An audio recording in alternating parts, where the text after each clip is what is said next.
Tonight, I want to share something special with you. A secret that Buddhist monks discovered long ago to help calm their minds and sleep peacefully.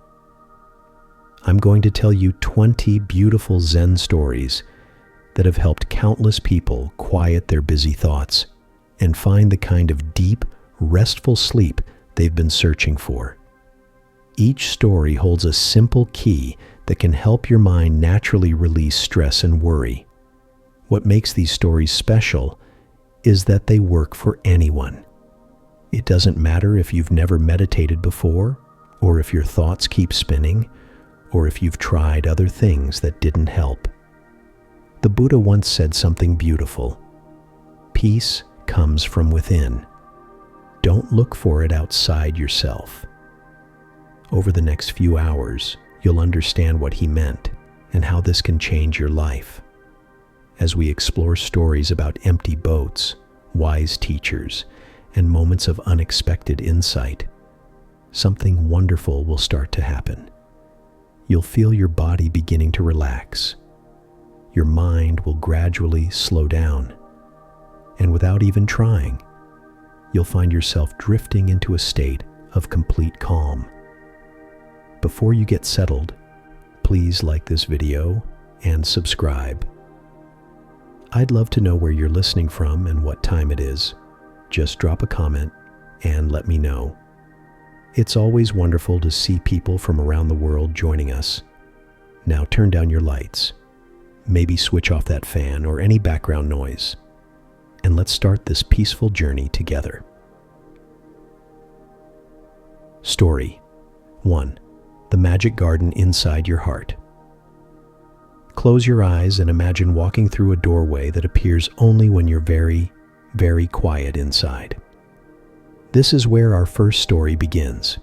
There was once a little girl named Lily who lived in a busy city where cars honked all day and people rushed everywhere with worried faces.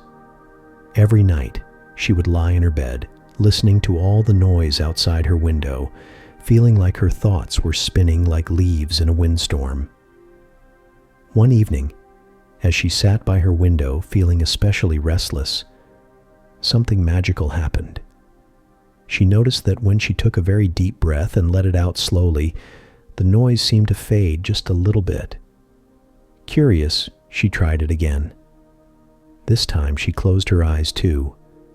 Breathe in, breathe out. And suddenly, Lily found herself standing at the edge of the most beautiful garden she had ever seen. But this wasn't an ordinary garden. This garden was inside her own heart. The first thing she noticed was how quiet it was here. Not the empty kind of quiet that feels lonely, but the full kind of quiet that feels like a warm hug. The air smelled like jasmine flowers and morning rain. Soft golden light filtered through the leaves of ancient oak trees, and she could hear the gentle sound of water flowing somewhere nearby. As Lily began to walk down a winding stone path, she noticed something wonderful. With each step she took, beautiful flowers began to bloom along the edges of the path. First came tiny blue forget-me-nots, then bright yellow daffodils, then soft pink cherry blossoms that danced in a breeze so gentle it felt like a whisper. "Welcome to your inner garden," said a kind voice behind her. Lily turned to see an old woman with eyes that sparkled like stars. She wore a simple white dress and had flowers woven into her long silver hair. "Who are you?" Lily asked, not feeling scared at all, just curious. "I am the gardener here," the woman said with a smile. "I've been taking care of this place your whole life, waiting for you to find your way here. Every person has a garden like this inside their heart. Most people never learn how to visit it." "How did I get here?" Lily asked, touching the soft petals of a rose that seemed to glow from within. "You got here the same way anyone does," the gardener said, "by becoming very still and very quiet inside. When your mind stops rushing around like a busy bee, You can finally hear the door to your garden opening. They walked together deeper into the garden, and Lily saw that it was divided into different sections, like rooms in a house made of flowers and trees.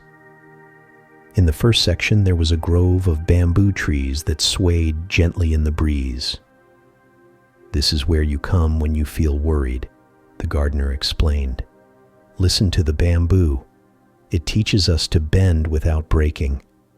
When strong winds come, the bamboo doesn't fight them. It dances with them." As they walked, Lily could hear the bamboo making soft music in the wind, like nature's own lullaby. She felt her shoulders relaxing in a way they never had before. The next section had a small pond so clear it looked like a mirror made of water. Lily could see all the way to the bottom, where smooth stones created patterns like a beautiful carpet. Lotus flowers floated on the surface, their petals open to catch the gentle light. "This is your meditation pond," the gardener said. "When your thoughts feel muddy and unclear, you can come here and look into the water. See how still and clear it is? Your mind can become just like this when you practice being peaceful." Lily knelt by the edge of the pond and looked at her reflection. But instead of seeing her worried face from earlier, she saw herself smiling peacefully, her eyes bright and calm. "That's the real you," the gardener whispered. "That peaceful, happy person has always been here, even when you couldn't see her through all the worry and rush of the outside world." They continued walking to a section where fruit trees grew in perfect rows. The trees were heavy with the most delicious-looking fruit Lily had ever seen. Apples that sparkled like rubies, pears that glowed like golden lanterns, and oranges that seemed to hold sunshine inside them. "These are your joy trees," the gardener explained. "Every time you do something kind, every time you help someone, every time you choose love instead of fear, these trees grow more fruit. And the amazing thing is, the more fruit you pick to give away to others, the more grows back." Lily reached up and picked a golden pear. It was the most delicious thing she had ever tasted, sweet and juicy, and somehow filled with the feeling of warm sunlight and laughter. In the center of the garden stood the most magnificent tree Lily had ever seen. Its trunk was wide enough for 10 people to hold hands around it, and its branches reached so high they seemed to touch the sky. The leaves shimmered with every color of the rainbow, and from its branches hung not fruit, but tiny bells that made the softest, most beautiful music when the breeze touched them. "This is your wisdom tree," the gardener said. "It has been growing since the day you were born, and it will keep growing as long as you remember to visit your garden. Every experience you have, every lesson you learn, every moment of understanding adds a new leaf to this tree." Lily placed her hand on the smooth bark of the tree, and suddenly she understood something that made her heart feel very full and very light at the same time. She understood that this peaceful, beautiful place wasn't separate from her regular life. It was always here, always available, like a best friend waiting patiently for her to come home. "Will I be able to come back here whenever I want?" she asked the gardener. "Oh yes," the woman said, her eyes twinkling. "And the more you visit, the easier it becomes to bring some of this peace back with you to the outside world. Soon you'll discover that you can feel like you're in your garden even when you're walking down a busy street or sitting in a noisy classroom." "How?" Lily asked. "Just remember to breathe slowly and deeply, like you did to get here in the first place. Remember the sound of the bamboo music and the feeling of the wisdom tree's bark under your hand. Most importantly, remember that this garden, with all its peace and beauty, is not somewhere far away. It's right here inside your heart, closer to you than your own breathing." As the gardener spoke, Lily noticed that the garden was beginning to fade around the edges, like a beautiful dream when you're starting to wake up. But instead of feeling sad, she felt incredibly happy, because she knew she was taking something precious back with her. "One more thing," the gardener said, as her voice became softer and softer. "Every person you meet has a garden just like this inside them too. Sometimes they've forgotten about it, or they're too busy or worried to find their way there. When you remember your own garden, you can help remind others about theirs just by being peaceful and kind." Lily found herself back in her room, sitting by the window. But everything was different now. The sounds of the city were still there, but they didn't bother her anymore. They seemed more like distant music than annoying noise. Her body felt relaxed and her mind felt clear and calm, like the meditation pond. From that night on, whenever Lily felt stressed or worried, she would close her eyes, take a deep breath, and visit her inner garden. She would walk the stone path, listen to the bamboo music, look into the clear pond, taste the fruit from her joy trees, and rest her hand on the wisdom tree. And something wonderful happened. The more she visited her garden, the more peaceful she became in her everyday life. Her friends started asking her why she always seemed so calm and happy. Her teachers noticed that she could focus better in class. Her parents saw that she wasn't as worried about things as she used to be. Best of all, Lily discovered that when she was peaceful and happy, it seemed to make other people feel more peaceful and happy too. Just like the gardener had said, she was sharing the gift of her inner garden without even trying.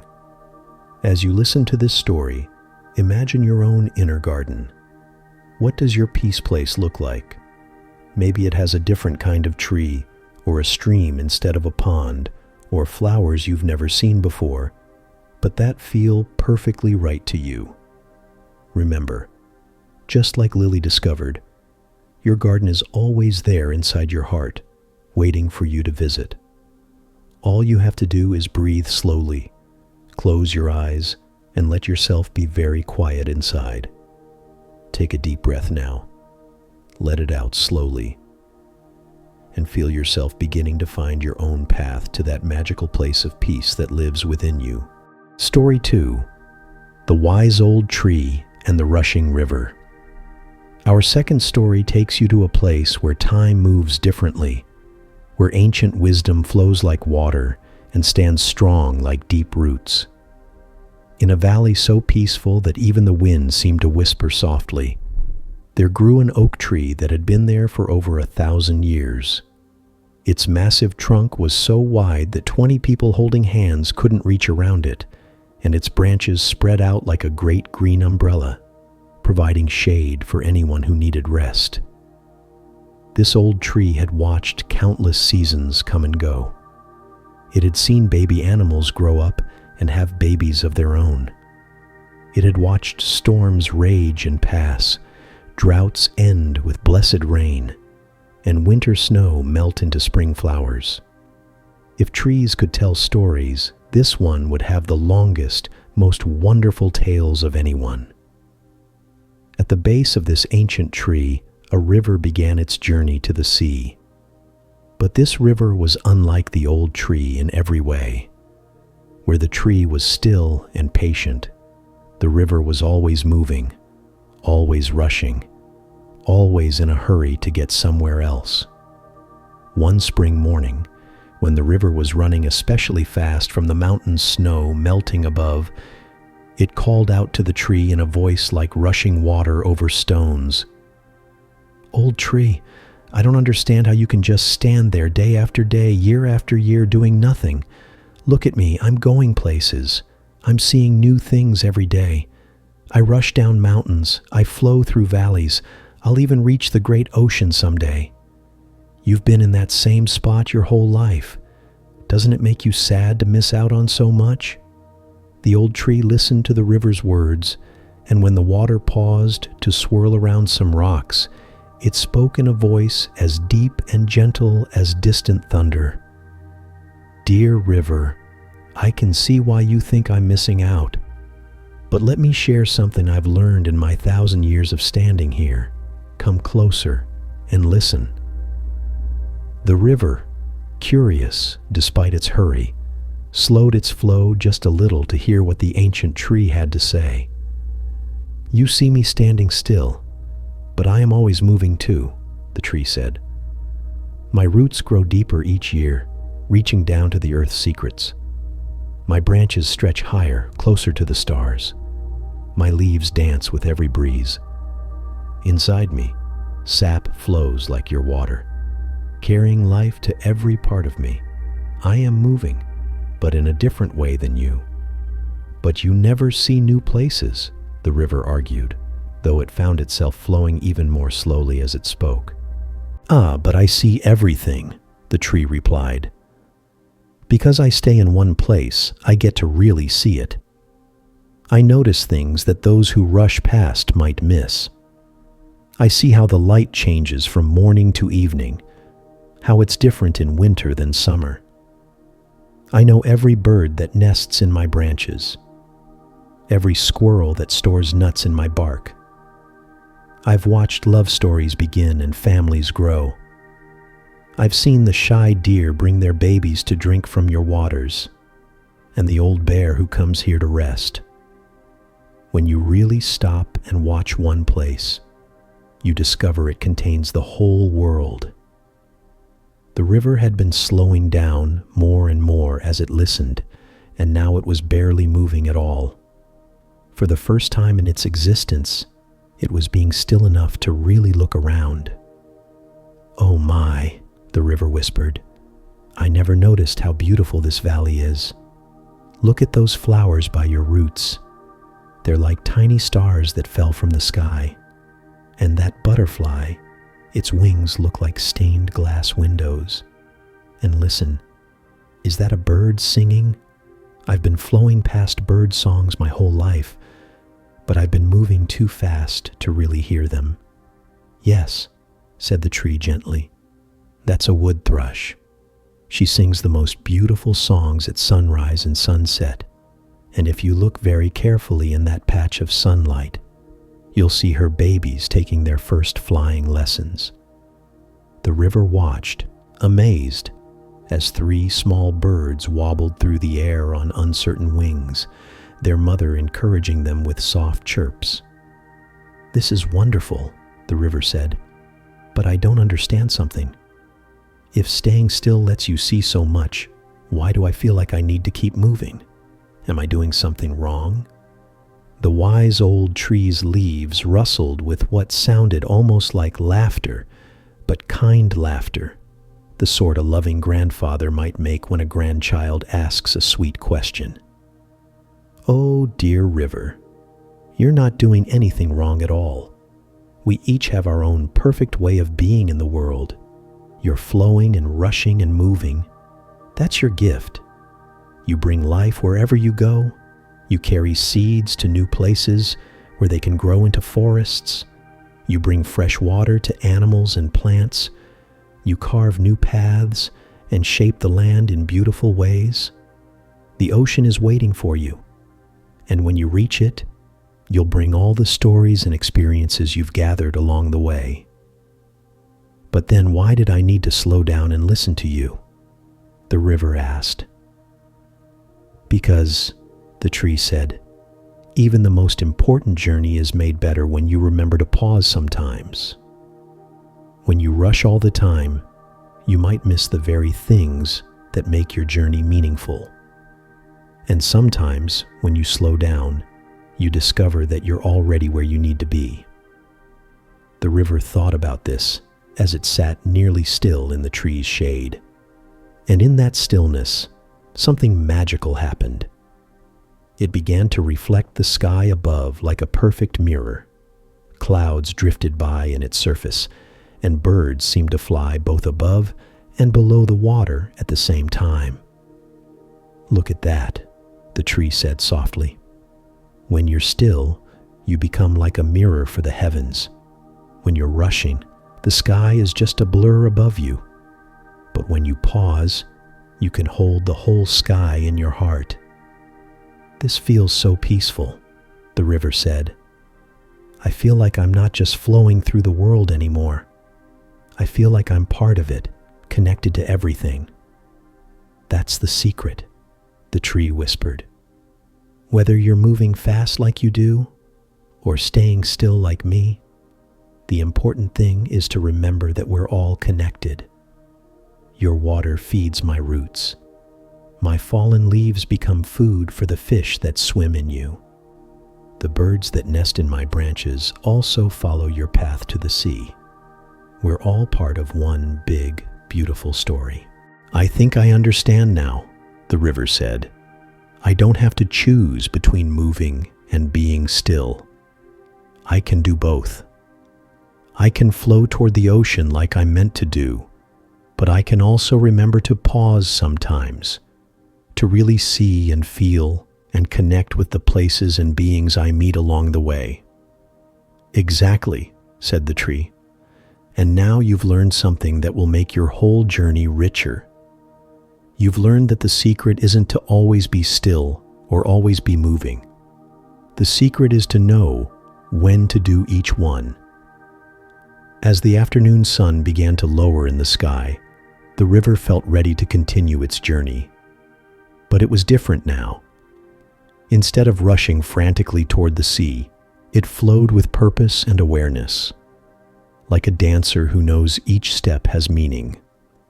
"Thank you, wise tree," the river said as it began to move again.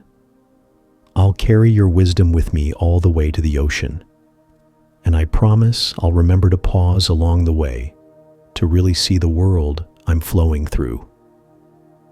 "And I'll remember your gift too," the tree replied. "Your reminder that there's a whole wide world out there, full of adventures and new experiences. Even though I stay rooted here through your stories, I can travel with you."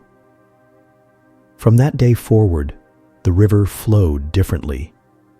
Yes, it still moved toward the sea, but it also took time to pause in quiet pools where it could reflect the sky. It slowed down when it passed through villages so children could safely play in its waters. It rested when it came to meadows so the wildflowers could lean down and see their faces in its surface. And the tree? The tree began to notice things it had never paid attention to before. It watched how the shadows changed throughout the day. It felt more deeply connected to all the life it sheltered. It realized that even in its stillness, it was part of countless journeys. The journey of sap from its roots to its leaves. The journey of seasons through its changing colors. The journey of all the creatures who found homes in its branches.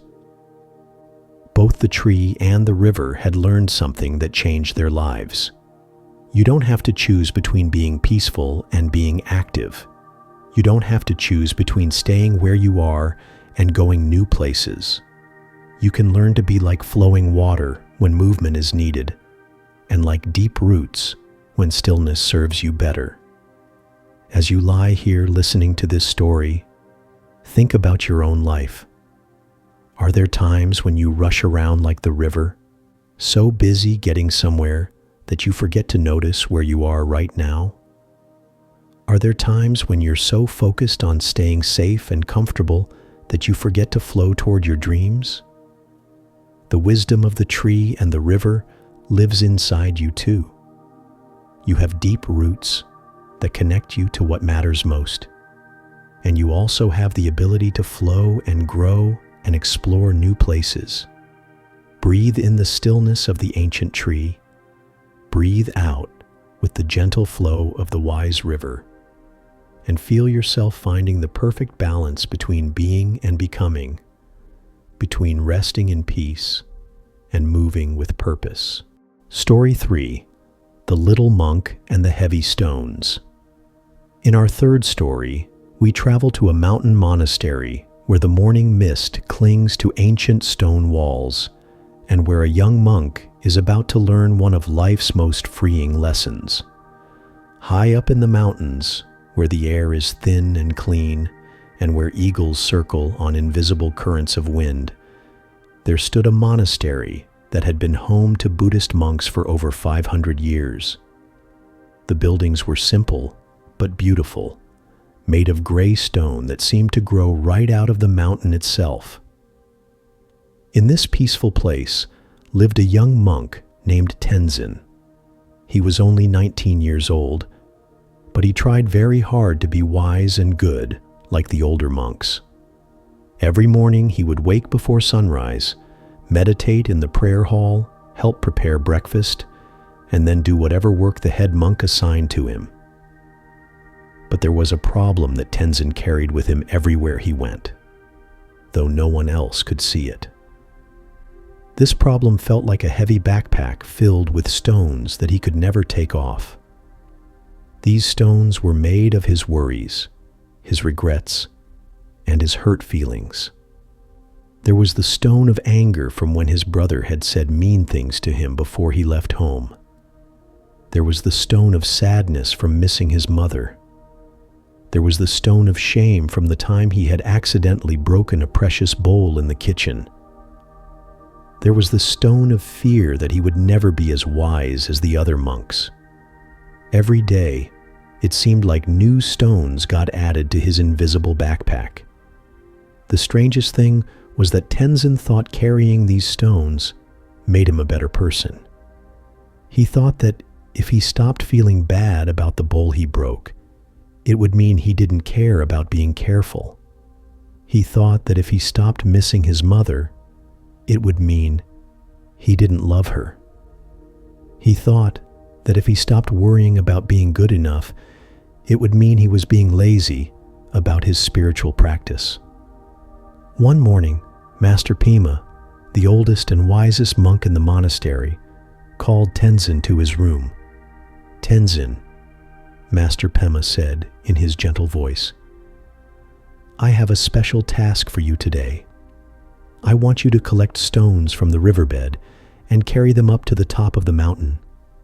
There's a special place up there where we're going to build a small meditation garden." "How many stones, Master?" Tenzin asked. "Start with as many as you can comfortably carry," Master Pema said, "then come back for more." Tenzin bowed respectfully and headed down the mountain path to the river. The morning sun was just starting to warm the stones in the riverbed, and the water gurgled and laughed as it flowed around the rocks. He began selecting stones, some round and smooth, others more jagged and interesting. He filled his backpack and picked up more stones to carry in his arms. The first trip up the mountain felt fine. Tenzin was young and strong, and he enjoyed the physical work. He placed the stones carefully in a pile at the spot Master Pema had shown him, and then headed back down for more. The second trip was a little harder. His backpack felt heavier, and his arms were getting tired from carrying the extra stones. But he pushed on, thinking that this was probably a test of his dedication. On the third trip, Tenzin was struggling. The stones in his backpack seemed to have doubled in weight, and the ones in his arms kept shifting and threatening to fall. His back ached, his shoulders burned, and he was breathing heavily. But he didn't want to disappoint Master Pema, so he kept going. By the fourth trip, Tenzin was in real pain. Every step up the mountain path was agony. His back felt like it might break, his legs were shaking, and sweat poured down his face even though the morning air was cool. The stones he was carrying seemed to press down on him like the weight of the whole world. But the worst part wasn't the physical pain. The worst part was that all his invisible stones, his worries and regrets and hurt feelings, seemed to be getting heavier too. As his body struggled with the real stones, his heart struggled with all the painful feelings he'd been carrying around. When he finally reached the top of the mountain for the fourth time, Tenzin collapsed next to the growing pile of stones.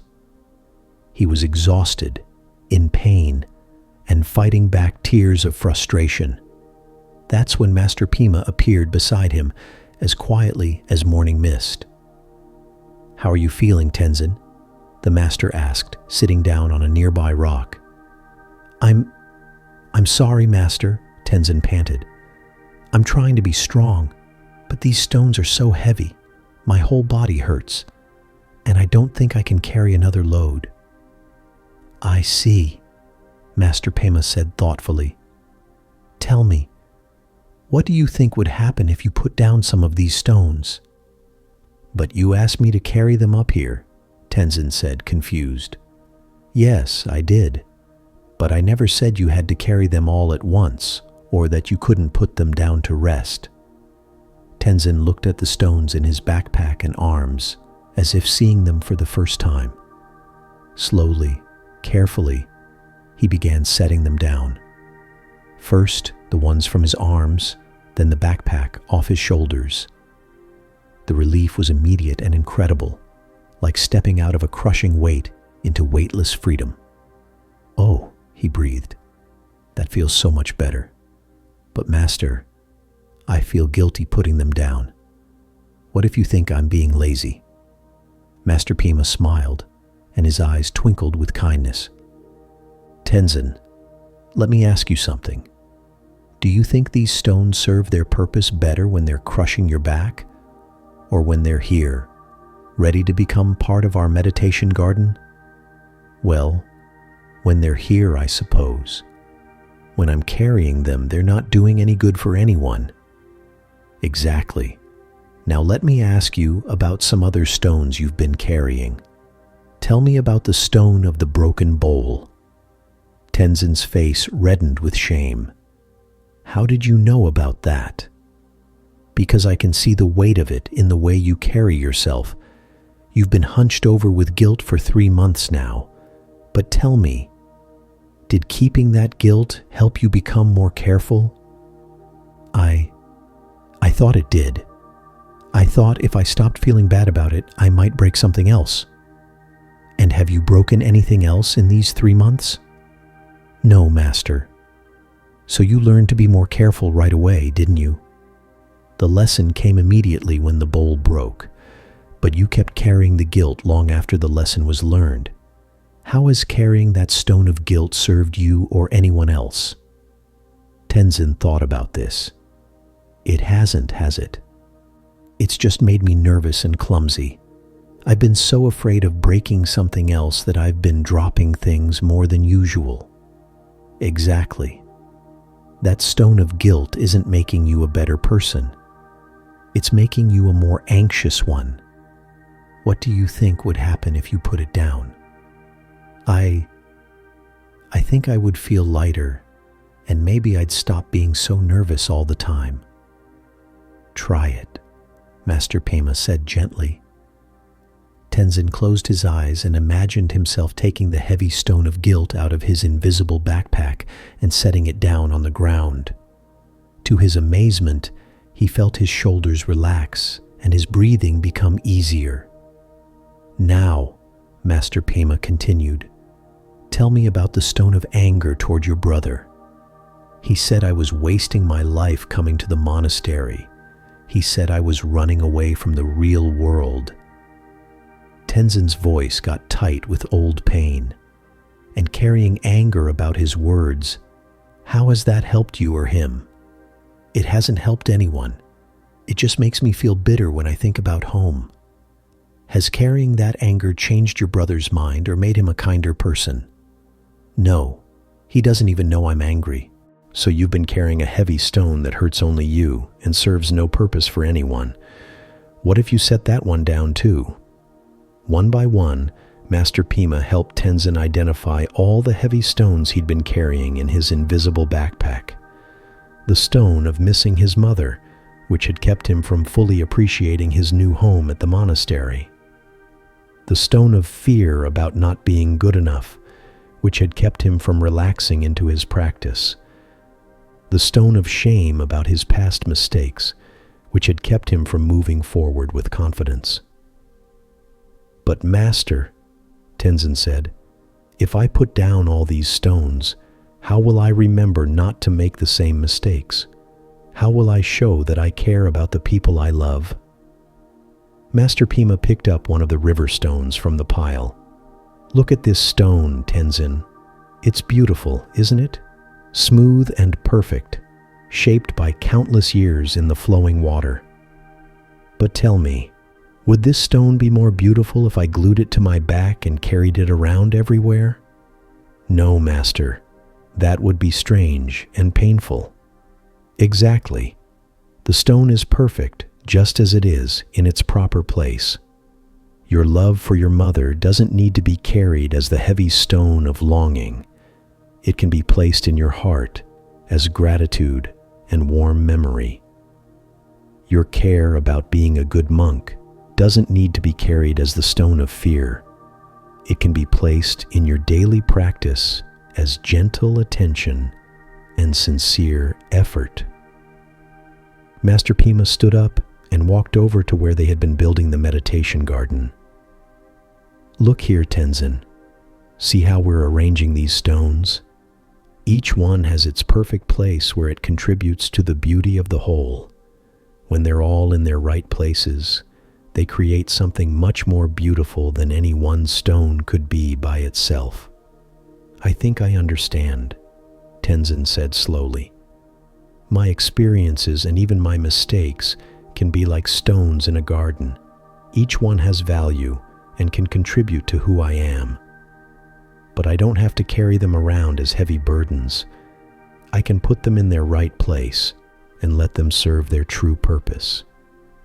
"Now you're getting it," Master Pima said with a warm smile. "The purpose of guilt is to teach us.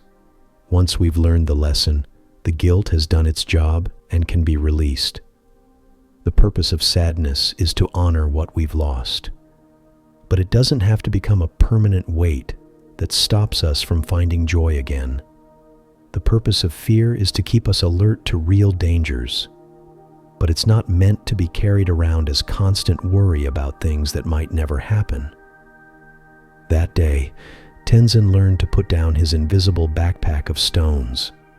One by one, he took out each heavy feeling and found its proper place.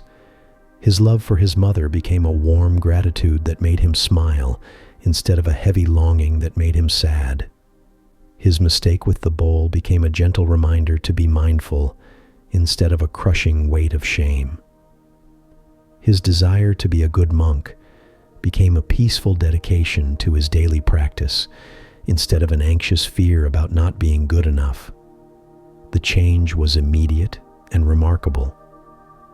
Tenzin stood straighter, smiled more easily, and moved through his daily tasks with a lightness he had never felt before. The other monks noticed the change and wondered what had happened to make their young brother so peaceful and joyful. But the most wonderful thing was what happened to the meditation garden. As Tenzin arranged the river stones in beautiful patterns, he found that each stone seemed to know exactly where it belonged. The garden became a place of such beauty and peace that monks would come from other monasteries just to sit there and meditate. Years later, when Tenzin had become a master himself, he would often tell his own students about the day he learned to put down his heavy stones. He would take them to the meditation garden and say, "See how beautiful these stones are when they're in their right places? Your experiences, even the difficult ones, are like these stones. They each have value and can contribute to the beauty of your life. But you must learn to put them in their proper places instead of carrying them around as burdens.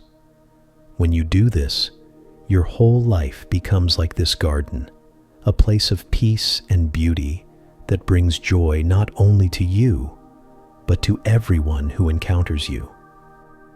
And students would nod with understanding, feeling their own invisible backpacks getting lighter as they listened. As you hear this story, think about what stones you might be carrying in your own invisible backpack. Are there guilts that have long outlived their lessons? Are there angers that are hurting only you? Are there fears about things that may never happen? Imagine yourself setting down your heavy backpack for a moment. Feel how much lighter your shoulders become. Now, one by one, take out each stone and ask yourself, what is this feeling trying to teach me? What is its proper purpose? Then imagine placing each stone not back in your backpack, but in its right place in the beautiful garden of your life. Breathe in the relief of putting down what you don't need to carry. Breathe out the peace of keeping only what truly serves you. And feel yourself becoming as free and light as a bird soaring above the mountain peaks. Story 4. The Dancing Leaves in Autumn Wind. Our fourth story carries you into a forest where the trees are teaching one of life's most beautiful lessons about letting go and trusting the dance of change. In a forest where ancient maples, oaks, and birch trees grew so tall they seemed to touch the clouds, autumn had arrived with her paintbrush full of the most glorious colors. The leaves had transformed from their summer green into brilliant yellows, fiery oranges, deep reds, and rich purples. The forest looked like nature's own cathedral, with columns of tree trunks and a ceiling of stained glass leaves. On this particular morning, a gentle wind began to stir through the forest, and something magical was about to happen. High up in the branches of the tallest maple tree, there lived a little leaf named Aspen. She was a particularly beautiful leaf, with edges that curved like delicate lace and colors that shifted from golden yellow at her center to bright orange at her tips. Aspen had grown up in this tree all through the warm summer months, and she loved everything about her life in the high branches. From her spot near the top of the tree, Aspen could see for miles across the forest. She could watch the sunrise paint the sky in soft pastels each morning, and the sunset turn the world to gold each evening. She loved the feeling of warm sunlight on her surface, and the way the rain felt like tiny cool kisses when storms passed through. She had made friends with all the other leaves on her branch, and together they would whisper stories to each other when the wind rustled through them. But now, autumn had come, and Aspen was scared. Every day she watched other leaves letting go of their branches and floating away on the wind. At first, it had been just a few leaves here and there, mostly the older ones who seemed tired and ready for change. But as the days grew shorter and cooler, more and more leaves were releasing their hold and dancing away into the unknown. "Where do they go?" Aspen asked her friend Willow, a nearby leaf who was a beautiful shade of red. "I don't know," Willow replied, her voice trembling a little. "They just let go and float away. I heard from a leaf on the lower branch that they fall to the ground and become part of the earth." "That sounds scary," Aspen said. "What if it hurts? What if I get lost? What if I never see our tree again? I love it here in the branches. I love our conversations and watching the sunrise. I don't want to leave." As the days passed, Aspen held on tighter and tighter to her branch. She gripped with all her strength, determined not to let go like the other leaves. But the harder she held on, the more tired and stressed she became. Her beautiful colors began to fade from the effort of fighting against the natural changes happening in her tree. The wind grew stronger, and Aspen could feel her connection to the branch becoming weaker despite her efforts to hold tight. It was like trying to hold on to water. The harder she squeezed, the more it slipped away. One morning, as golden sunlight filtered through the remaining leaves, Aspen heard a voice as gentle as morning mist. It was coming from the great trunk of the tree itself. the ancient maple who had been growing in this forest for over 200 years. "Little one," the tree said in a voice as deep and warm as earth itself, "why do you fight so hard against the wind?" "Because I'm scared, great tree," Aspen replied. "I don't want to leave you. I don't want to fall to the ground. I love my life here in your branches. And you have brought me such joy," the tree said kindly.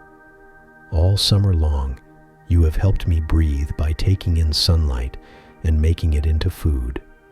You have danced so beautifully in my branches, and your bright colors have made my heart happy. But tell me, little leaf, do you think I would send you somewhere harmful?" I don't know where you're sending me at all," Aspen admitted. "Ah, but I'm not sending you anywhere," the great tree said. "I'm simply letting you go on the next part of your journey, and what a beautiful journey it will be." "What do you mean?"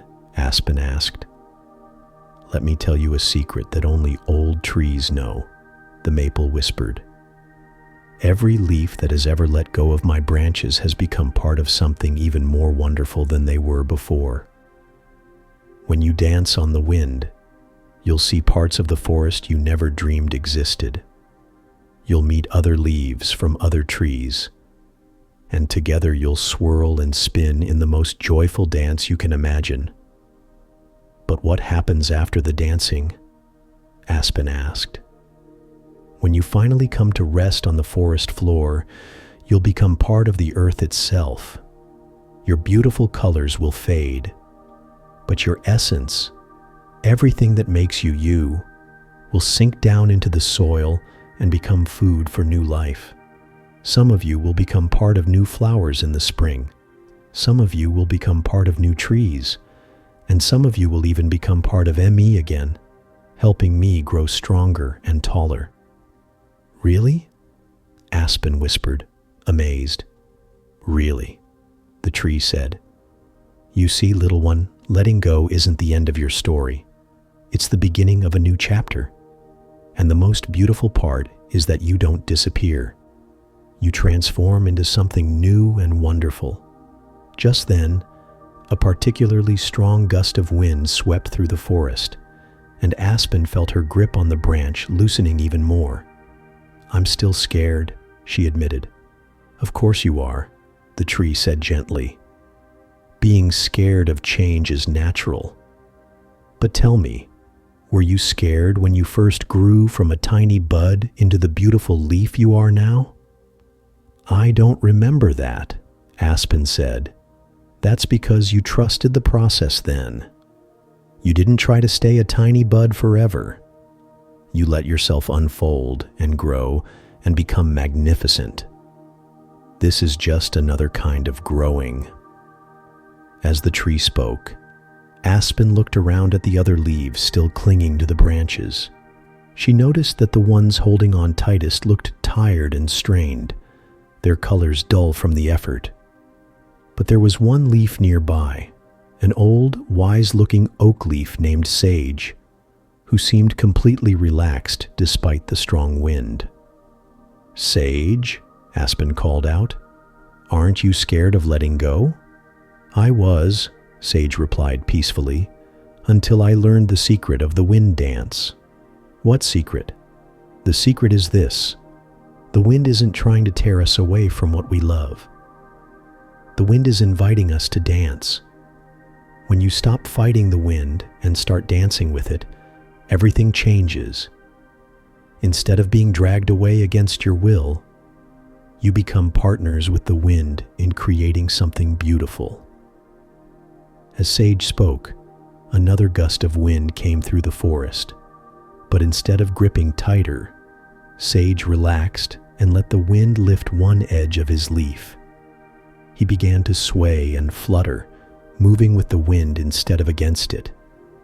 He looked graceful and free, like he was dancing with an invisible partner. "Try it," Sage encouraged. "Don't let go of the branch yet if you're not ready. Just relax and let the wind move you a little. Feel what it's like to dance instead of fight. Aspen took a deep breath and loosened her grip just slightly. Immediately, she felt the wind catch her edges and lift her gently. Instead of the violent tugging she had expected, it felt like being gently rocked in loving arms. The wind seemed to be saying, "Come play with me." "Oh," Aspen gasped, It feels wonderful, like flying." "Now you're beginning to understand," the great tree said. "The wind isn't your enemy. Change isn't your enemy. They're your dance partners, inviting you to experience parts of life you never knew existed." "This is amazing," she called out to her friend Willow. "I'm still attached to our branch, but I'm dancing with the wind. It doesn't hurt at all. It's beautiful." Willow, inspired by Aspen's joy, began to relax and dance too.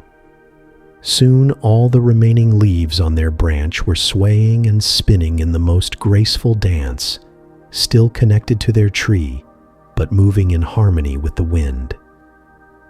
"Now you understand," the tree said, "that letting go doesn't have to be about losing something. It can be about gaining something. Gaining the freedom to dance, to explore, to become something new." As the day went on, Aspen felt herself becoming lighter and more free with each gust of wind. The fear that had been weighing her down for days began to lift, replaced by curiosity and excitement about this new kind of dancing. Then, as the afternoon sun painted the forest in golden light, a particularly warm and gentle breeze moved through the trees. Aspen felt her last connection to the branch growing soft and loose. But instead of panic, she felt a wonderful sense of readiness, like a bird about to take its first flight. I think I'm ready now," she whispered to her tree. "I'm so proud of you," the tree whispered back. "Remember, you're not falling. You're flying. You're not leaving me. You're expanding the circle of our love to include the whole forest. And you're not ending. You're beginning." With a feeling of joy and trust, Aspen let her last grip on the branch soften completely. The wind lifted her gently, and suddenly she was flying free through the forest air. The experience was more wonderful than she had ever imagined. She spun and twirled, glided and danced, seeing her beloved forest from angles she had never dreamed of. She flew past squirrels gathering nuts, over streams that sparkled in the sunlight, and through clearings where deer grazed peacefully. Other leaves were dancing in the air too, and Aspen found herself part of a great swirling community of colorful dancers. Leaves from oak trees and birch trees and pine trees, all spinning together in the most joyful celebration of change and freedom. "This is incredible," she called out to a red maple leaf dancing nearby. "Why was I so scared of this?" "Because you thought letting go meant losing everything," the other leaf replied as they spun together. "But really it means gaining everything. The whole sky becomes your home instead of just one branch." As the sun began to set, Aspen felt herself gently settling toward the ground. But even this didn't frighten her now. She had learned that each part of her journey had its own beauty and purpose. She landed softly on a carpet of other leaves that had made this same journey in days and weeks before. They welcomed her warmly, and she realized she was now part of an even larger community than she had ever known in the tree branches. "Welcome," said an oak leaf, who had been on the ground for several days. "You'll love it here. We spend our time sharing stories about our dancing days and slowly becoming part of the Earth's dreams." "What are the Earth's dreams?" Aspen asked. "The Earth dreams of spring flowers and summer grass, of new trees and flowing streams, and we get to become part of making those dreams come true We become the soil that feeds new life. It's the most wonderful feeling, like being part of every beautiful thing that grows. As autumn turned to winter, Aspen settled deeper into the forest floor with her new friends. She found that she could still feel connected to her great maple tree through the roots underground.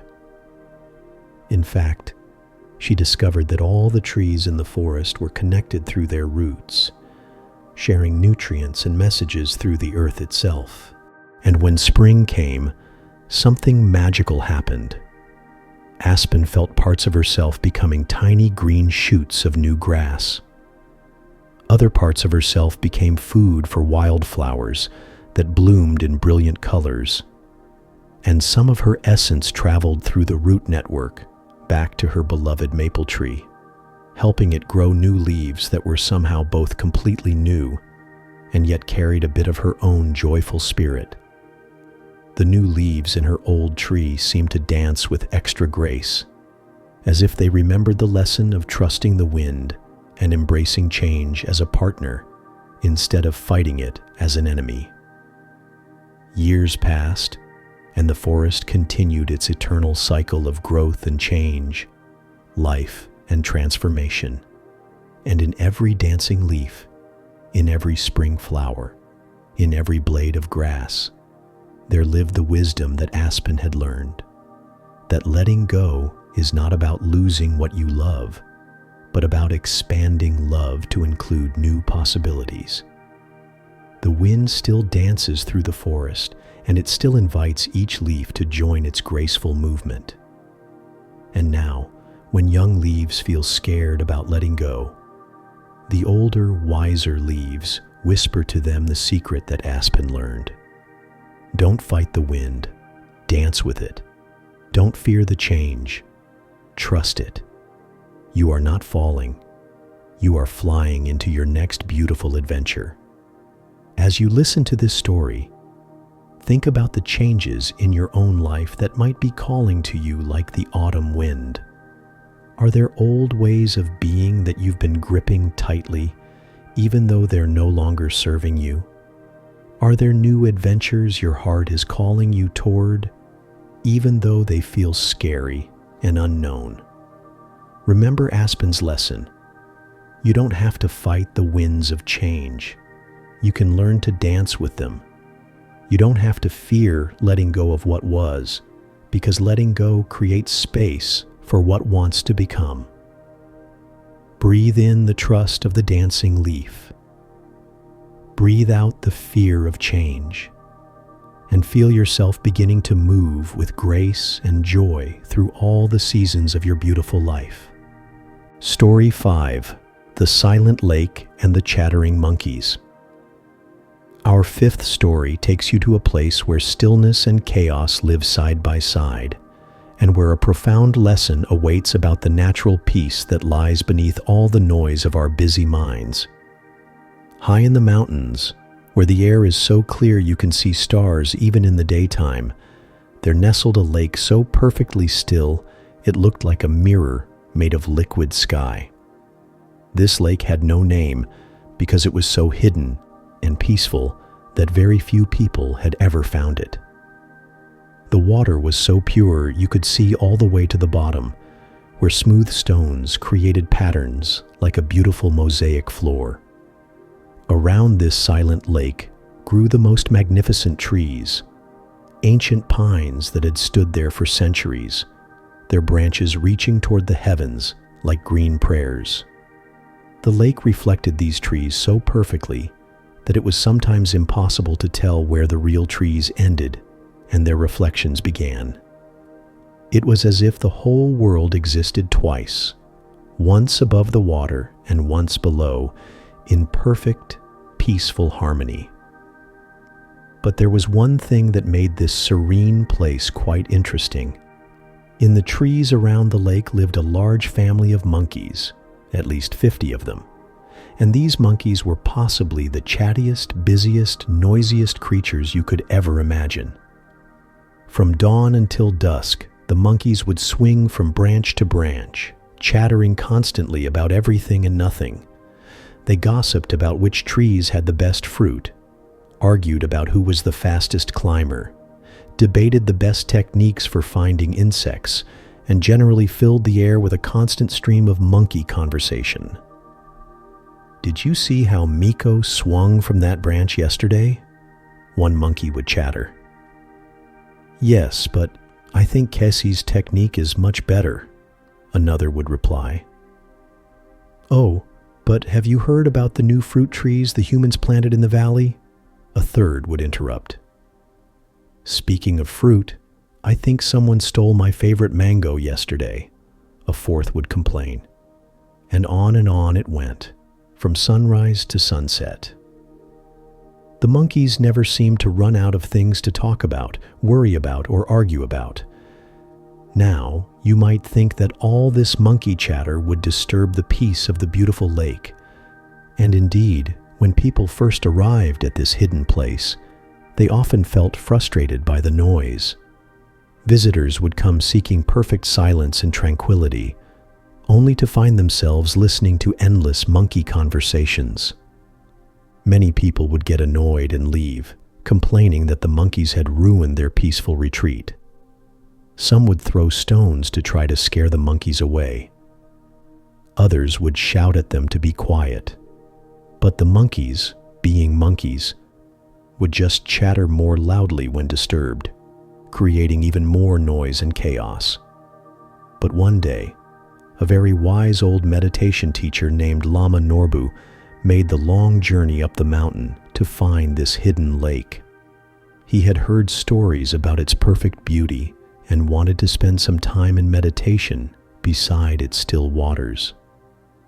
When Lama Norbu arrived at the lake, the monkeys were having one of their most animated discussion days ever. They were debating whether it was better to eat berries in the morning or evening, and the debate had gotten quite heated, with different monkeys taking passionate positions and arguing their points very loudly. The other visitors at the lake that day looked embarrassed and frustrated. "We're so sorry," one of them said to Lama Norbu. "These monkeys have been making noise all day. This is supposed to be a peaceful place, but it's impossible to find any quiet with all this chatter." But Lama Norbu just smiled and sat down comfortably on a smooth rock beside the lake's edge. He closed his eyes and began to settle into meditation posture, seemingly completely unbothered by the monkey noise above his head. "Excuse me," said another visitor. "Don't the monkeys bother you? How can you possibly meditate with all this racket?" Lama Norbu opened his eyes and looked at the visitor with kind, twinkling eyes. "Tell me," he said gently, "what do you see when you look at this lake?" "Well," the visitor said, confused by the question, "I see a beautiful lake, but I can't enjoy it because of all the noise." "Look more carefully," Lama Norbu suggested. "What is the lake doing about the monkey chatter?"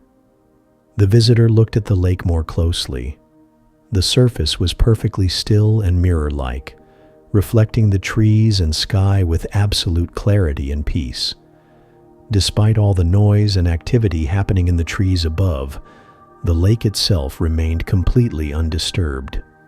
"The lake it's not reacting at all," the visitor said slowly. "It's just as calm and peaceful as if there were no monkeys at all."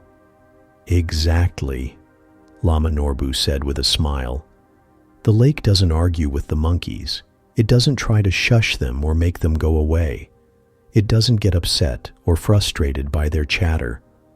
The lake simply remains what it is, deep, still, and peaceful. The monkey chatter happens above the surface, but it doesn't disturb the lake's essential nature." "But how does that help me meditate?" the visitor asked. "Your mind is like this lake," Lama Norbu explained.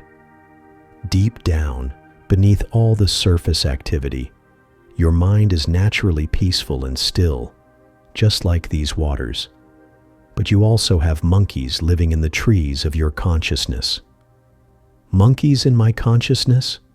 Oh yes," Lama Norbu chuckled. "We all have them. They're called thoughts, and they chatter constantly. What should I have for lunch? Did I remember to lock the door? Why did my friend say that thing yesterday? What if something bad happens tomorrow? Chatter, chatter, chatter all day long. The visitor nodded, recognizing this description immediately. Yes, my mind does feel like it's full of chattering monkeys sometimes. But how do I make them quiet? Ah, that's where most people make their mistake, Lama Norbu said. They try to fight the monkeys, just like people try to fight these real monkeys here at the lake. They throw stones of anger at their thoughts, or shout demands for silence at their worries. But what happens to real monkeys when you throw stones at them? They get more agitated and make even more noise, the visitor realized. Exactly. And the same thing happens with the monkeys in your mind. The more you fight your thoughts, the louder and more persistent they become. But look at the lake again. What is the lake's secret? The visitor stared at the perfectly still water for a long moment. The lake doesn't fight the monkeys at all. It just remains itself. It stays deep and calm and peaceful, no matter what's happening on the surface. Now you're understanding, Lama Norbu said. The secret isn't to get rid of the monkeys. The secret is to be like the lake. Your thoughts can chatter all they want up on the surface, but they don't have to disturb your deep, natural peace. But how do I become like the lake? The visitor asked. Watch, Lama Norbu said. He closed his eyes and settled into a comfortable meditation position. Almost immediately, his face took on the same quality of deep stillness that the lake possessed. The monkeys continued their animated discussion above, but Lama Norbu sat like a mountain beside the water, present, aware, but completely unruffled by the noise. After a few minutes, he opened his eyes. When I sit in meditation, I can hear the monkeys very clearly. I'm not trying to block them out or pretend they don't exist. But I don't get involved in their conversations either. I let them chatter while I rest in the deeper stillness that is always here. The visitor tried to follow Lama Norbu's example. At first it was difficult. Every time a monkey screeched or chattered, attention would get pulled up into the noise. But gradually, with gentle practice, something shifted. It became possible to be aware of the monkey sounds without being disturbed by them, just like the lake could reflect the tree branches without being disturbed by them. This is amazing, the visitor whispered. I can hear the monkeys, but somehow they don't bother me anymore. It's like I've discovered there's a peaceful place inside me that's always been there, underneath all my worry and thinking. Yes, Lama Norbu said, this is what we call our Buddha nature, the lake-like consciousness that is our true self. It's always peaceful, always clear, always present. The thoughts come and go like clouds in the sky or monkeys in the trees, but they don't change what you essentially are. As the day continued, more visitors came to the lake, and Lama Norbu shared this teaching with each of them. One by one, people discovered that they could find perfect peace and stillness, even in the midst of the constant monkey chatter. But something even more wonderful happened as the day progressed.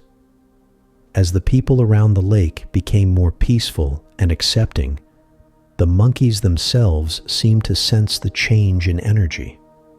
While they didn't stop being monkeys, they continued to swing and play and chatter as was their nature.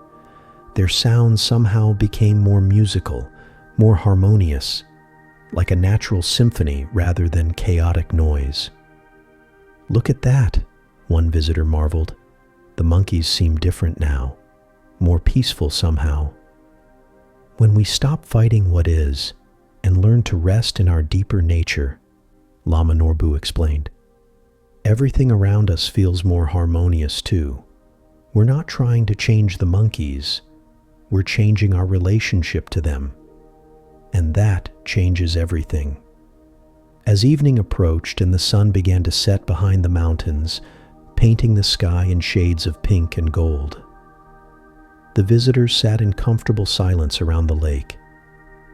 The monkeys were still chattering, but now their sounds seemed like part of the natural music of the place, no more disturbing than the gentle lapping of water against the shore or the whisper of wind through pine branches.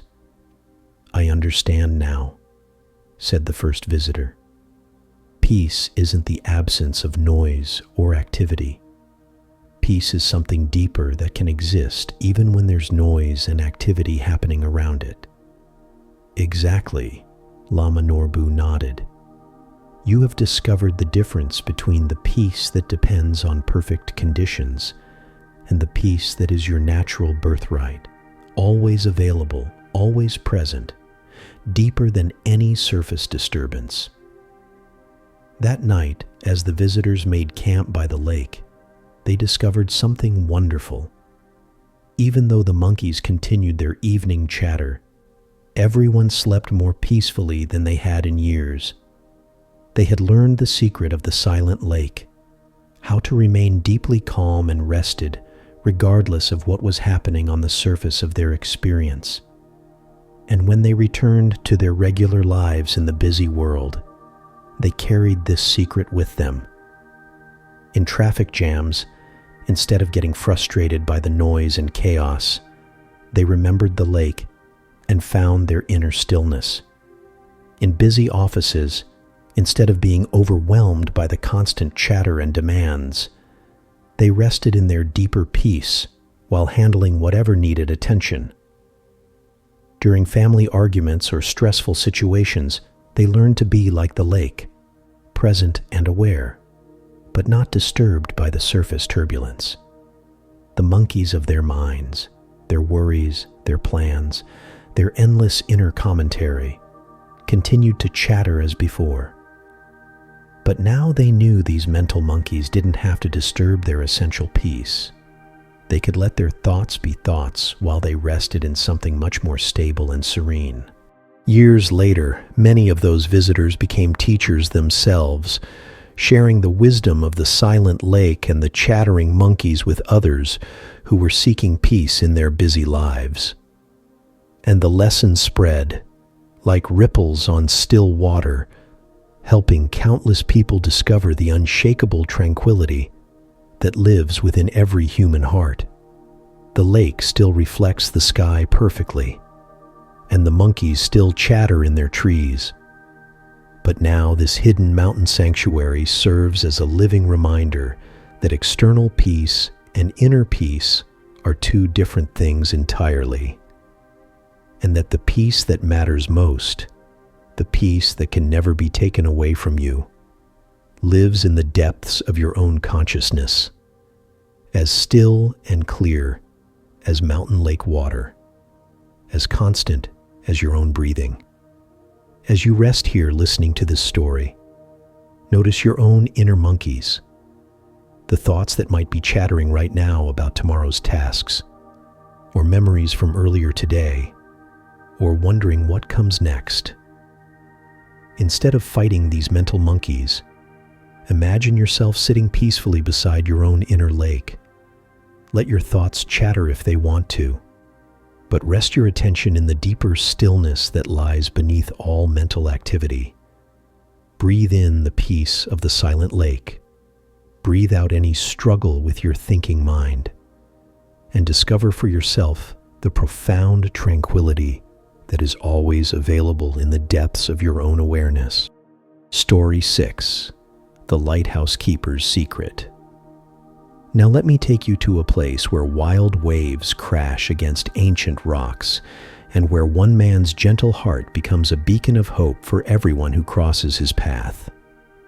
On a small rocky island, about 3 miles from the mainland shore, stood a lighthouse that had guided ships safely home for over a century.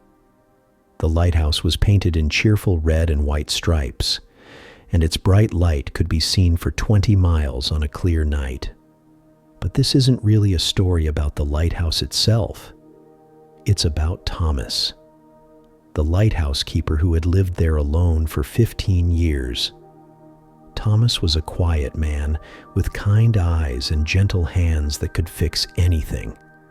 Every morning he would climb the spiral stairs to the top of the lighthouse to clean the massive lens that focused the light. Every evening he would light the beacon and watch it send its bright message across the dark waters. Safe harbor this way. You're not alone. There's help here if you need it. Most people thought Thomas lived a lonely life on his little island. Ships passed by at all hours, but they rarely stopped.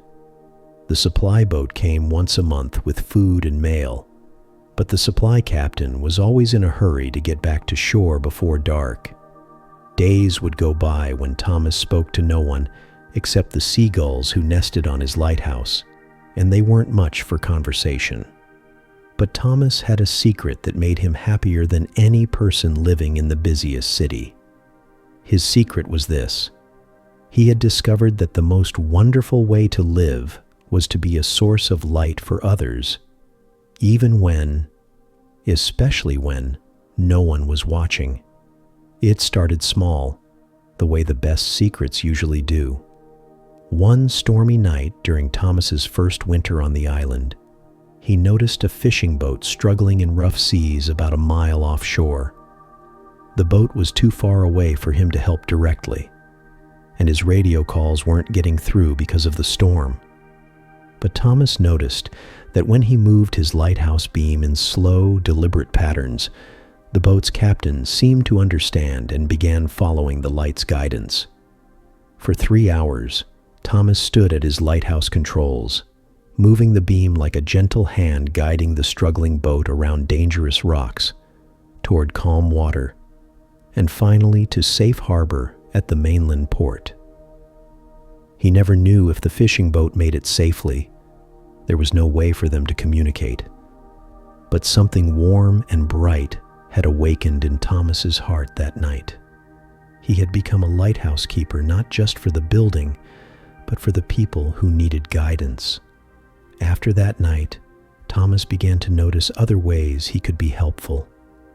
When supply boats approached during rough weather, he would signal them about the safest approach to his dock. When he saw pleasure boats that seemed lost, he would use his powerful light to spell out simple messages in the old maritime code: harbor 3 miles east, or rocks to your south. But Thomas's kindness went much deeper than just helping boats navigate safely. He started keeping a logbook, but not the kind of official lighthouse log that recorded weather conditions and ship sightings. This was Thomas's secret log, where he wrote down every boat he helped, and then spent time each evening sending them good thoughts and wishes for safe travels. Tuesday, June 15th, he would write, helped small sailboat family navigate around the shoals at sunset. Father teaching young daughter to sail. Sent them love and wishes for beautiful adventures together. Saturday, August 3rd, guided commercial fishing vessel Mary Catherine to safe waters during sudden squall. Captain waved thanks with his hat, sending prayers for good catches in calm seas. Thomas began to think of every ship that passed as carrying people with hopes, dreams, fears, and families waiting for them at home. The distant lights on the horizon weren't just boats to him. They were floating homes full of human hearts, and he was their guardian angel. One autumn evening, as Thomas was polishing the lighthouse lens and watching the sun paint the sky in shades of pink and orange, he noticed something unusual. A large cruise ship was approaching from the south, but something seemed wrong with its course. It was heading directly toward a cluster of underwater rocks that didn't show above the surface at high tide. Thomas checked his charts and confirmed his fear. If the cruise ship continued on its current path, it would run aground on those hidden rocks within the hour. There were probably 1,000 people on that ship, and a collision could be catastrophic. He tried his radio, but the ship was still too far away to receive his signal clearly. Thomas realized he had only one option. He had to use his lighthouse in a way it had never been used before. For the next 45 minutes, Thomas operated his lighthouse beam like a master conductor leading an orchestra. He flashed the light in the internationally recognized pattern for danger ahead, then pointed it directly at the underwater rocks, making them visible in the reflection of the water. Then he swung the beam to show the safe passage around the rocks. At first, the cruise ship didn't seem to respond. Thomas's heart pounded as he watched the massive vessel continue toward danger. But then, slowly, majestically, the great ship began to change course. It followed the path of safe water that Thomas's light was indicating, passing well clear of the dangerous rocks. As the cruise ship passed safely by the lighthouse, something magical happened. The entire ship lit up like a floating city, every light twinkling in what Thomas recognized as a thank you message. Then he heard something that brought tears to his eyes. The ship's horn played a long musical salute, and Thomas could hear the voices of hundreds of passengers on the ship's decks, cheering and calling out their thanks across the water. For a few precious minutes, Thomas felt connected to all those people. Families on vacation, couples celebrating anniversaries, children seeing the ocean for the first time. His small act of vigilance and care had kept all of them safe, and they were thanking him with their whole hearts. But the most beautiful part of Thomas's secret revealed itself in the weeks and months that followed that night. Word of the lighthouse keeper's heroic rescue spread among mariners, and ships began to alter their routes slightly just to pass by Thomas's lighthouse. Captains would sound their horns in greeting as they passed. Some ships would flash their lights in the maritime code for thank you, even when they didn't need help, just to acknowledge Thomas's presence and dedication. Thomas's little island became a waypoint, not just for navigation, but for connection. Sailors began to think of his lighthouse as a symbol of human kindness, watching over them during their long journeys across lonely seas.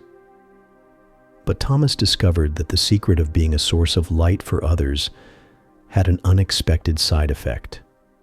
The more light he gave away, the brighter his own life became.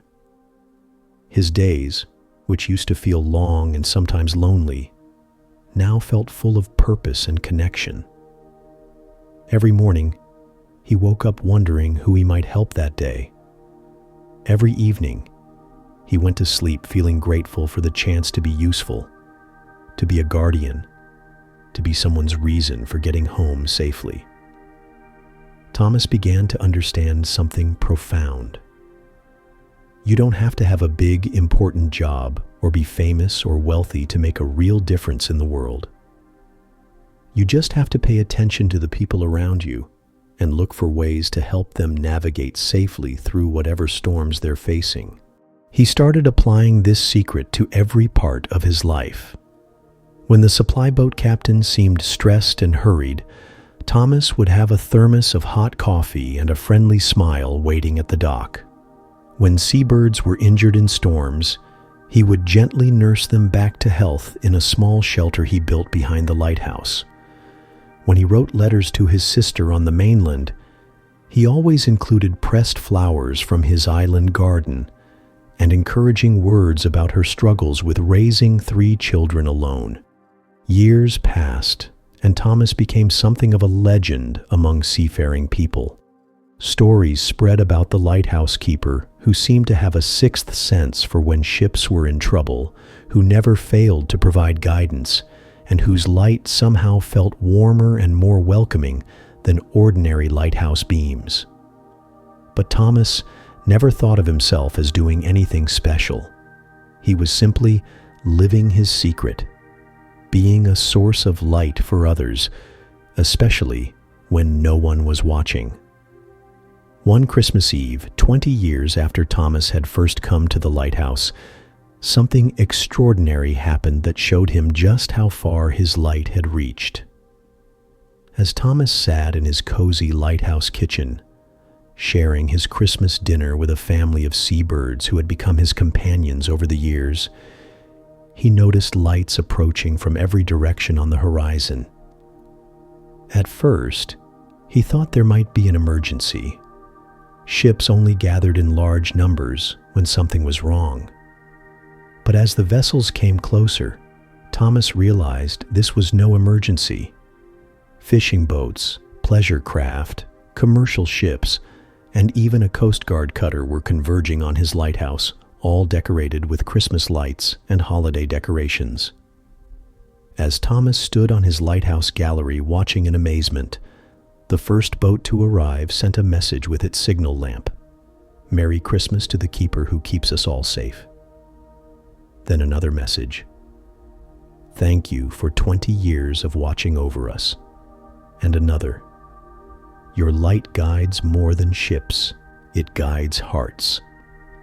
For the next 2 hours, Thomas watched the most beautiful boat parade he had ever seen.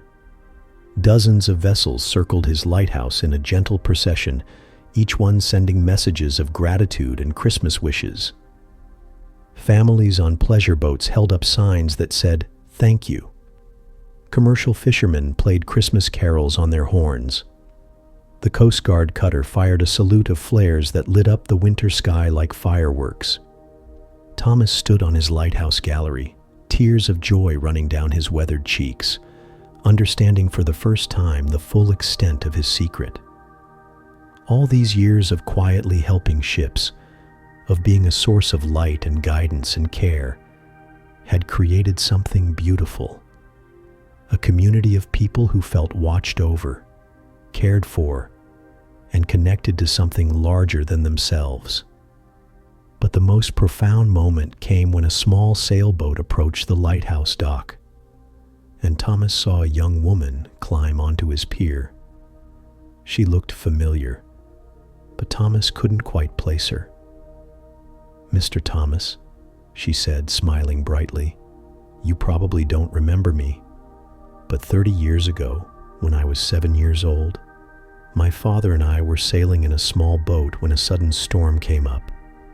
You guided us to safety with your lighthouse, and my dad always said you saved our lives that night." Thomas's eyes widened as he remembered. The father teaching his young daughter to sail, one of the first entries in his secret logbook. "I became a ship captain because of that night," the woman continued. "I wanted to help keep people safe on the water just like you did for us. And now I'm training my own daughter to sail.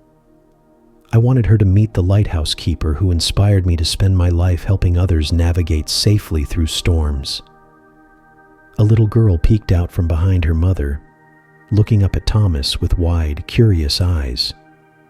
"Are you really the lighthouse man who saves people?" she asked. Thomas knelt down to the little girl's level and smiled. "I just keep the light burning bright," he said gently. "But you know what I've learned? Everyone has a lighthouse inside them. Everyone can be a source of light for other people, helping them find their way when things get dark or scary." "Really?" the little girl asked. "I have a lighthouse inside me too?" "Oh yes," Thomas said, "the brightest one of all. And the wonderful thing about being a lighthouse is that the more light you give away to help others, the brighter your own light becomes." As the Christmas Eve boat parade slowly dispersed, with final horn salutes and light signals of farewell, Thomas climbed back up to his lighthouse beacon. But tonight, as he watched over the dark waters, he understood his secret in a completely new way. He wasn't just a lighthouse keeper. He was a teacher, showing everyone who passed by that a single person, living with kindness and dedication, could become a beacon of hope for countless others. His small island had become a symbol that no matter how isolated you might feel, no matter how small your role might seem, You always have the power to be a source of light in someone else's darkness. From that Christmas Eve forward, Thomas's lighthouse became more than a navigation aid. It became a pilgrimage destination for people who wanted to remember what it meant to dedicate your life to helping others. Young people would visit to ask Thomas how to find their purpose. Ship captains would stop by to share stories of how his example had inspired them to be more helpful and kind in their own work. And Thomas would always tell them the same secret. You don't need a lighthouse to be a lighthouse keeper. You just need to decide that your life will be about helping others find their way safely home. The light you need is already shining inside your heart. You just have to choose to let it shine. Years later, when Thomas was very old and it was time for him to retire from the lighthouse, the maritime community did something unprecedented. They declared that his lighthouse would always be known as the Keeper's Light, not because of the building, but because of the man who had shown everyone that being a source of light for others was the most beautiful way to live. And on calm nights, when ships pass by that lighthouse, their captains still tell their crews the story of Thomas the lighthouse keeper, who discovered that the secret to a meaningful life isn't about receiving light, but about giving it away. As you drift deeper into relaxation, imagine the lighthouse inside your own heart. See how brightly it can shine when you decide to use your life to help others navigate safely through their storms. Feel how warm and bright you become when you realize that every day offers countless opportunities to be someone's guiding light. Breathe in the dedication of the lighthouse keeper.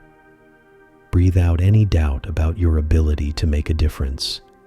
And let yourself fall asleep knowing that your kindness, no matter how small it might seem, can be the beacon that guides someone safely home. Story 7. The Butterfly Who Forgot How to Fly. Let me take you now to a garden where morning dew catches sunlight like tiny diamonds, and where a beautiful creature is about to remember something wonderful about who she really is. In the most enchanting garden you've ever imagined, where roses climb up trellises toward the sky and lavender fills the air with its dreamy perfume, there lived a butterfly named Luna. She was extraordinarily beautiful, with wings that shimmered like stained glass windows, deep purple at the edges, fading to silver in the middle, with tiny spots that sparkled gold when the light hit them just right. But Luna had a problem that made her very sad and confused. Even though she had these magnificent wings, she had completely forgotten that she knew how to fly. This might sound impossible. How can a butterfly forget how to fly? But Luna's story began in a very unusual way. When Luna was still in her chrysalis, hanging peacefully from a sturdy branch of an old apple tree, something frightening happened. A terrible storm swept through the garden, with winds so strong they bent trees nearly to the ground, and rain so fierce it sounded like pebbles hitting the leaves. During the storm, Luna's chrysalis was shaken loose from its branch and tumbled to the ground, rolling under a thick bush where the gardener found it the next morning. Worried that the little chrysalis might be damaged, the kind gardener gently picked it up and placed it in a safe, quiet corner of his potting shed to finish its transformation. When Luna finally emerged from her chrysalis, she found herself not in the open garden where she was supposed to spread her wings for the first time, but in the dim, enclosed space of the potting shed. There was no room to spread her wings, no sky to call to her, no other butterflies to show her the way. Confused and disoriented, Luna crawled out of her chrysalis and began walking around on the floor of the shed. She walked and walked, exploring every corner, but she never thought to try opening her wings. In the cramped, dim space, Her beautiful wings remained folded against her back, and walking seemed like the only way to get around. When the gardener discovered Luna crawling on his potting shed floor, he carefully carried her outside and placed her on a flower in the garden. But by then, Luna had convinced herself that she was a walking creature. She looked at her wings and thought they were just decorative parts of her body, like pretty shoulder pads that served no real purpose. So Luna spent her days crawling from flower to flower, working much harder than she needed to for every journey. When other butterflies flew gracefully overhead, Luna would look up at them with wonder and think, "How lucky they are to be flying creatures. I wish I could do that, but I'm clearly a walking creature. These things on my back are pretty, but they're not useful like their wings." Luna's garden friends watched her crawling everywhere with growing concern. Rosie the Rose, who had watched hundreds of butterflies over the years, tried to help. "Luna, dear," Rosie said one morning as Luna slowly crawled up her stem, "why don't you try opening those beautiful wings of yours?" "These old things?" Luna said, glancing back at her folded wings. "They're just for decoration. I'm a ground traveler, not a sky traveler like those other creatures." "But Luna," Rosie said gently, "you are a butterfly. Butterflies fly. It's what you were born to do." Luna sighed sadly. "I know you're trying to be kind, but I've tried spreading these wings before, and nothing happens. I just wave them around and look silly. I think there are different kinds of butterflies, the flying kind and the walking kind. I must be the walking kind." Benny the bee, who was busy collecting pollen from a nearby sunflower, overheard their conversation and buzzed over to help. "Luna, friend," Benny said in his cheerful, buzzing voice, "I've been flying my whole life, and I can tell just by looking at your wings that they're perfect for flying. They're much more beautiful and strong than mine, and if I can fly, you definitely can." "It's sweet of you to say so," Luna replied, "but I think you're mistaken. Some creatures are meant to fly and some are meant to walk. I've accepted that I'm a walker." What Luna didn't realize was that her belief about being unable to fly had become so strong that she never really tried to fly anymore. When she occasionally spread her wings, it was half-heartedly, like someone going through the motions without any real expectation or effort. She would flutter them weakly for a few seconds, then fold them back up and say, "See, I told you they don't work." This went on for weeks, with Luna working exhaustively hard to crawl to every flower she wanted to visit, while her garden friends watched with sad hearts, knowing she was capable of so much more. Then one day, something happened that changed everything. A new butterfly arrived in the garden, an elderly, wise monarch butterfly named Sage, whose wings were orange and black, with the most intricate patterns anyone had ever seen.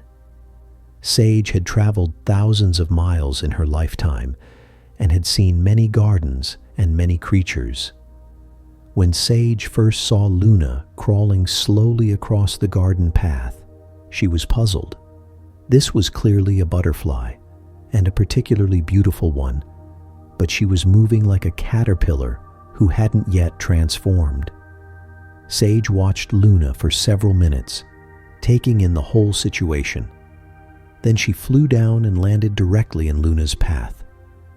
"Hello there, beautiful one," Sage said with a warm smile. "I'm new to this garden. Could you tell me, why are you walking when you have such magnificent flying wings?" Luna stopped and looked up at this impressive monarch butterfly. There was something about Sage's presence that made Luna feel safe and understood. "Well," Luna said, sitting down wearily, "I suppose I should be honest. I've been pretending to be okay with walking everywhere, but the truth is, I dream about flying every night. I dream about soaring above the flowers and dancing with the wind and seeing the garden from up high like you do. But when I wake up and try to fly, nothing happens. I think my wings are broken, or maybe I'm just not the kind of butterfly who can fly." Sage listened with great compassion, and when Luna finished speaking, the old monarch butterfly smiled with understanding. "Oh, sweet Luna," Sage said gently, "there's nothing wrong with your wings, and there's nothing wrong with you. You're not a different kind of butterfly. You've just forgotten something very important about who you are." "What do you mean?" Luna asked, hope beginning to flutter in her heart. "You've forgotten that flying isn't something butterflies learn. It's something they remember. Flying is already inside you. It's part of your nature, like the colors in your wings or the love in your heart. You don't need to learn how to fly any more than a rose needs to learn how to be beautiful." "But I've tried," Luna protested. "I've spread my wings and flapped them, and nothing happens." "Ah," Sage said knowingly, "but have you tried with your whole heart, believing it's possible? Have you tried while remembering that you are a flying creature, not a walking creature who's trying to learn something new?" Luna thought about this. She realized that every time she had attempted to fly, part of her mind had been saying, "This won't work because I'm not meant to fly." What if I really am meant to fly?" Luna whispered, as if saying it too loudly might make it not be true. "Let me show you something," Sage said. She moved to stand directly behind Luna. "Look at my wings, then look at yours. What do you see?" Luna turned her head to look at her own wings, then at Sage's. For the first time, she really looked. Her wings were actually larger than Sage's, with stronger-looking patterns of muscle and support structures. "My wings, they do look like flying wings, don't they?" Luna said with wonder. "They look like flying wings because they are flying wings," Sage said. "Luna, you've been carrying yourself around the garden on foot, but you've been carrying a flying machine on your back the whole time." Something shifted inside Luna's heart as Sage spoke. She began to feel a stirring deep inside, like a memory awakening from a long sleep. "What do I do?" Luna asked, her voice trembling with excitement and nervousness. "First," Sage said, "you must remember who you are. Say it with me. I am a butterfly, and butterflies fly." "I am a butterfly, and butterflies fly," Luna repeated. And as she said the words, she felt something bright and warm awakening in her chest. "Now, instead of trying to make your wings work, I want you to simply open them and let them remember what they know how to do. Don't force it. Just spread them wide and trust that they know their job." Luna took a deep breath and slowly, gently spread her wings. As they opened, she felt the afternoon breeze catch them, and for the first time, she didn't fight the feeling or fold them back up immediately. "Now," Sage said softly, "think about where you want to go. See yourself there. Don't think about how to get there. Just feel yourself wanting to be there." Luna looked up at a cluster of sweet-smelling jasmine flowers about 10 feet away. In her mind, she saw herself sitting on those white, star-shaped blossoms, sipping their nectar.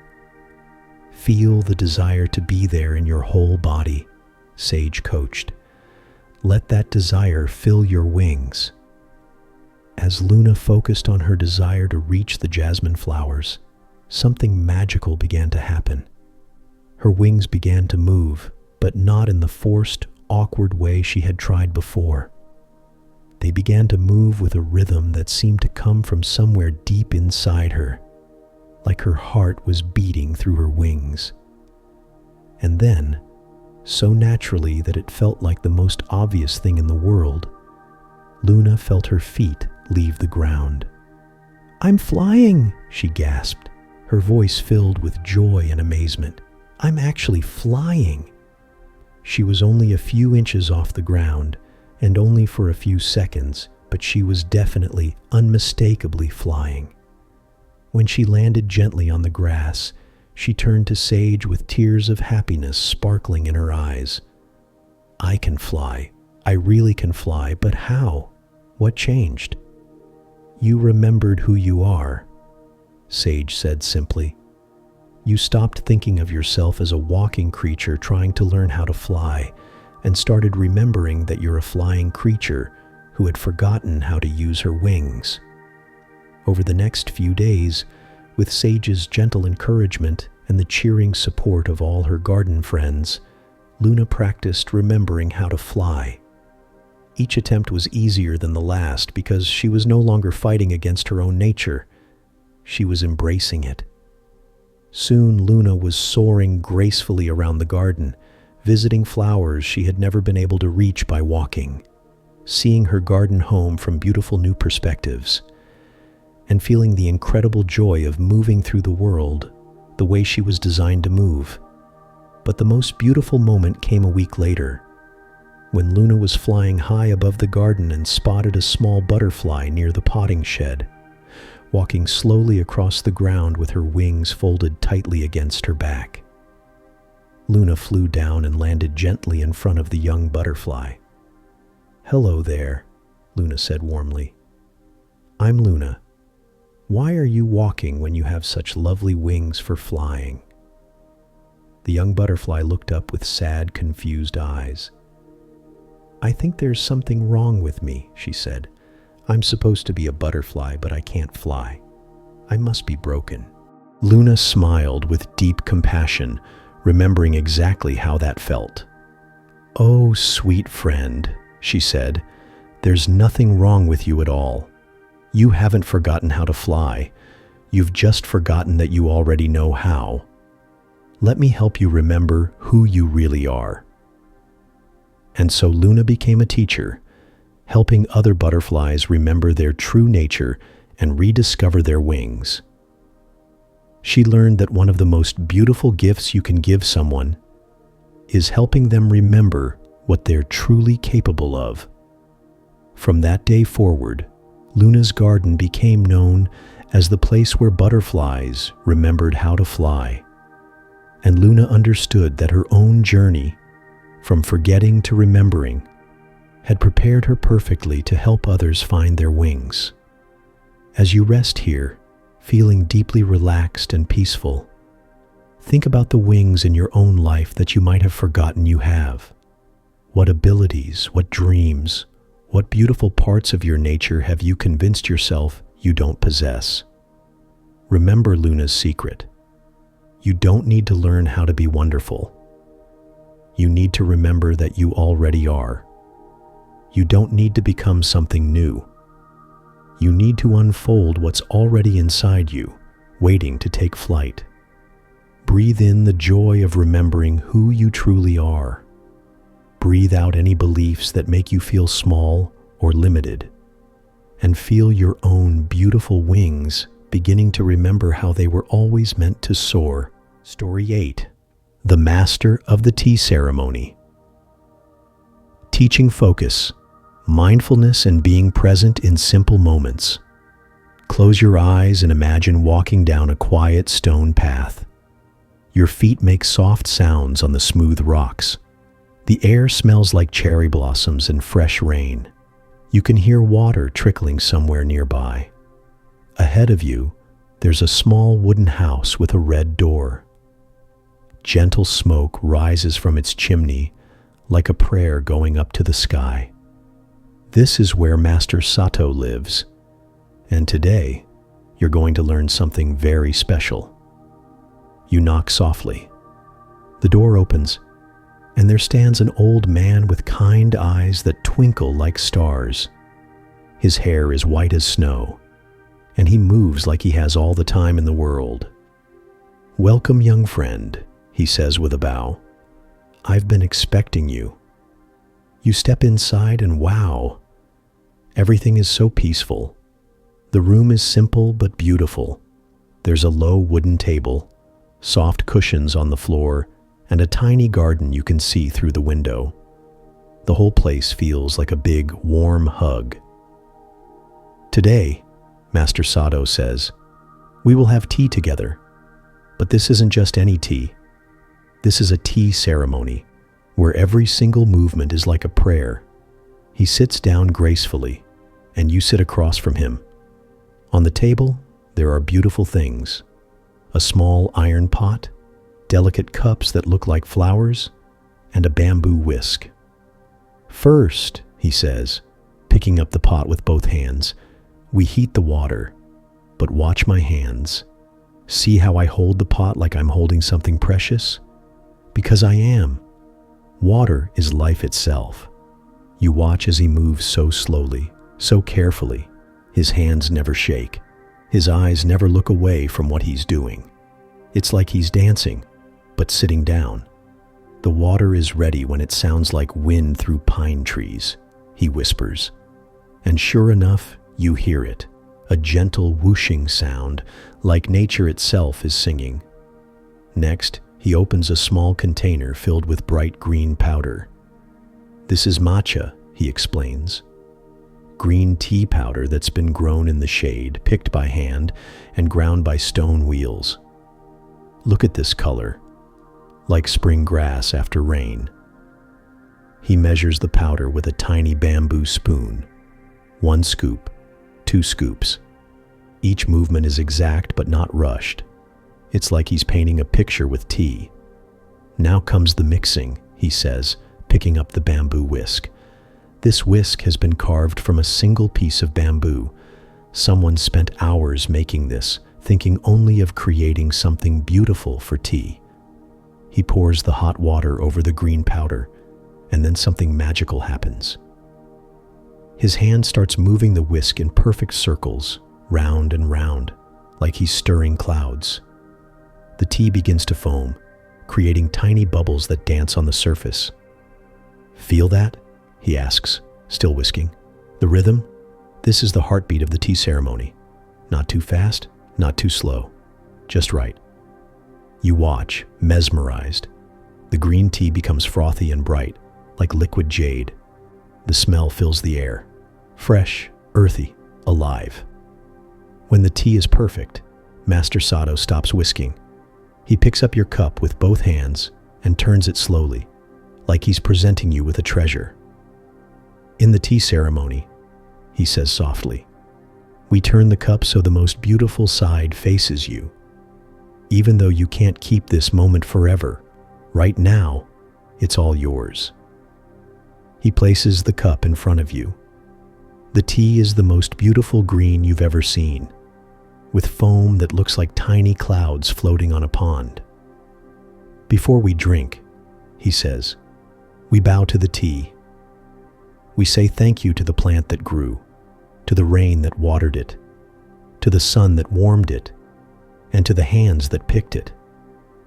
You bow your head, feeling grateful for all these things you never thought about before. Now, lift the cup with both hands, Master Sato instructs. Hold it like you're holding a baby bird, gently but securely. You lift the cup. It's warm in your palms, and that warmth spreads up your arms and into your heart. Take a small sip, he says, but don't just drink it. Let it touch your tongue. Taste the earth, the rain, the sunshine. This tea has traveled a long way to meet you. You sip the tea. At first, it tastes a bit bitter, but then something wonderful happens. The bitterness turns into sweetness, like life itself. It's warm and comforting, and you feel it all the way down to your toes.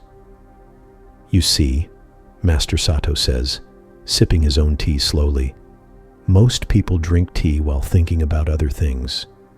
They drink while checking their phones, or talking, or worrying about tomorrow. But in the tea ceremony, there is only tea. Only this moment. Only now. You take another sip, and this time you really taste it. You feel the warmth of the cup in your hands. You hear the gentle sound of Master Sato's breathing. You see the way the light comes through the window and makes the tea glow. This is mindfulness, he explains. Paying attention to what you're doing while you're doing it. Not thinking about breakfast when you're brushing your teeth. Not thinking about dinner when you're eating lunch. Just being completely here, completely now. As you drink your tea, you notice things you never noticed before. The way the foam makes patterns on the surface. The way your breath creates tiny ripples in the cup. The way your heart feels calm and happy. Every ordinary thing can become extraordinary, Master Sato continues, when you give it your full attention. Washing dishes becomes meditation. Walking becomes a prayer. Even breathing becomes a celebration.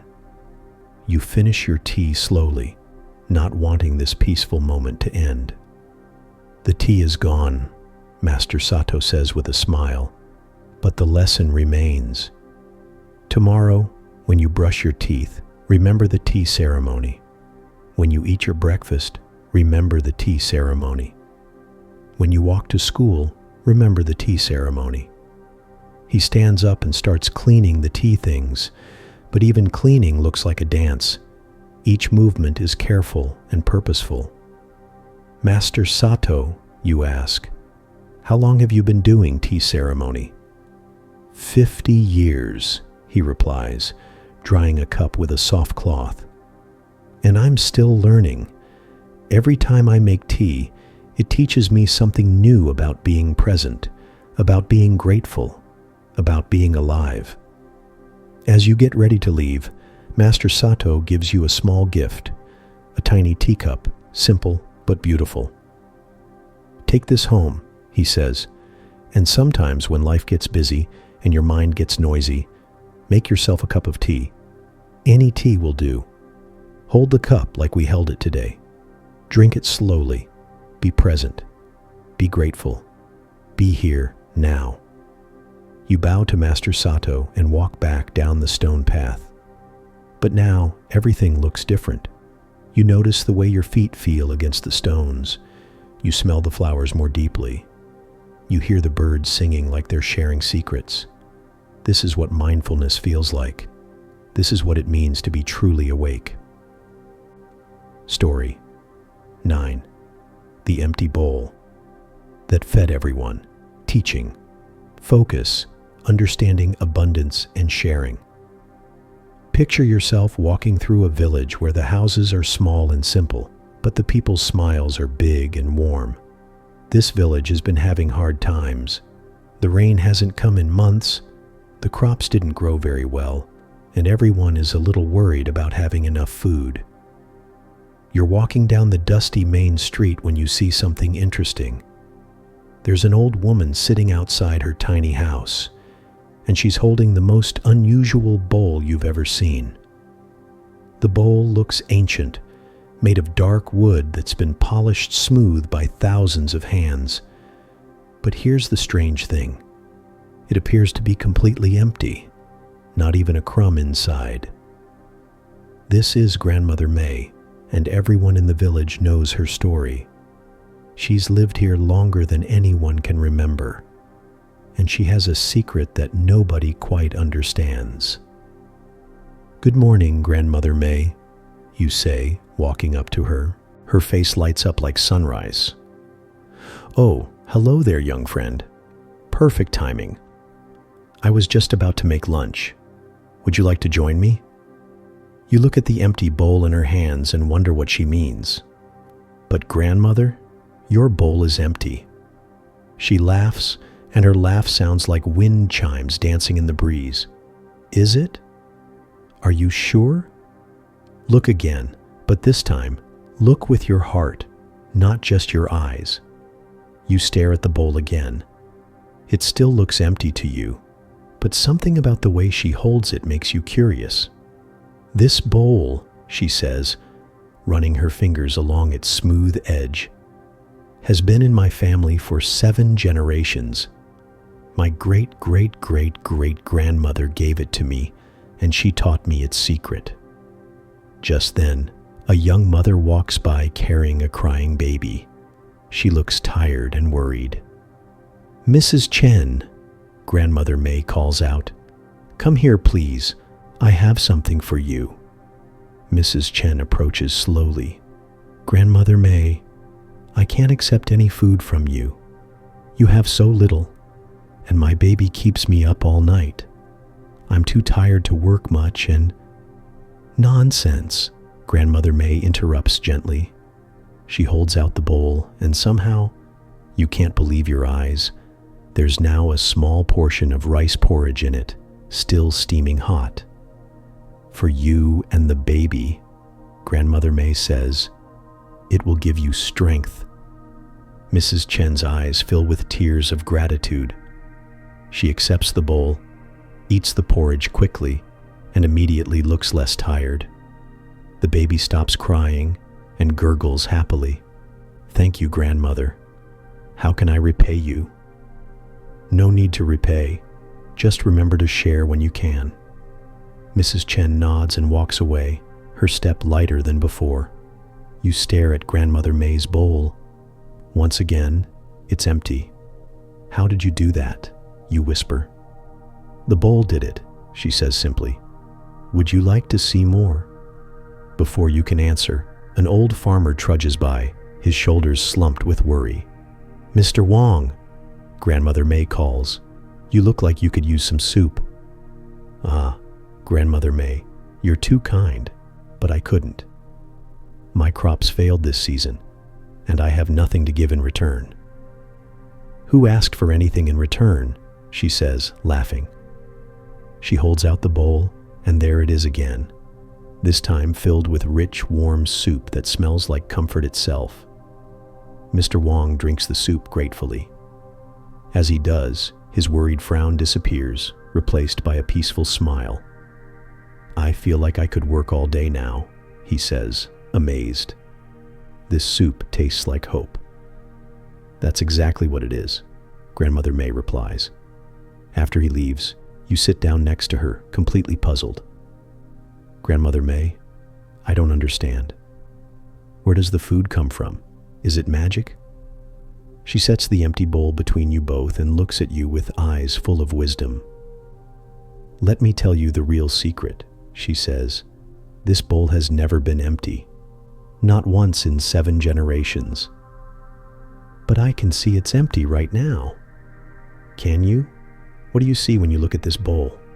You look carefully. "I see wood and air and nothing else." "Look deeper. What else is in this bowl?" You stare harder, trying to see what she sees. Slowly, it begins to come to you. "Love?" you say quietly. Her face breaks into the biggest smile. "Yes, what else?" "Hope?" "Yes, what else?" You think harder. "The wish to help people?" "Exactly. And what else?" "Trust that everything will be okay?" "Perfect. Now do you see?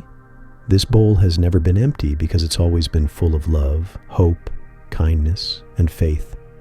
And those things, when you share them, they don't get smaller, they get bigger." As she speaks, more people start gathering around. Word has spread through the village that Grandmother May is sharing lunch. One by one, they approach hesitantly. "I don't have much to give," says a young boy. "Neither do I," says an elderly man.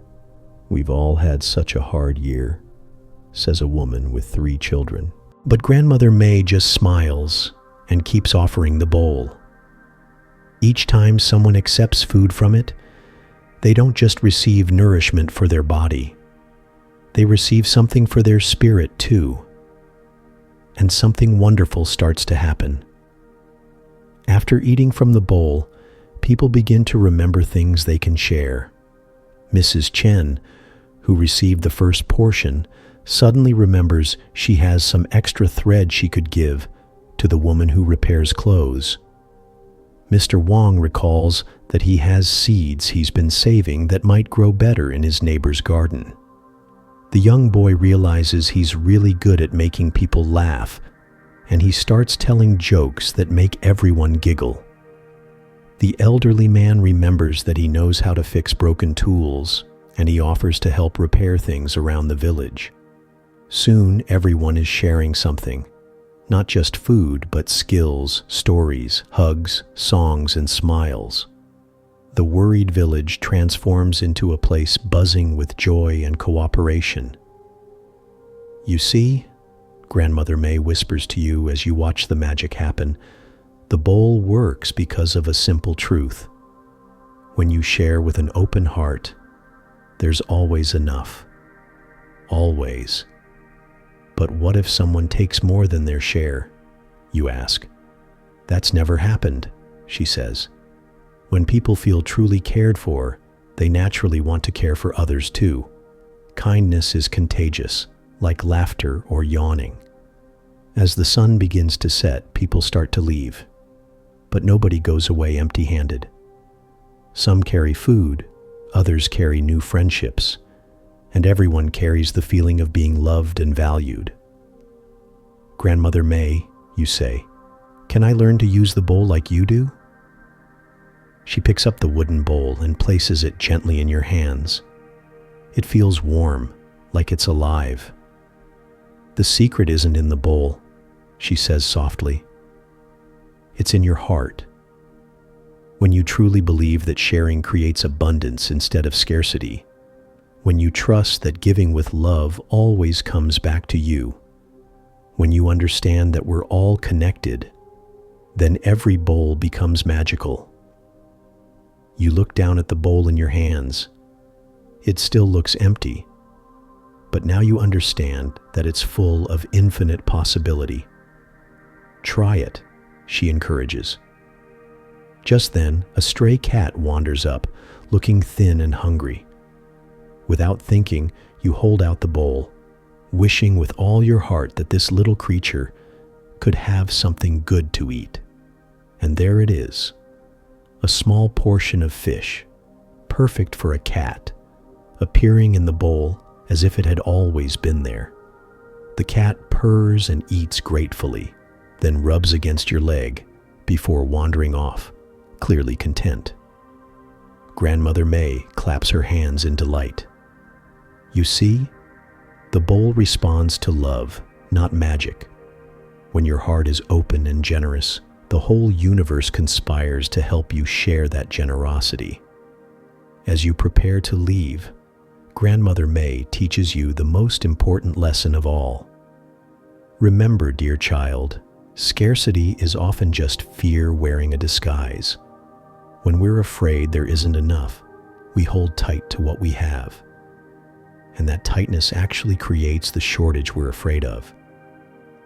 But when we trust in abundance, when we share freely and love openly, we discover that there's always enough. There's enough food, enough love, enough joy, enough everything, as long as we keep sharing it. You walk home as stars begin to appear in the sky, carrying the empty bowl that's actually full of the most important things in life. And in your heart, you carry a new understanding. True wealth isn't about how much you have, but how much you share. The story 10, The Mountain That Learned to Laugh. Teaching focus, finding joy and lightness in life. High up in the sky, where eagles soar and clouds play tag, there stands the most serious mountain you could ever imagine. This mountain has a name, Mount Solemn, and he has never, not once in his entire existence, cracked even the tiniest smile. You're floating up through the clouds today, in our imagination, of course, rising higher and higher until you reach the very top of Mount Solemn. The air is crisp and clean, and you can see for miles in every direction. Mount Solemn has a face carved by thousands of years of wind and weather, deep lines around his eyes, a mouth that turns down at the corners, and eyebrows that seem permanently furrowed with worry. "Good morning, Mount Solemn," you call out cheerfully. The mountain's eyes slowly turn to look at you, but his expression doesn't change one bit. "Good morning," he rumbles in a voice like distant thunder, though I'm not sure what's particularly good about it. There's weather coming from the west, my rocks are getting old and crumbly, and these clouds keep tickling my peak. You look around and see exactly what he means. Playful white clouds are bouncing around his summit like puppies, swirling and dancing in the wind. They look like they're having fun, you observe. Mount Solemn sighs deeply, and his sigh sounds like wind through caves. "Fun? Young friend, I am a mountain. Mountains don't have fun. Mountains stand still, hold up the sky, and weather storms. We are serious, important, responsible. We don't have time for such silly things as fun." Just then, a particularly bouncy cloud zooms by, shaped exactly like a gigantic ice cream cone.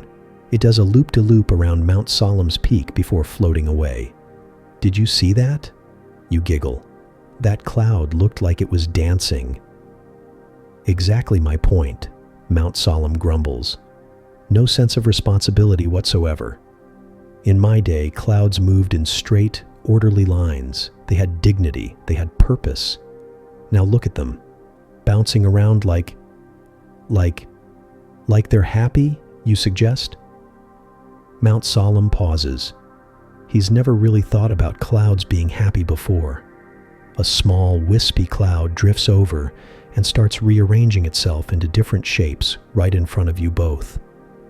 First, it looks like a rabbit, then a butterfly, then something that might be a dragon, or maybe a toothbrush with wings. "What is that cloud doing?" Mount Solemn asks, sounding puzzled. "I think it's putting on a show for us," you say, clapping your hands as the cloud transforms into what looks like a dancing elephant. "A show? But why would it do that? Maybe because it makes people smile?" Mount Solemn considers this.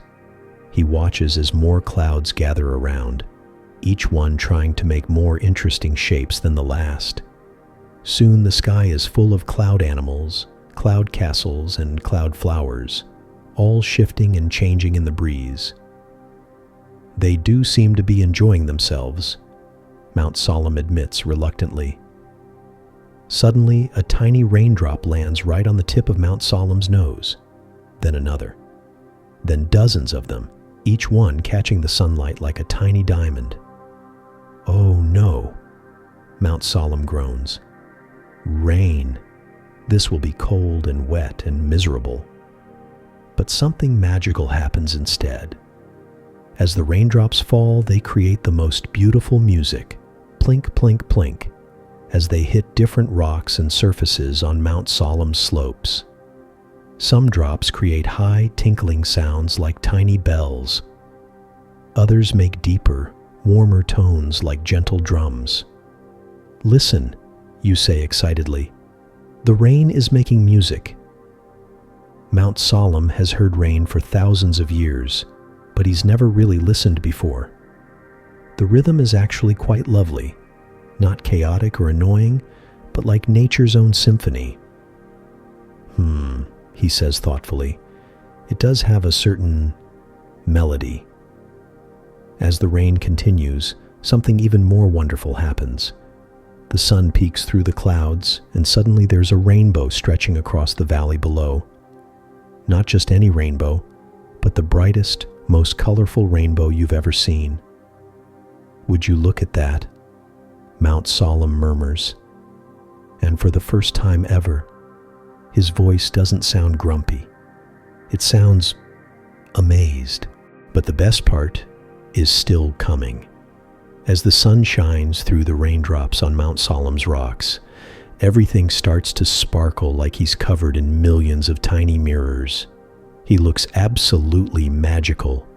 "Mount Solemn," you exclaim. "You're sparkling. You look like you're made of stars." The mountain looks down at himself and gasps. He's never seen himself like this before. He looks beautiful, joyful, alive. At that moment, a family of baby birds lands on his peak, chirping the happiest song. They're not afraid of this serious mountain at all. In fact, they seem to think he's the perfect place for a concert. Their song is so pure, so full of simple joy, that something inside Mount Solemn begins to shift. The corners of his mouth, which have been turned down for centuries, start to twitch upward. Their song is quite pleasant, he admits. More than pleasant, you say. It's wonderful. They're singing just because they're happy to be alive. The baby birds finish their song and start playing a game of chase around Mount Solemn's peak, diving and swooping through the clouds, their laughter echoing off the rocks. They make it look so easy, Mount Solemn observes. Being happy, I mean. Maybe because it is easy, you suggest. Maybe happiness isn't something you have to earn or work for. Maybe it's just something you let yourself feel. As if to prove your point, a butterfly lands on Mount Solemn's nose. It's bright orange and black, and it seems perfectly content to just sit there, wings gently opening and closing. "Hello, little one," Mount Solemn says softly. His voice is gentler now, warmer. The butterfly flutters its wings once, as if to say hello back, then flies off to join its friends in a field of wildflowers growing on Mount Solemn's slope. "I never noticed those flowers before," Mount Solemn says, looking down at the splash of color on his side. "Maybe because you were too busy being serious to see them," you say kindly. "All these years," Mount Solemn reflects, "I thought being important meant being solemn. I thought mountains had to be stern and unchanging. But look around us. The clouds change every moment and they're still beautiful. The seasons change and the world keeps turning. Even the stars dance across the sky each night. As if nature itself is agreeing with him, a gentle breeze starts to blow. It carries the scent of flowers and the sound of children playing in the valley below. Their laughter floats up like music. Listen to that laughter, Mount Solemn says wonderingly. They're not laughing at anything particular. They're just laughing because it feels good. And then something miraculous happens. Mount Solemn's mouth twitches again. The corners lift a little higher. His eyes begin to crinkle. And then, for the first time in his entire existence, Mount Solemn smiles. It starts as just a small smile, but it grows and grows until it spreads across his entire face. And then, as if he can't contain it anymore, he begins to laugh. His laughter is like nothing you've ever heard. It's deep and rich and full of centuries of held-back joy. It echoes through the valleys, bounces off other mountains, and seems to make the very sky brighter. The clouds hear Mount Solemn laughing and start doing even more elaborate dances. The birds sing louder. The flowers seem to bloom brighter. The whole world responds to his joy. "Oh my," Mount Solemn gasps between laughs. "Oh my, this feels wonderful. How could I have gone so long without laughing?" "Maybe you thought you weren't supposed to," you say, laughing along with him. "But why not? Look how beautiful everything is. Look how amazing it is to be alive. The sunrise every morning, the stars every night, the way snow makes everything look like a fairyland, the way spring brings everything back to life." As Mount Solemn laughs, you notice something incredible. He's not getting smaller or less impressive by being joyful. If anything, he seems even more majestic, even more wonderful. His joy makes him shine from within. "You know what I just realized?" Mount Solemn says, his voice now warm and twinkling. "Being serious all the time didn't make me more important. It just made me miss out on all the beauty around me. Real strength isn't about being stern. Real strength is being able to find joy even when things are difficult. A shooting star streaks across the afternoon sky, which is very unusual, but this is a magical day. Mount Solemn laughs with pure delight. Even the universe is celebrating, he chuckles. As the day turns to evening, Mount Solemn teaches you the most important lesson of all. Life is meant to be enjoyed, not just endured. For too long, I thought being grown up, being responsible, being important meant I couldn't be happy. But look at the sun. It's the most important thing in our solar system, and it shines with joy every single day. Look at the ocean.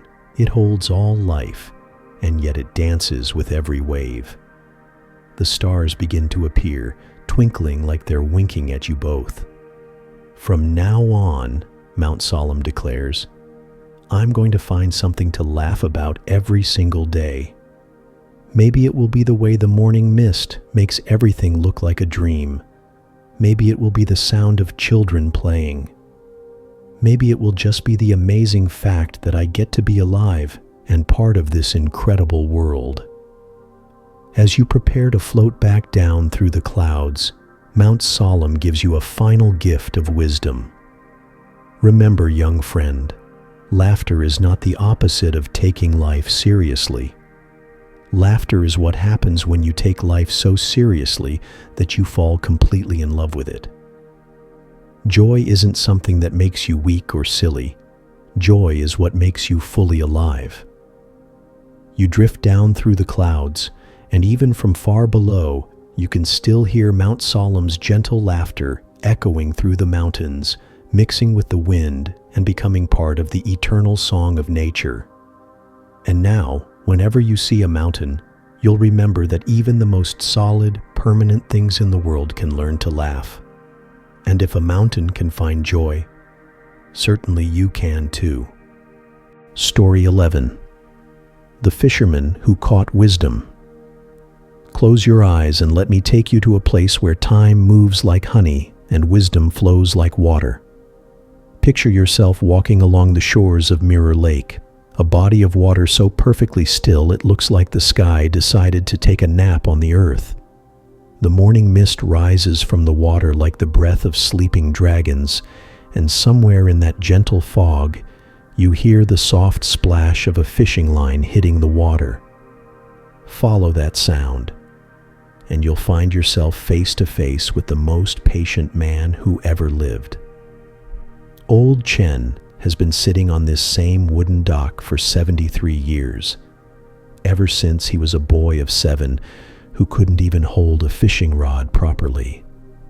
Now his weathered hands, marked with lines like a map of all the places wisdom has traveled, move with the grace of someone who has learned that life is not about rushing, but about arriving at exactly the right moment.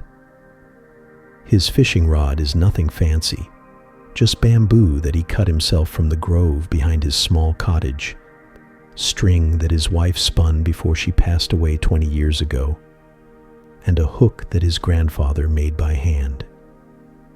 But in Chen's hands, this simple rod becomes something magical, something that connects him not just to the fish below, but to every morning, every sunset, every season that has passed since he first cast his line into these sacred waters. Ah, another seeker comes to the lake, Chen says, without turning around, somehow knowing you're there even though you tried to walk quietly on the creaky dock. Come, sit beside me. The fish are feeling generous today, and the water has stories to tell. You settle down on the sun-warmed wooden planks, feeling the gentle rocking motion of the dock beneath you. The lake stretches out before you like a mirror that reflects not just the sky, but somehow manages to reflect the deeper truths of life itself. Tell me, young friend, Chen says, his voice as calm as the water before you. What do you think I'm fishing for? You look at his simple setup, his peaceful expression, the way his eyes seem to hold depths like the lake itself. Fish, you venture. Chen chuckles, a sound like water lapping against stones. Ah, that's what everyone thinks at first. But I've been coming to this dock every morning for 7 decades, and I've learned something interesting. The fish are just the excuse. What I'm really fishing for is much more valuable. As if responding to his words, something tugs gently at his line. But Chen doesn't react with excitement or hurry. Instead, he closes his eyes for a moment, as if listening to something only he can hear. "This one," he whispers, "is special. Can you feel it?" Strangely, you can. There's something in the air, a kind of electric anticipation mixed with reverence. The morning mist seems to part slightly, and the water around Chen's line begins to glow with a soft, golden light. "The golden fish of Mirror Lake," Chen explains, his voice filled with wonder, even though he's clearly seen this before. Legend says they're older than the mountains, wiser than the oldest trees, and more valuable than all the treasure in the emperor's vault. Slowly, carefully, with movements so gentle they seem like a meditation, Chen begins to work with whatever is on his line. This isn't the aggressive fight you might expect between fishermen and fish. Instead, it's like watching a conversation, a dance, a negotiation between old friends who respect each other completely. "You see," Chen continues as he works, "most people think fishing is about conquest. Humans against fish, intelligence against instinct. But what I learned, after many years of catching nothing but disappointment, is that true fishing is about partnership. The fish chooses to come up just as much as I choose to cast down." Minutes pass, maybe an hour. Time seems to have its own rules here by the lake. Finally, with movements as graceful as a master painter making the final stroke on a masterpiece, Chen lifts his catch-up into the golden morning light. What you see takes your breath away. The fish in Chen's hands isn't just golden, it's like holding captured sunlight, liquid joy, crystallized happiness. Its scales seem to contain tiny galaxies, and its eyes hold wisdom so ancient and deep that looking into them feels like peering into the very heart of the universe. "Beautiful," you whisper, and somehow the word feels too small for what you're experiencing. "Indeed," Chen agrees, "but now comes the most important part of fishing. The part that took me 40 years to understand." You expect him to reach for a bucket or a basket or something to keep this magnificent creature. After all, surely this is the prize, the reward for all those years of patient waiting. Instead, Chen does something that shocks you to your core. He begins to speak to the fish. "Old friend," he says, his voice filled with the kind of respect usually reserved for beloved grandparents or honored teachers. "Thank you for choosing to visit me this morning. You are even more beautiful than I remembered from our last meeting." The fish, impossibly, seems to respond. Its fins move in what can only be described as acknowledgement, and its ancient eyes fix on Chen's face with unmistakable recognition. "I know what you're thinking," Chen says to you without looking away from the fish. "You're wondering why I'm not celebrating, why I'm not rushing to show everyone in the village what I've caught. But you see, the catching was never the point. The meeting was the point." He cradles the golden fish in his wet hands, supporting it gently in the lake water that drips between his fingers. This beautiful being has lived in these waters for perhaps 100 years.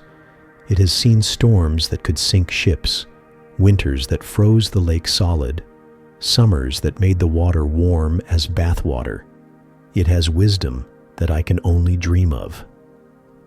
Chen looks at you then, and in his eyes you see the same depth, the same ancient wisdom that you saw in the fish. "If I kept this fish, What would happen to all that wisdom? It would fade. If I put this creature in a bucket, or a tank, or even the finest aquarium, it would lose the very thing that makes it magical. It would become just a pretty pet instead of a wild miracle. But the legends, you protest. They say if you catch a golden fish, it grants you a wish. You could ask for anything: wealth, fame, power, even immortality. Chen smiles, and his smile contains the same golden light as the fish. Ah, but that's exactly what I am doing. I am making my wish. With infinite care, he lowers his hands until they're just beneath the surface of the lake. The golden fish floats there for a moment, suspended between two worlds, the world of being caught and the world of being free. My wish, Chen says, is to witness true beauty swimming free in its proper home.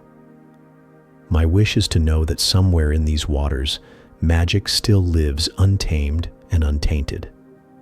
My wish is for this magnificent creature to continue being exactly what it was born to be. The fish seems to understand. It circles once in Chen's open palms, a gesture that feels unmistakably like gratitude, like blessing, like the passing of wisdom from one ancient soul to another. Then, with a movement as graceful as silk flowing in wind, it disappears into the depths of Mirror Lake. You sit there in stunned silence, watching the ripples spread out in perfect circles until the lake returns to its mirror-like calm. But you could have had anything, you finally say. The legends say, golden fish grant any wish to those who catch them. Chen begins to pack up his fishing gear with the same unhurried care he does everything else. Young friend, let me tell you a secret that took me most of my life to learn. The fish did grant my wish. In fact, it grants my wish every single time. He stands up, stretching muscles that have grown stiff from years of patient sitting. You see, my wish is not to own something beautiful. My wish is to witness something beautiful being exactly what it's meant to be. Every time I release a fish back to these waters, I get to see freedom in action. I get to participate in the miracle of letting go. As you walk back toward the village with Chen, your mind spins with questions. But don't you ever want to keep something? Don't you ever get tired of letting go? Chen pauses on the path and points back toward the lake, where the morning mist is just beginning to lift. Look, he says. You turn and see the lake spread out below you like a sheet of liquid gold in the morning light. And there, breaking the surface in a series of graceful arcs, you see them. Dozens of golden fish, leaping and playing in the early sunlight, their scales catching the light like tiny suns. If I had kept that first golden fish 40 years ago, Chen says softly, would there be so many now? If I had chosen ownership over freedom, possession over appreciation, having over witnessing, would the lake still be full of magic? You understand then, in a way that goes deeper than words. The lake is full of golden fish precisely because Chen has spent decades returning them to its waters. His restraint has created abundance. His letting go has multiplied beauty. The most valuable things in life, Chen continues as you resume walking, can't be kept in nets or cages or even in our hearts if we grasp too tightly. Love grows when we give it freely. Beauty multiplies when we don't try to own it. Wisdom deepens when we share it instead of hoarding it. You reach Chen's small cottage with its garden full of vegetables he grows and flowers he tends with the same patient care he brings to fishing. On his porch sits a rocking chair, worn smooth by decades of use, and beside it, a small table with a journal. Every morning, before I go to the lake, Chen explains, I write in this journal, not about the fish I've caught, but about the fish I've released.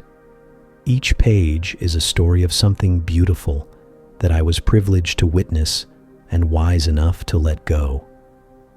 He opens the journal, and you see page after page of careful handwriting, each entry describing not just fish, but moments of beauty, instances of grace, encounters with the miraculous that happen when we approach life with patience and reverence rather than greed and grasping. This is my real treasure, Chen says. Not the fish themselves, but the memories of being present with them, of being trusted by them, of being part of their story for just a brief moment before releasing them back to their larger life. That evening, as the sun sets over Mirror Lake, you find yourself thinking about all the things in your own life that you've tried to capture, contain, control. How many beautiful moments have you missed because you were too busy trying to photograph them? How many relationships have you damaged by holding too tightly? How many opportunities have you lost because you couldn't let go of what came before? Chen finds you sitting by the water, lost in thought. Heavy thinking? He asks, settling down beside you with 2 cups of tea. I'm wondering if I've been fishing all wrong my whole life, you admit. Ah, Chen nods knowingly. That's the beginning of wisdom, questioning not just what we catch, but why we fish at all. The lake is perfectly still now, reflecting the first stars as they appear in the darkening sky. Somewhere beneath the surface, golden fish swim in waters kept pure by decades of reverence and release. The most valuable catch, Chen says as night settles around you, is the understanding that some things become more precious when we let them go. The fisherman who learns this catches not just fish, but wisdom, not just food for the body, but nourishment for the soul.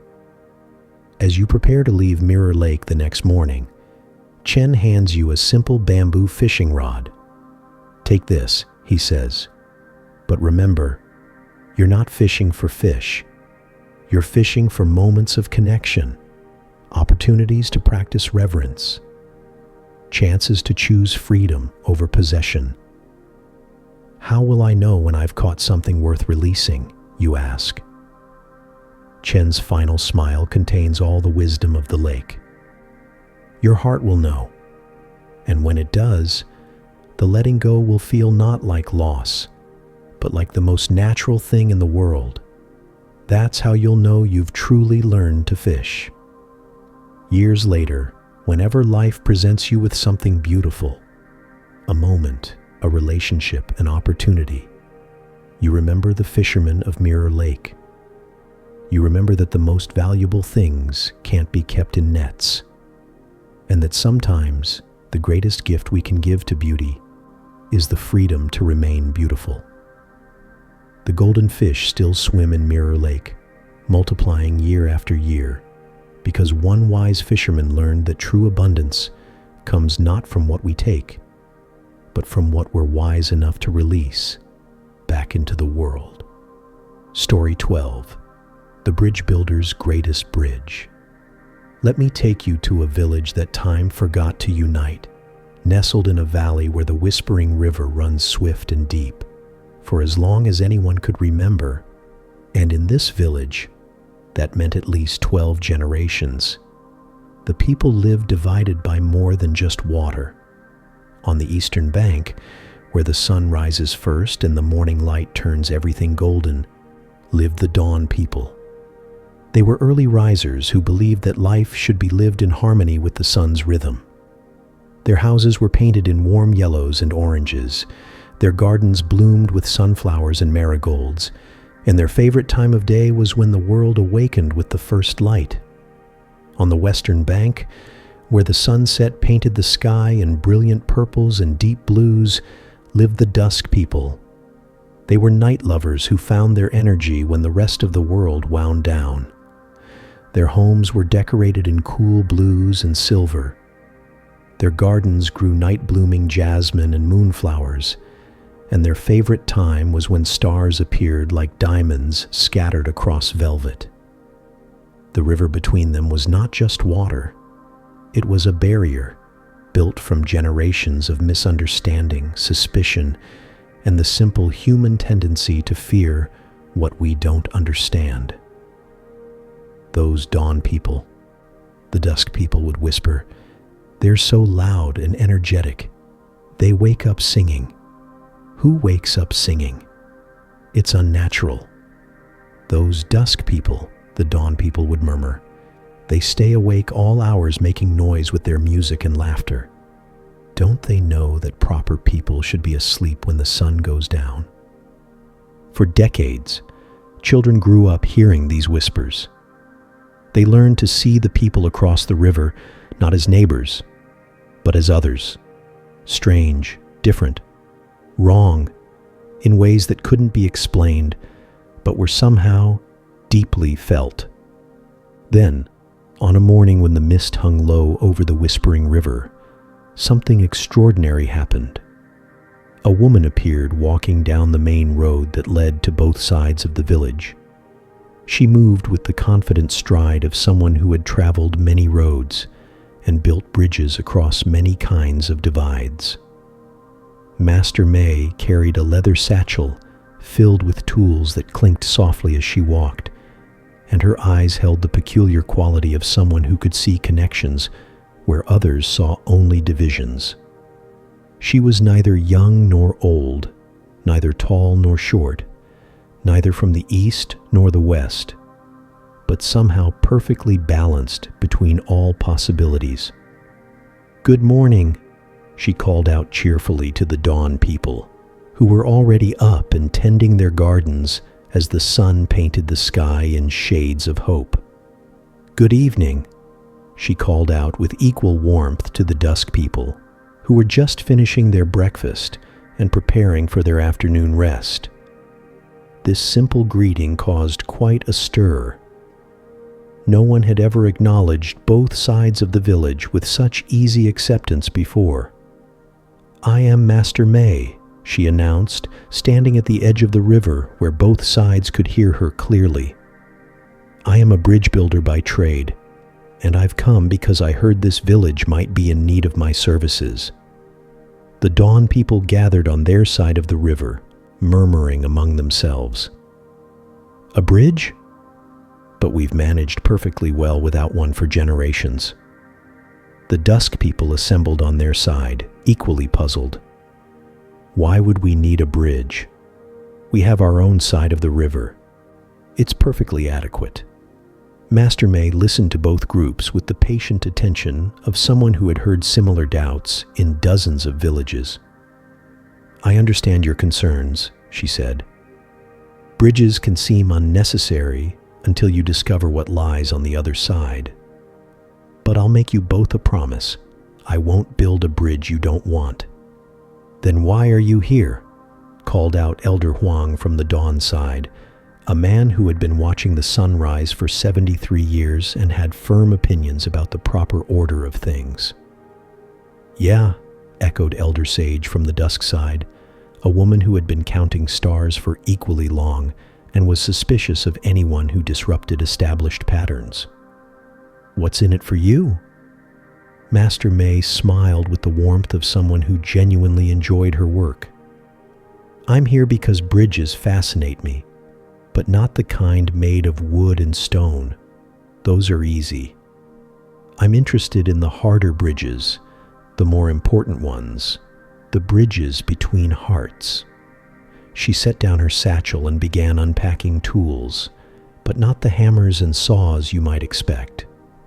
Instead, she pulled out something that looked like a large book, a collection of small mirrors, and a bundle of colored ribbons. "Before I build any physical bridge," Master May explained, "I always start with understanding. You see, the strongest bridges begin in the mind and heart, not in the ground." Over the next 3 days, Master May did something remarkable. Instead of surveying the river or measuring distances, she surveyed stories. She went from house to house on both sides of the village, sitting with families, drinking tea, and asking a simple question. Tell me about a time when you felt truly happy. The stories she collected were illuminating. Lynn, a young girl from the dawn side, spoke about mornings when she helped her grandmother bake bread, how the warm kitchen filled with golden light and the smell of yeast and flour made her feel like she was part of something larger than herself. River, a boy from the dusk side, described evenings when his grandfather taught him to read the stars, how the vast night sky made him feel connected to mysteries and stories that stretched across time and space. Maya from the dawn side talked about her love of gardening, how she could spend hours nurturing seeds into blooms, watching life emerge from darkness into light. Jun from the dusk side shared his passion for music, how he could lose himself for hours in melodies that seemed to capture emotions too complex for words. Elder Huang spoke about his proudest moment, teaching his grandson to fish in the early morning calm, when the world was so quiet you could hear your own heartbeat. Elder Sage remembered her finest achievement, staying up all night to deliver a baby during a difficult birth, using skills passed down through generations of women who understood that some of life's most important work happens in the darkness. By the end of 3 days, Master Mei had collected dozens of stories from both sides of the village. Then she did something that no one expected. She organized a storytelling evening. But here was the twist. She didn't tell people which stories came from which side of the river. She simply sat by the water's edge as both communities gathered, cautiously on their respective sides, and began to read the stories aloud. Here's a story about someone who finds joy in nurturing growing things, she began, reading Maya's gardening story without mentioning Maya's name. They talk about the satisfaction of helping life flourish, of being part of the cycle of growth and renewal. From both sides of the river came nods of recognition. Who doesn't understand the joy of helping something grow? Here's another story, Master Mei continued, about someone who finds peace in music, who feels that melodies can express what words cannot.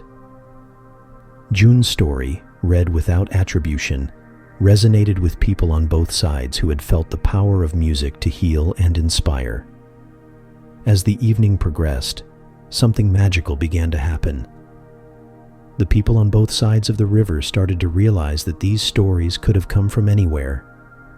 The emotions were universal. The human experiences were shared. "Wait," called out Lin from the dawn side. "That story about teaching a child to fish, that sounds like something my neighbor Elder Huang would say." "And that story about helping with difficult births," added Jun from the dusk side. "That's exactly the kind of thing Elder Sage talks about." Master Mei smiled knowingly. Interesting observation. It's almost as if people, regardless of which side of a river they live on, share similar hopes, dreams, fears, and joys. The next morning brought the first real breakthrough. Lin, the Dawnside girl who loved baking, appeared at the river's edge carrying a basket of bread. "I was thinking about that music story last night," she called across the water. "I've never really tried to understand music the way that person described it." From the dusk side, River approached the water carrying a small wooden flute. "And I was thinking about that bread baking story. I've never experienced that kind of creation in the kitchen." They stood there, separated by 20 feet of flowing water and a lifetime of assumptions, looking at each other across the divide. "I could teach you about bread," Lin offered hesitantly. "I could teach you about music," River replied. And that's when Master Mei knew it was time to build her bridge. But she didn't start with wood and stone. She started with something simpler and more profound. "Lin," she called out, "throw River a piece of that bread." "River," she continued, "play Lin a simple tune on your flute." Then River played a simple, beautiful melody on his flute, a tune that seemed to capture the feeling of sunrise, even though he had learned it by moonlight. Lin found herself swaying to the music, feeling joy bubble up inside her like the yeast in her bread. "Again," called out Maya from the dawn side. "More music," shouted Jun from the dusk side. Within an hour, people from both sides of the river were gathered at the water's edge, throwing food back and forth, sharing songs across the divide, calling out compliments and questions and expressions of wonder. "This," Master Mei announced, "is the real bridge. Everything else is just making it easier to cross." The physical construction of the bridge became a community celebration rather than a construction project.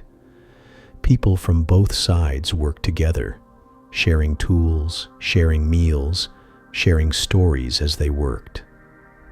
Elder Huang, who had been suspicious of the whole enterprise, found himself working alongside Elder Sage, debating the best techniques for setting foundation posts. Their argument was spirited but friendly, each learning from the other's lifetime of experience. Maya and June discovered that gardens and music had more in common than either had imagined. Both required patience. Both involved nurturing something from small beginnings to full expression. Both brought beauty into the world. Lin and River became inseparable, teaching each other their crafts and discovering that the combination of fresh bread and beautiful music made both experiences richer. As the bridge took shape, a beautiful structure made of local wood and decorated with carvings that reflected both dawn and dusk motifs, Master Mei worked on her real masterpiece, the invisible bridge of understanding that was growing between the two communities. 3 months later, the bridge was completed. It arched gracefully over the whispering river, strong enough to carry the heaviest loads, but beautiful enough to be a work of art. At the dedication ceremony, people from both sides gathered in the middle of the bridge to celebrate. But Master Mei's speech surprised everyone. "This bridge," she said, standing at the center of the span, "is not my greatest work." The crowd murmured in confusion. The bridge was magnificent, perfectly engineered, beautifully decorated. "My greatest bridge," Master Mei continued, "is invisible. It exists in your willingness to listen to each other's stories. It lives in your curiosity about each other's ways of life. It grows stronger every time you choose understanding over assumption, every time you ask questions instead of making judgments." She gestured to the mixed crowd around her. Dawn people and dusk people standing together, talking, laughing, sharing food and stories. "This physical bridge will last for generations," she said. "But the bridge of connection you've built between your hearts, that will last forever, and it will be passed down to your children and their children as the greatest inheritance you could possibly give them." As the celebration continued into the night, with the dawn people staying up later than usual and the dusk people rising earlier than normal, Master Mei quietly packed her tools. Elder Huang found her preparing to leave. "Stay," he urged. "You've become part of our community." "Yeah," agreed Elder Sage, joining them. "We've got room for a bridge builder here." Master Mei shouldered her pack with the satisfaction of someone whose work was complete. "Thank you, but my work here is done. And besides, there are other villages, other rivers, other communities that need to discover what you've learned." "What have we learned?" Lin asked. She had come to say goodbye along with River, Maya, and Jun, the four young people who had become symbols of the bridge between communities. "You've learned that differences don't have to create divisions," Master May replied. "You've discovered that what makes us unique can actually make us stronger when we combine our strengths. You've realized that the things we have in common are deeper and more important than the things that seem to separate us." She paused at the foot of the bridge, looking back at the village that was no longer divided.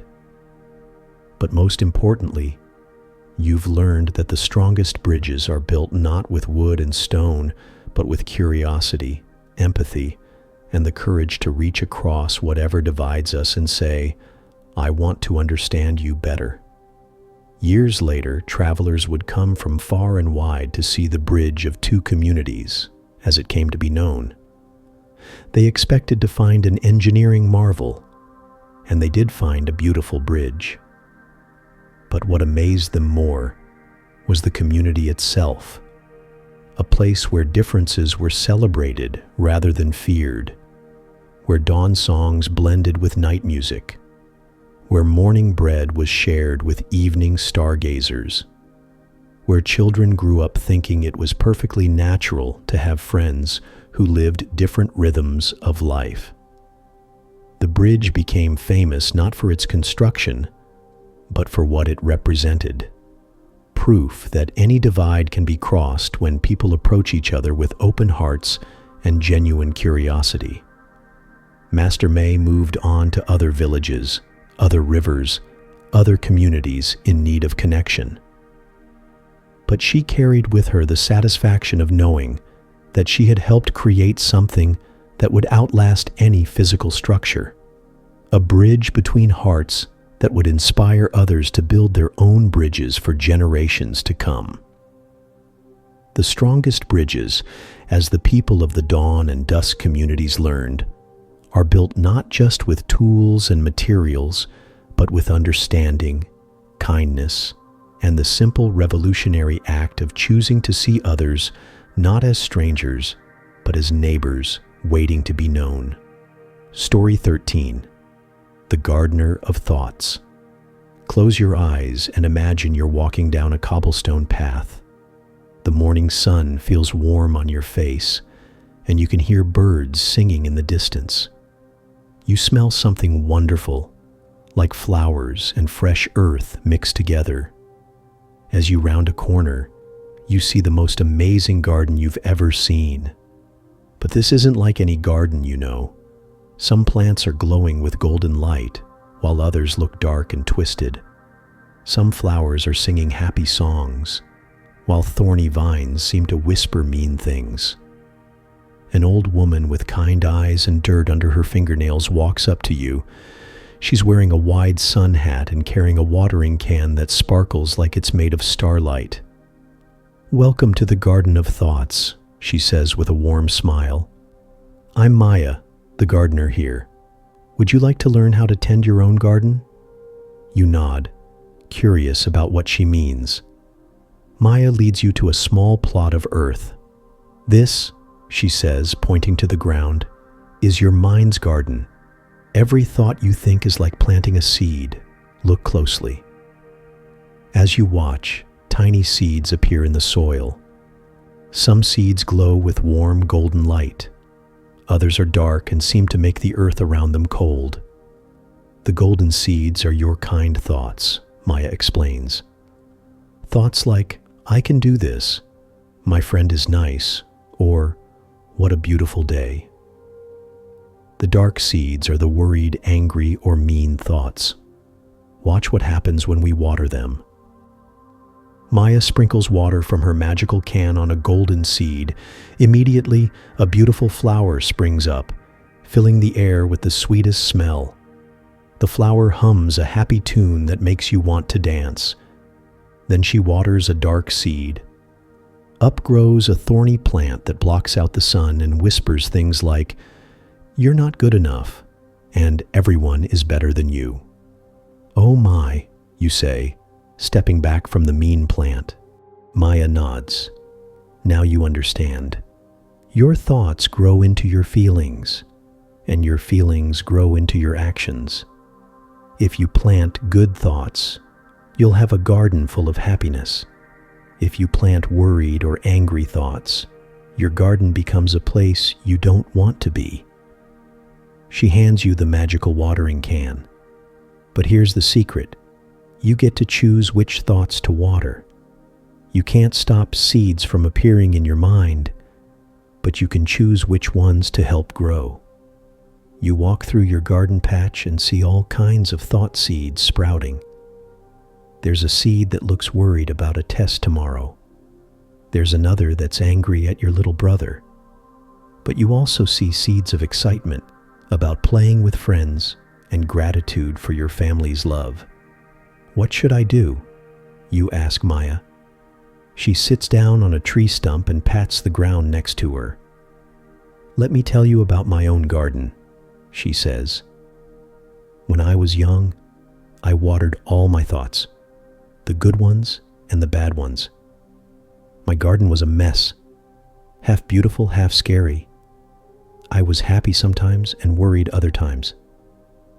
A gentle breeze blows through the garden, making the golden flowers chime like bells. Then my teacher taught me the secret of weeding, Maya continues. When you see a thought seed that will grow into worry or meanness, you don't water it. Instead, you gently pull it up and replace it with something better. She shows you how to carefully remove a worried thought seed. When I'm worried about something, I replace that thought with, I will do my best and trust that things will work out. When I'm angry at someone, I replace it with, everyone makes mistakes, including me. I choose to be kind. You try it yourself. You pull up the worried seed about tomorrow's test and plant a new one. I studied hard. I'll do my best. Immediately, a small flower begins to bloom, glowing with confident light. Wonderful! Maya claps her hands. But remember, gardening takes practice. Some weeds have deep roots and keep coming back. That's okay. Just keep gently removing them and planting better thoughts. Over the next few minutes, Maya teaches you more gardening tricks. When angry thoughts try to grow, you can plant patient seeds. When sad thoughts appear, you can plant grateful thoughts. When mean thoughts about others sprout up, you can plant loving-kindness seeds. What about when really bad things happen? You ask. What if someone is mean to me or I lose something important? Maya's eyes grow soft with understanding. Even in winter, a good gardener prepares for spring, she says. Bad things do happen. When they do, it's okay to feel sad or hurt for a while. But even then, you can choose to plant seeds of hope, courage, and trust that spring will come again. She shows you a corner of the garden where some plants look sad but are surrounded by gentle, caring flowers. See? The hurt plants are held by love and hope. They're healing. As you practice gardening your thoughts, you notice something magical happening. The more golden flowers you grow, the happier you feel. The garden becomes brighter, more beautiful. Even your body feels lighter and stronger. This is amazing, you say. But what happens when I leave the garden? How do I remember to do this at home? Maya smiles and hands you a small seed that glows in your palm. This is a remembering seed, she says. Plant it in your heart. Every morning when you wake up, ask yourself, what thoughts will I choose to water today? Every night before sleep, look at your thought garden and appreciate the beautiful things you've grown. She walks you to another part of the garden where children are playing. You see a boy who used to water angry thoughts, but now his section is full of patient flowers. There's a girl who used to grow worry weeds, but now she has confidence roses blooming everywhere. They learned, just like you're learning, Maya says. Some days their gardens look better than others. That's normal. Gardening is something you do every day, little by little. You spend more time practicing. When a jealous thought appears, you replace it with happiness for others. When a scary thought pops up, you plant a brave thought instead. Each time you make a good choice, your garden becomes more beautiful. Can I teach others about thought gardening? You ask. Of course, Maya says. The best way to keep your own garden healthy is to help others with theirs. When you see someone watering mean thoughts, you can gently remind them that they have a choice. When someone is growing worry weeds, you can help them plant hope seeds instead. As the sun begins to set, painting the sky in soft colors, Maya walks you back to the entrance of the garden. Remember, she says, giving you a hug that smells like flowers and sunshine. Your mind is your garden. Every single day, you get to choose what to plant, what to water, and what to weed out. Some days will be easier than others, but each day is a new chance to grow something beautiful. You look back at your thought garden one more time. It's glowing with golden light, filled with flowers of kindness, courage, gratitude, and love. You can barely see where the worry weeds used to be.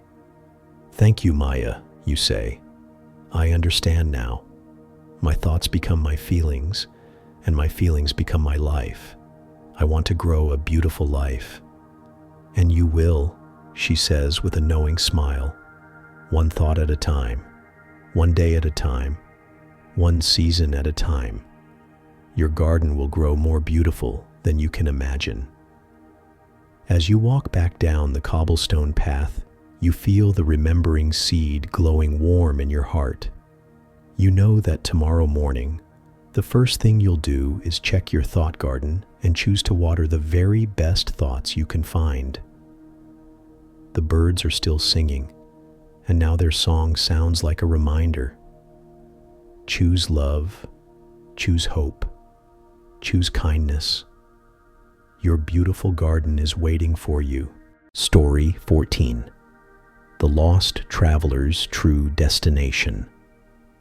Take a deep breath and imagine you're standing at the edge of a vast forest. The path ahead disappears into shadows between tall trees. You're holding a map, but when you look at it, all the lines seem blurry and confusing. You're not sure which way to go. This is where we meet Kira, a young traveler with a backpack full of dreams and a heart full of questions. Just like you, she's looking at her map, feeling confused and a little scared. I'm supposed to be going somewhere important, Kira says aloud to herself, but I have no idea which path to take. She had started her journey so confidently. Everyone in her village had given her advice. Take the fastest road. Choose the safest path. Go where everyone else goes. But now, standing here with 3 different trails leading into the forest, she feels more lost than ever. Kira closes her eyes and takes a deep breath. I'll just pick one, she decides. At least walking is better than standing here worrying. She chooses the path on the right because it looks the widest. Surely the biggest path must lead somewhere good, right? As you walk alongside Kira, you notice how the forest around you is full of life. Squirrels chase each other up tall oak trees. Butterflies dance from flower to flower. A stream babbles happily somewhere nearby. But Kira is too busy looking at her map and worrying about being lost to notice any of this beauty. After walking for an hour, the wide path suddenly splits into 5 smaller paths. Oh no, Kira sighs, sitting down on a fallen log. I'm even more lost now. She looks at her map again, but it still doesn't make sense. That's when she hears a gentle voice. Why do you look so worried, young traveler? Kira looks up and sees an old man sitting by the stream. He's feeding breadcrumbs to some ducks and smiling peacefully. His clothes are simple, and his eyes twinkle with kindness. I'm lost, Kira says sadly. I'm supposed to be going somewhere important, but I don't know which way to go. Everyone is expecting me to arrive somewhere, but I can't even read this map properly. The old man, who introduces himself as Wei, chuckles softly. May I ask you something? Where exactly are you supposed to be going? Kira opens her mouth to answer, then closes it. She realizes she doesn't actually know.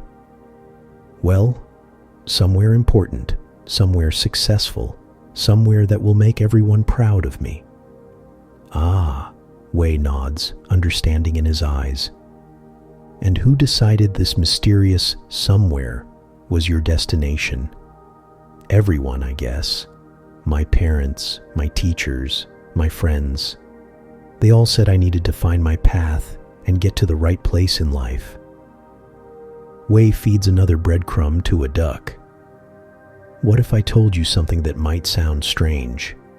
What if the place you're trying to get to doesn't exist on any map? Kira frowns. That doesn't make sense. Everyone has to go somewhere. Do they?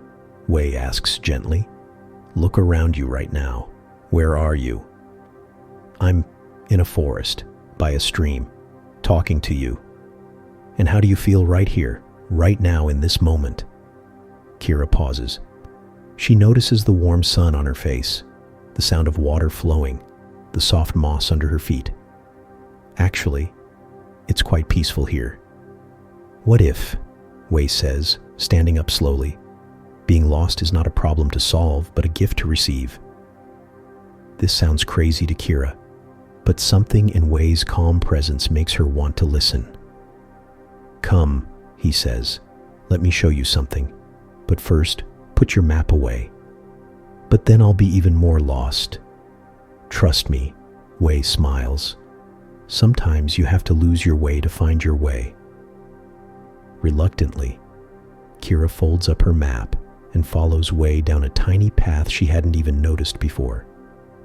As you walk with them, you see that this little path is full of wonders.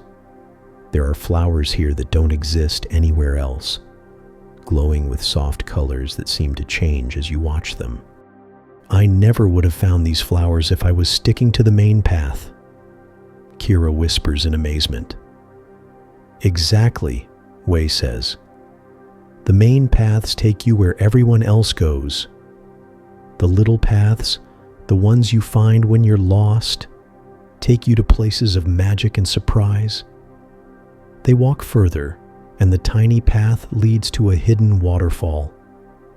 The water cascades down smooth rocks, creating a natural pool that reflects the sky like a mirror. Kira has never seen anything so beautiful. But I'm still not getting anywhere, she protests, though her voice is softer now, less worried. Aren't you? Wei asks. You were stressed and confused when we met. How do you feel now? Kira realizes she feels calmer, happier, more alive than she has in weeks. Better, she admits. Much better. Then you have already arrived somewhere important, Wei says. You've arrived at peace. You've arrived at wonder. You've arrived at this perfect moment. They sit by the waterfall, and Wei shares some fruit from his bag. As they eat, he tells Kira about his own journey. When I was young, like you, I had a very clear map. I knew exactly where I was supposed to go. I was going to become the most successful merchant in the kingdom. I followed every main road, took every shortcut, pushed myself to get there as fast as possible. Did you make it? Kira asks. Oh yes, I became very successful. I had a big house, lots of money. Everyone admired me. I had arrived at my destination. That sounds wonderful. It was, Wei nods, for about a week. Then I realized something strange. I had spent so many years rushing to get there that I had forgotten how to enjoy being anywhere. I was successful, but empty. I had everything but felt like I had nothing. Kira thinks about this as she watches the waterfall. What did you do? I did something that everyone thought was crazy, Wei laughs. I left my successful life and started wandering. No map, no destination, no plan, just walking and seeing what I would discover. And what did you discover? Everything, Wei says, his eyes sparkling. I discovered that every moment is a destination. I discovered that being curious is more valuable than being certain. I discovered that the most beautiful things in life are usually found on paths that don't appear on any map. As the day passes, Wei shows Kira more hidden wonders. They find a grove where the trees grow in perfect spirals. They discover a meadow where the grass feels like velvet and smells like cinnamon. They meet a family of rabbits who seem to be having their own little conversation.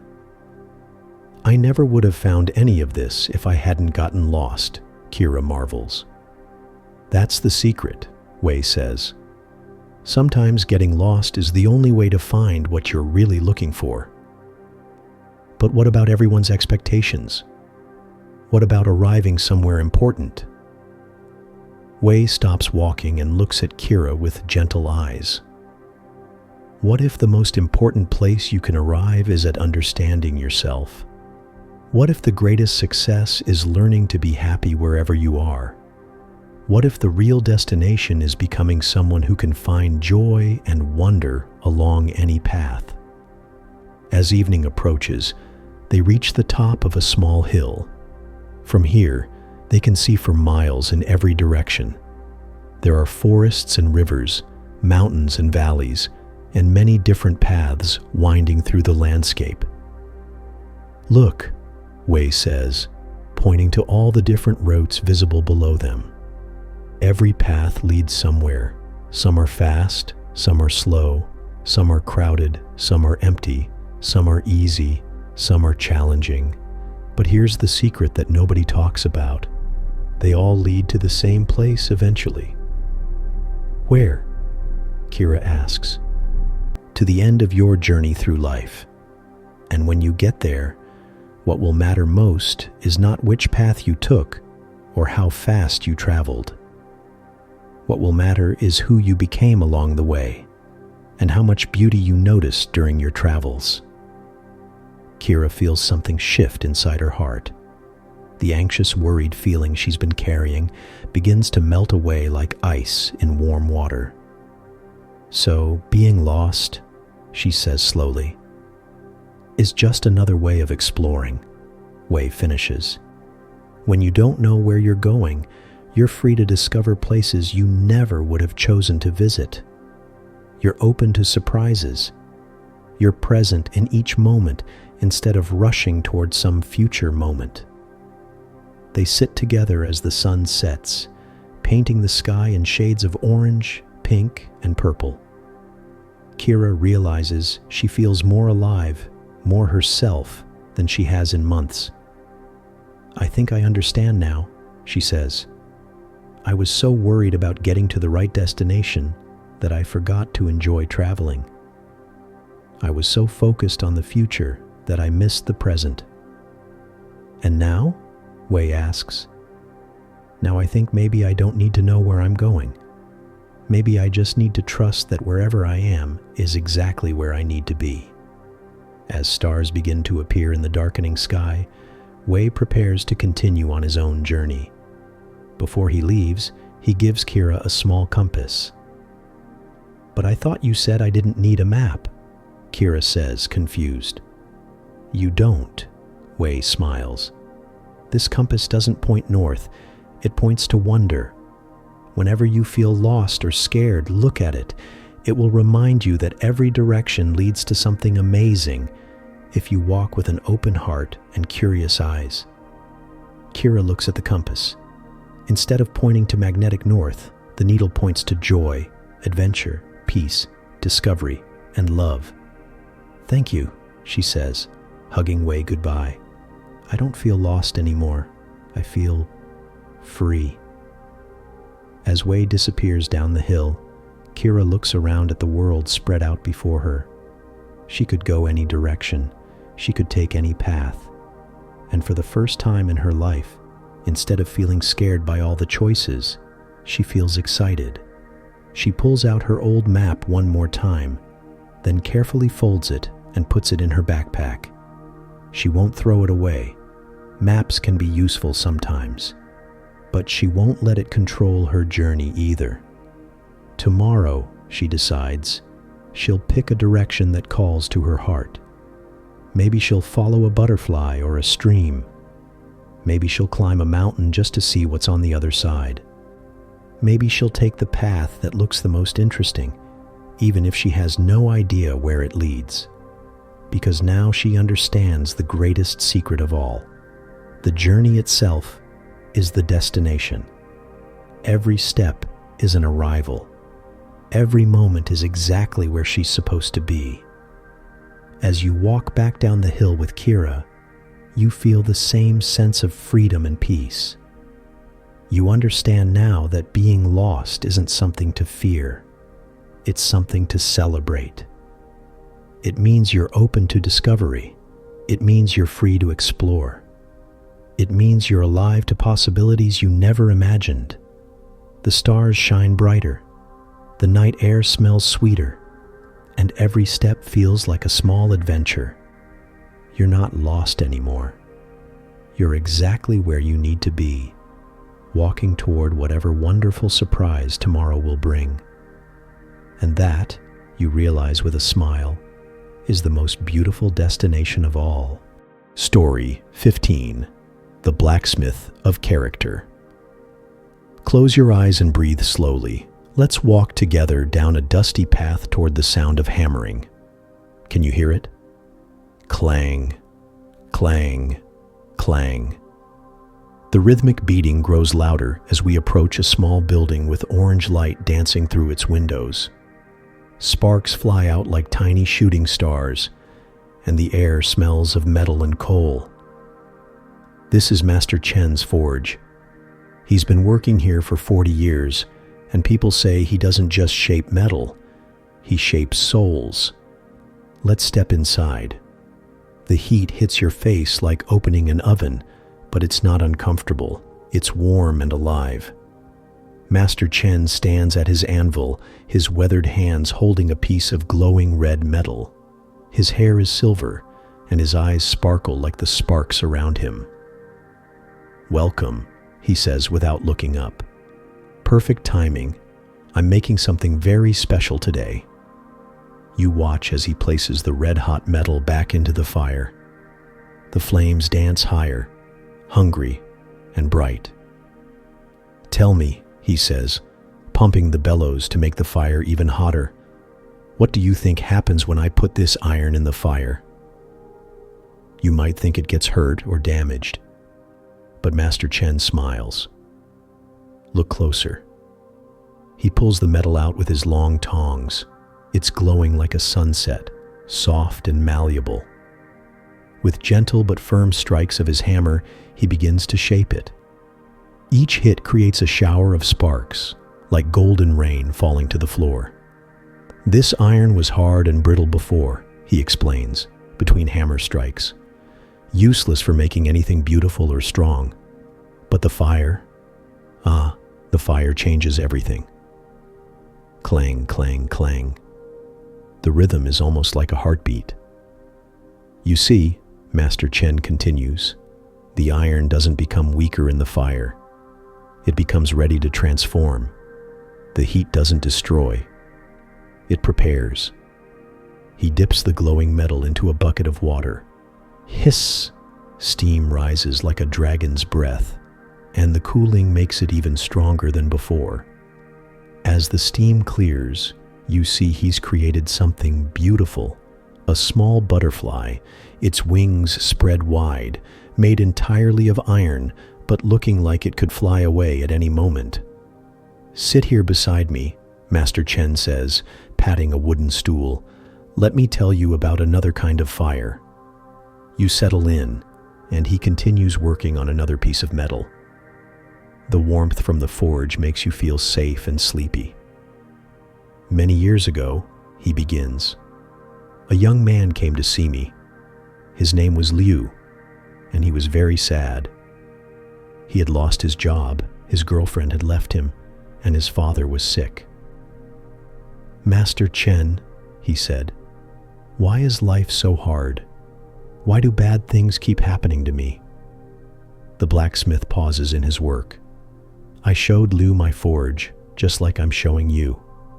I picked up this cold piece of iron and asked him, "What can I make with this?" "Nothing," Liu said.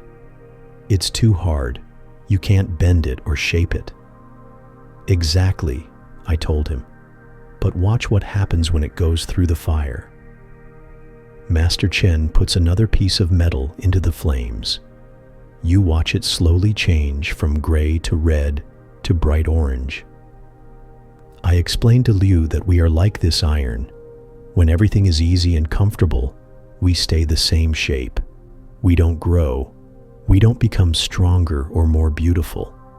He pulls the hot metal out and begins shaping it. This time, he's making what looks like a flower. But when life gets difficult, when we face challenges, disappointments, even sadness, that's like going into the fire. It doesn't feel good. The iron probably doesn't enjoy being heated up either. You watch as he carefully creates each petal of the iron flower. Even though the metal is being hammered and bent, something beautiful is being born. "The secret," Master Chen says, holding up the flower to examine it, "is understanding what the fire is for. The fire isn't trying to hurt the iron. The fire is trying to help it become something wonderful." He sets the flower down and looks at you with kind eyes. Liu learned this lesson well. He went back into his life knowing that his difficulties weren't punishments. They were opportunities. "What happened to him?" you ask. Master Chen smiles. He started his own business helping other people find jobs. He met his wife at a volunteering event while caring for sick people like his father. He became one of the strongest, kindest people I know. The fire crackles softly in the forge. Master Chen picks up another piece of cold iron. "You know," he says, "some people try to avoid all difficulties. They run away from anything that might be hard or challenging. But those people stay like this." He holds up the cold, unchangeable iron. They never become who they're meant to be. He places the iron in the fire. Others face their challenges with courage. They understand that every difficulty is a chance to become stronger, wiser, more compassionate. You watch the iron heat up again, transforming from solid gray to glowing orange. The fire of life comes in many forms, Master Chen explains. Sometimes it's losing something important. Sometimes it's having to work hard for something you want. Sometimes it's being afraid, but doing something anyway. Sometimes, he continues, shaping the hot metal into what looks like a bird. The fire is having someone be mean to you, or failing at something you tried hard at, or feeling lonely. Clang, clang, clang. The hammer sings its metallic song. But here's the most important thing I can teach you, Master Chen says, pausing in his work. You get to choose what the fire makes you become. He holds up the iron bird, its wings spread wide. This metal could have become a sword, meant for fighting, or a shield, meant for hiding, or chains, meant for holding things captive. Instead, I chose to make it into a bird, something that represents freedom and beauty and the ability to rise above difficulties. He places the bird gently on his workbench next to the butterfly and the flower. When difficulties come into your life, and they will, because that's how life works, you have the same choice. You can become hard and bitter like a sword. You can become closed off and fearful like a shield. Or you can become free and beautiful like this bird. The fire in the forge settles into a gentle glow. Master Chen wipes his hands on his leather apron and sits down beside you. "I'll tell you a secret," he whispers. "The strongest steel in the world has been through the hottest fires. The most beautiful diamonds were created under the greatest pressure. The tallest trees are those that have survived the strongest storms." He picks up the iron butterfly and places it gently in your hands. It's still warm from being near the fire, but not hot enough to hurt. "Every time you face something difficult," Master Chen says, "remember this butterfly. It was once just a lump of cold, hard iron, but the fire transformed it into something that reminds us of transformation, freedom, and beauty. You hold the butterfly carefully. It's heavier than you expected, but somehow that makes it feel more precious. The fire doesn't last forever," Master Chen continues. "Neither do your difficulties, but what you become because of them. That strength, that wisdom, that compassion that lasts your whole life." Outside, the sun is beginning to set. The orange light from the forge mixes with the golden light from the sky. "One more thing," Master Chen says as you prepare to leave. "Don't just wait for difficulties to make you stronger. You can practice in small ways every day." "How?" you ask. "Try something new that seems a little scary. Help someone even when it's inconvenient. Finish a task even when you don't feel like it. Tell the truth even when it's hard. Each time you do something challenging by choice, you're putting yourself in the fire on purpose, making yourself stronger little by little." He walks with you to the door of the forge. The cool evening air feels refreshing after the warmth inside. "Remember," Master Chen calls as you walk away, the iron butterfly safe in your pocket. "You are both the iron and the blacksmith. Life provides the fire, but you choose what you become." As you walk down the dusty path, you can still hear the gentle sound of his hammer working late into the evening, shaping something new, something beautiful, something strong.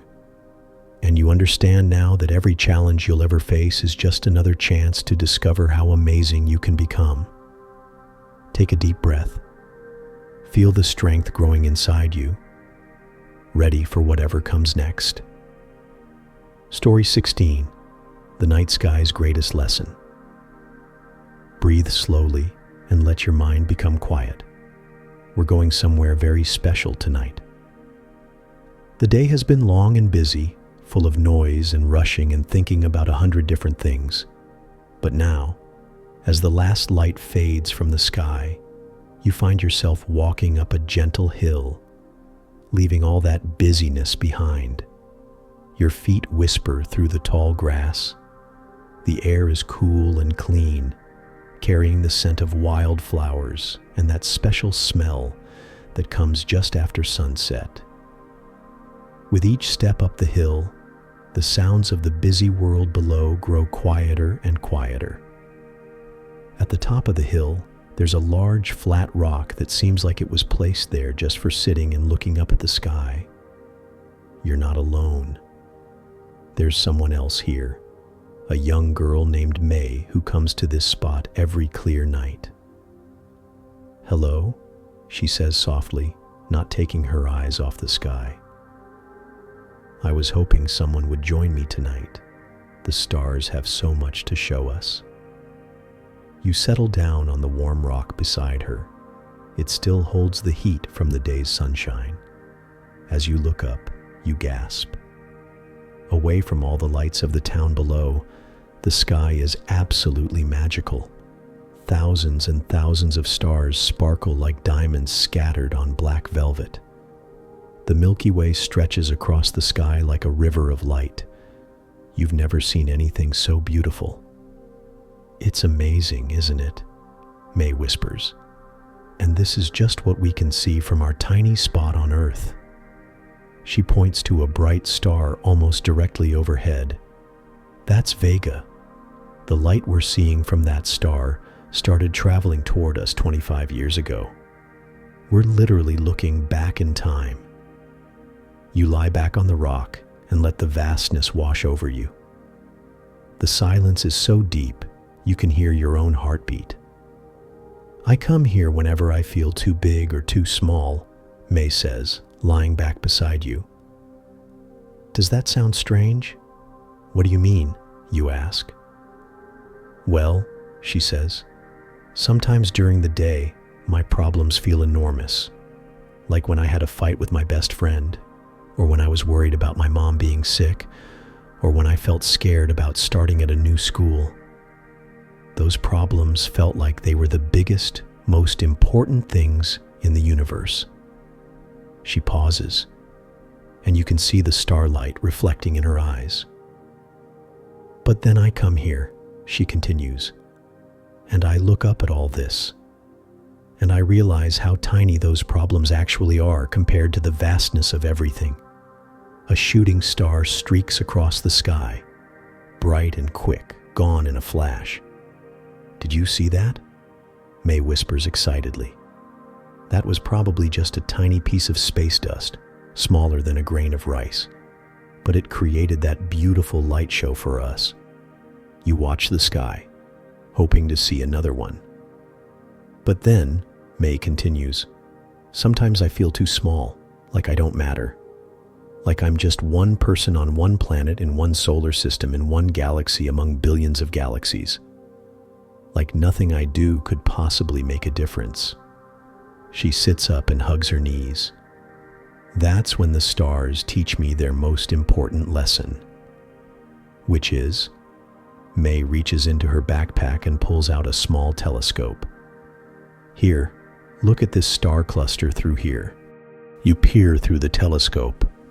What looked like one fuzzy patch of light with your eyes becomes dozens and dozens of individual stars, each one brilliant and unique. Those stars are millions of miles apart from each other, May explains. From here, they look like they're all clustered together, but each one is actually very alone in its own space. She adjusts the telescope to show you another part of the sky. But here's the amazing thing. Even though each star is alone, they're all part of something bigger. They're all part of the same constellation, the same galaxy, the same universe. You hand the telescope back to her. I think I understand. The stars taught me that you can be both tiny and enormous at the same time, May says. You can be alone and connected at the same time. You can be insignificant and incredibly important at the same time. A gentle breeze moves through the grass around the rock. Somewhere in the distance, an owl calls softly. Look at that star there, May says, pointing to a moderately bright star near the horizon. It looks pretty ordinary, doesn't it? Not the brightest, not the most noticeable. You nod. That's actually a star very much like our sun. It might have planets around it. One of those planets might have oceans and trees, and maybe even people looking up at their own sky, seeing our sun as just another ordinary star. The idea makes you feel dizzy in the most wonderful way. So you see, May continues, what seems ordinary from one perspective might be the center of someone else's whole universe. She lies back down and spreads her arms wide. I like to imagine that I'm not lying on top of the earth looking up at space. I imagine that I'm standing on the side of the earth, held on by gravity, with infinite space all around me. You try it. Suddenly, instead of feeling like you're lying down looking up at a ceiling of stars, you feel like you're standing on the wall of a spinning ball, surrounded by endless space in all directions. It's thrilling and peaceful at the same time. This is what the stars teach me about being alone, May says softly. Each star shines its light into the darkness all by itself. No other star can shine its particular light for it. She points to the Big Dipper. but look how beautiful they are when we see them all together. Each star is completely individual, completely alone in its own space, but together they make patterns and stories that have guided people for thousands of years. I used to be afraid of being alone, she continues. I thought it meant I was lonely or forgotten or not important. But the stars taught me that alone and lonely are different things. A satellite moves slowly across the sky, a tiny moving point of light among the stationary stars. When I'm alone, May explains, I can shine my own light most clearly. I can think my own thoughts, feel my own feelings, be completely myself without worrying about what anyone else thinks. But I'm also part of something huge and beautiful. Every other person who has ever looked up at these same stars.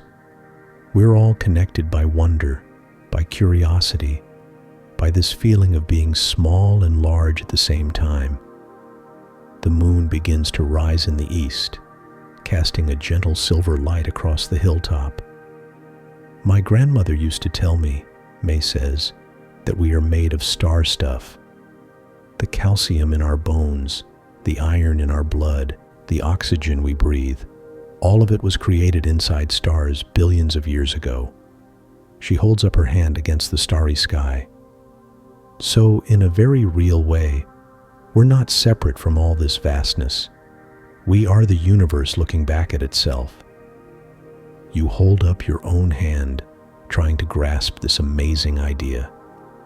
Sometimes, May continues, when I feel sad or worried or confused, I come here and remember that my feelings are part of the universe too.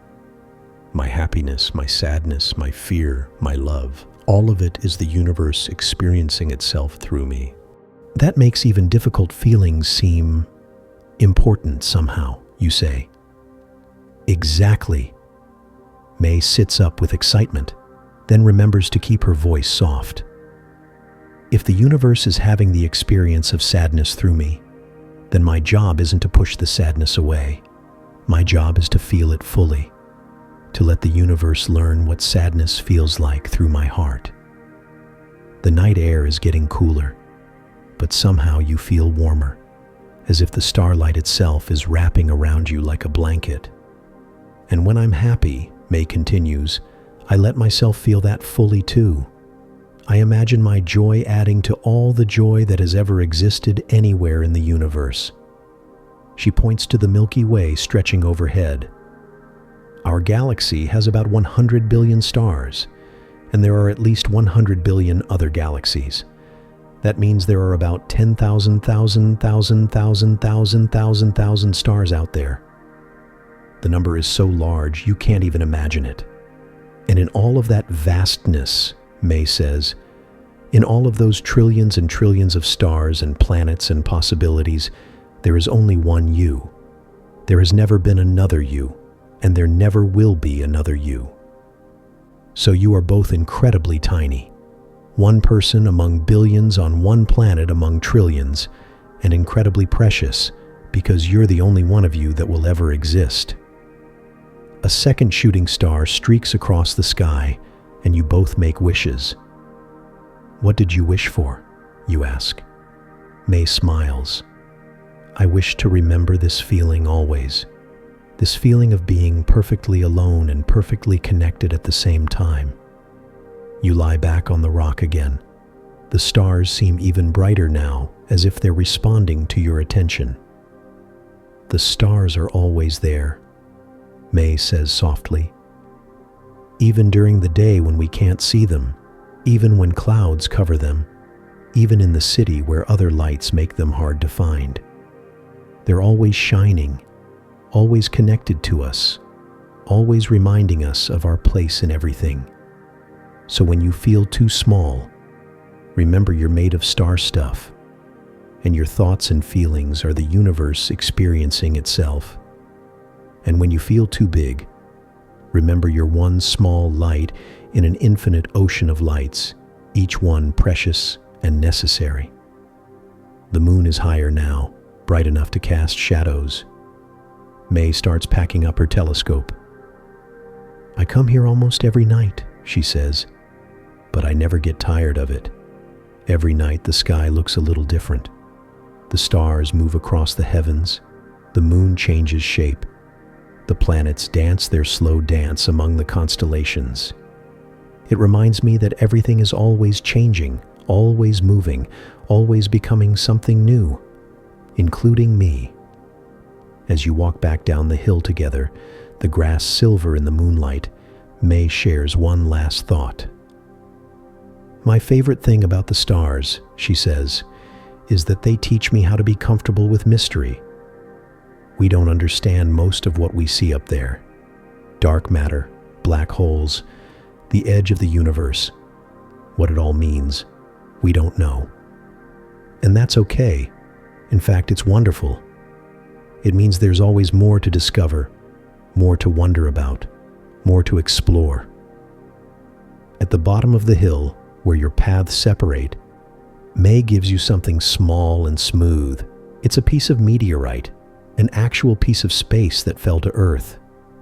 So you can remember, she says with a smile, you are alone and connected, tiny and infinite, one small light in an ocean of lights, and also the only you that will ever shine. As you walk home under the star-filled sky, the meteorite warm in your pocket, you feel different somehow. Calmer, more aware of your place in the great, beautiful mystery of everything. And you know that whenever you feel lost or alone or confused, you can look up at the night sky and remember, you are the universe looking back at itself with wonder. Take a deep breath. Feel your connection to everything. You are home in the vastness. Story 17. The Singing Stones of the Desert. Teaching focus. Finding beauty and wisdom in harsh conditions. Close your eyes and imagine you're walking with me into a place that seems impossible. We're stepping onto the edge of the great whispering desert, where the sand stretches as far as your eyes can see. The sun beats down like a giant lamp, and the air shimmers with heat waves that dance like invisible spirits. Your feet sink slightly into the warm sand with each step. The silence here is so complete, it almost has a sound of its own. But wait, do you hear that? There's something else, something magical. As we walk deeper into this endless sea of sand, strange rock formations begin to appear. They rise from the desert floor like ancient guardians, worn smooth by thousands of years of wind and sand. Some look like sleeping giants, others like praying hands reaching toward the sky. You might think this desert is empty and lifeless. Many people do. They hurry through places like this, covering their ears against the howling wind, squinting their eyes against the stinging sand, thinking only of escape. But today, we're going to learn something wonderful. We're going to discover that even in the harshest places, there's music waiting to be heard. The wind begins to pick up, and suddenly, something amazing happens. The stones, they start to sing. It's not like any singing you've heard before. It's a low, haunting melody that seems to come from deep inside the earth itself. The wind flows through hidden cracks and holes in the rocks, and each stone becomes like a giant flute, creating its own special note. Listen carefully. Can you hear it? One stone hums a deep bass note that vibrates in your chest. Another whistles high and clear like a bird at dawn. A third makes a sound like someone gently blowing across the top of a bottle. As we stand there, surrounded by this desert orchestra, you realize something beautiful. This music has been playing here for thousands of years. The stones have been singing their ancient songs, whether anyone was here to listen or not. They sing to the stars at night, to the sun during the day, to the small creatures that scurry across the sand. An old desert wanderer once told me a secret about these singing stones. He said, "The desert only seems harsh to those who fight against it. But if you learn to listen, really listen, you'll discover it's been offering gifts all along." Think about the difficult times in your own life. Maybe when you felt sad or scared or alone. In those moments, it might seem like there's no beauty anywhere, no music, no joy. Everything feels hard and empty, like walking through hot sand with the sun beating down on you. But what if, even in those difficult times, there's music playing that you just haven't learned to hear yet? The wind grows stronger, and the stone symphony grows louder. Now you can hear dozens of stones singing together, their voices weaving in and out like friends having a conversation. Some sing short, playful notes. Others hold long, steady tones that seem to go on forever. You realize that each stone is different. The tall, thin ones make different sounds than the short, round ones. The stones with many cracks sing complex harmonies, while the smooth ones create pure, clear notes. Every weathered surface, every worn edge, every piece shaped by years of wind and sand adds something unique to the song. This is just like people, isn't it? We all have different shapes, different voices, different stories. The things that make us different, even the difficult things we've been through, they all add something special to the music we can make in the world. As we sit on a smooth boulder and listen to the desert concert, I want you to think about a time when something hard happened to you. Maybe you moved to a new place and felt lonely. Maybe you didn't do well on a test you studied hard for. Maybe someone you cared about said something that hurt your feelings. In those moments, it probably felt like the world had gone quiet, like all the joy had drained away. But what if, just like these singing stones, there was music there all along? What if the difficulty itself was creating something beautiful, even if you couldn't hear it at the time? The desert teaches us that beauty doesn't always look the way we expect. These stones aren't pretty like flowers or graceful like trees. They're rough and weathered, scarred by countless storms. But when the wind touches them just right, they create something more beautiful than the fanciest concert hall. Sometimes the most beautiful music comes from the most unexpected places. A raindrop falling into a puddle, the creak of an old rocking chair, the sound of your grandmother humming while she cooks. Even the whoosh of wind through power lines can be music if you listen with the right ears. As the sun begins to set, painting the desert in shades of orange and pink, the stones' song changes. The cooler air makes them sing differently, creating new melodies we haven't heard all day. The desert is showing us that even the same thing can be beautiful in many different ways. You know what's really amazing? This music has been here all along. For hundreds, maybe thousands of years, these stones have been singing their songs. Travelers have passed by, too busy or too tired or too worried to notice. But the stones kept singing anyway. This makes me think about all the small beauties in our world that we walk past every day. The way sunlight falls through leaves, the pattern of cracks in old sidewalks, the happy chatter of birds in the morning, the way steam rises from a warm cup of tea. These little beauties are always there, always offering their gifts, whether we notice them or not. They're like the singing stones, patient, constant, waiting for someone to stop and truly listen. As stars begin to appear in the darkening sky, the stone symphony takes on a different quality. Now it sounds like a lullaby, gentle and soothing.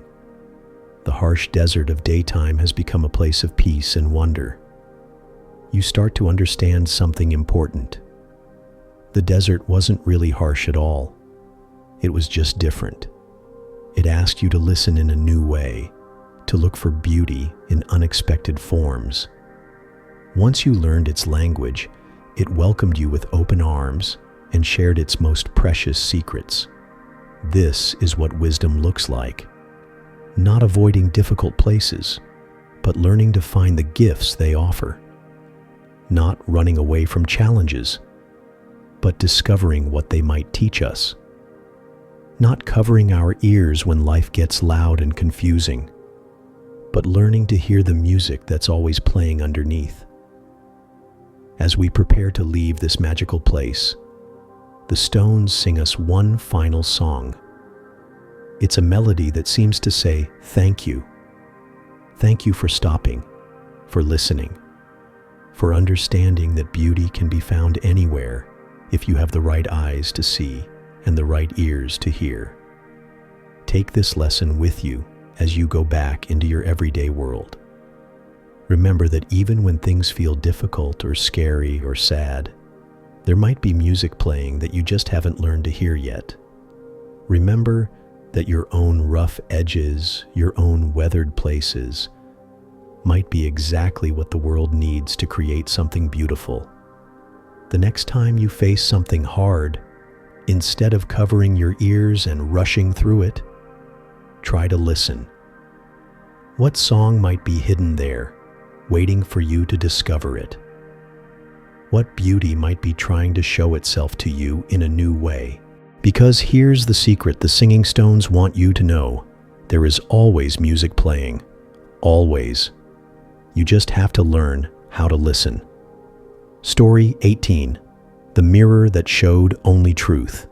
Teaching focus, self-awareness, honesty, and accepting yourself.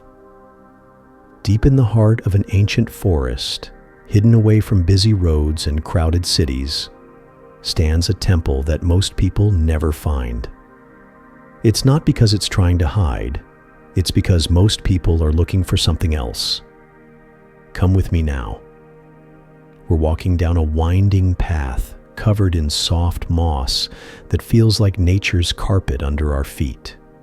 Ancient trees tower above us, their branches creating a gentle green ceiling that filters the sunlight into dancing patterns on the ground.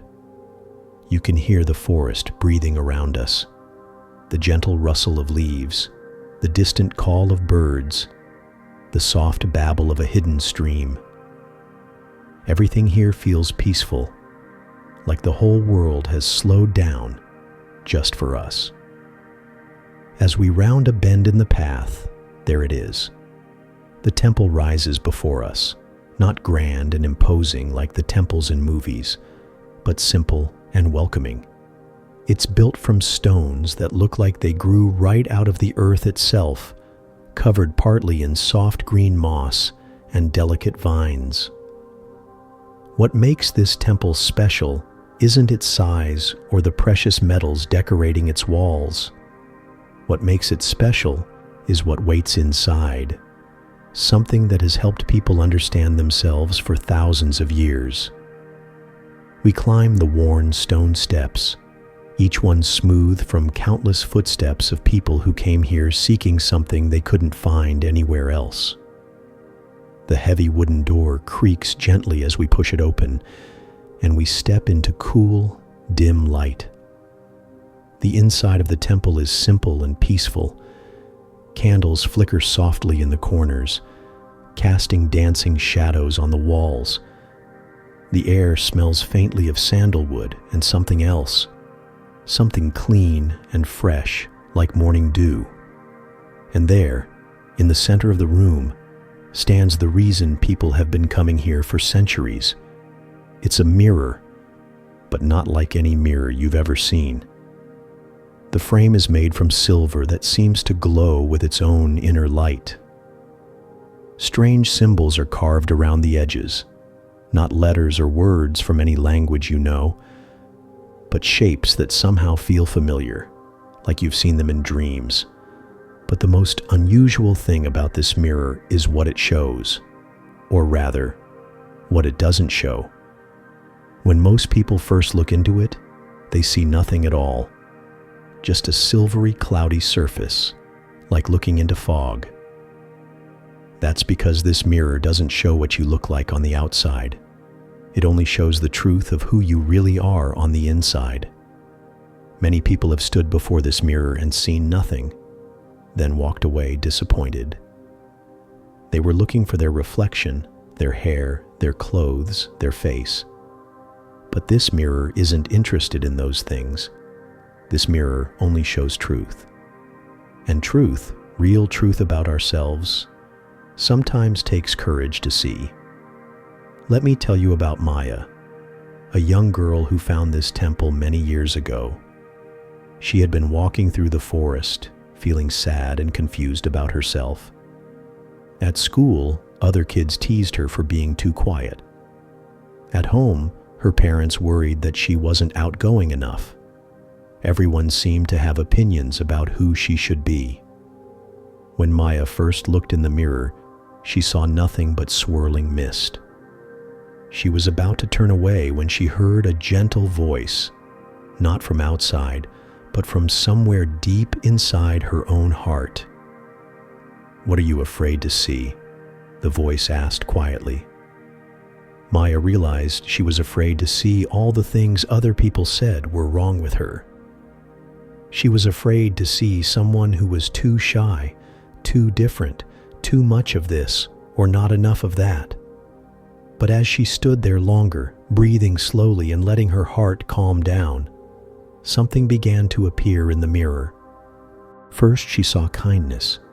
It glowed softly around her like warm golden light.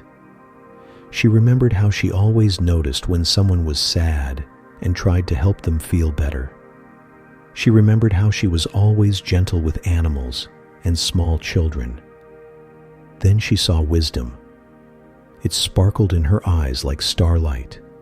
She realized that her quietness wasn't a problem. It was a gift. Because she listened more than she talked, she noticed things others missed. She understood people's feelings without them having to explain. As Maya looked deeper, she saw creativity flowing through her like a river of colored light. All those hours she spent alone, drawing and writing stories and making up songs, weren't signs that something was wrong with her. They were signs of something beautiful and unique. The mirror showed her strength too, but not the kind that involves lifting heavy things or winning competitions. It was the quiet strength of someone who stays true to herself, even when others don't understand. The strength of someone who chooses kindness, even when others are mean. For the first time in her life, Maya saw herself clearly. Not through other people's eyes, not through their worries or expectations or criticisms. She saw her true self, and it was beautiful. But here's what's really important about this mirror. It doesn't just show you the good things about yourself. It shows you everything true. And sometimes that includes things you need to work on.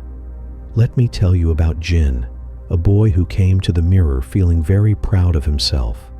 He was good at sports, got good grades, and was popular at school. He expected the mirror to show him how wonderful he was. At first, Jin saw all those good things. He saw his intelligence sparkling like diamonds. He saw his athletic ability flowing like a strong river. He saw his charm glowing like warm sunshine. But as he looked longer, he began to see other things too. He saw how sometimes he put other people down to make himself feel better. He saw how he sometimes told small lies to avoid getting in trouble. He saw how he ignored kids who weren't popular because he was afraid it might hurt his own reputation. Jin's first reaction was to look away. He didn't want to see these things about himself. They made him uncomfortable. But the mirror's gentle wisdom helped him understand something important. These weren't terrible flaws that made him a bad person. They were simply parts of himself that needed a little love and attention, like flowers in a garden that needed water and care to grow properly. When Jin saw his tendency to put others down, He also saw his deep need to feel accepted and loved. When he saw his small lies, he also saw his fear of disappointing people. When he saw how he ignored some kids, he also saw his worry about not fitting in. The mirror helped Jin understand that he didn't need to be perfect to be wonderful.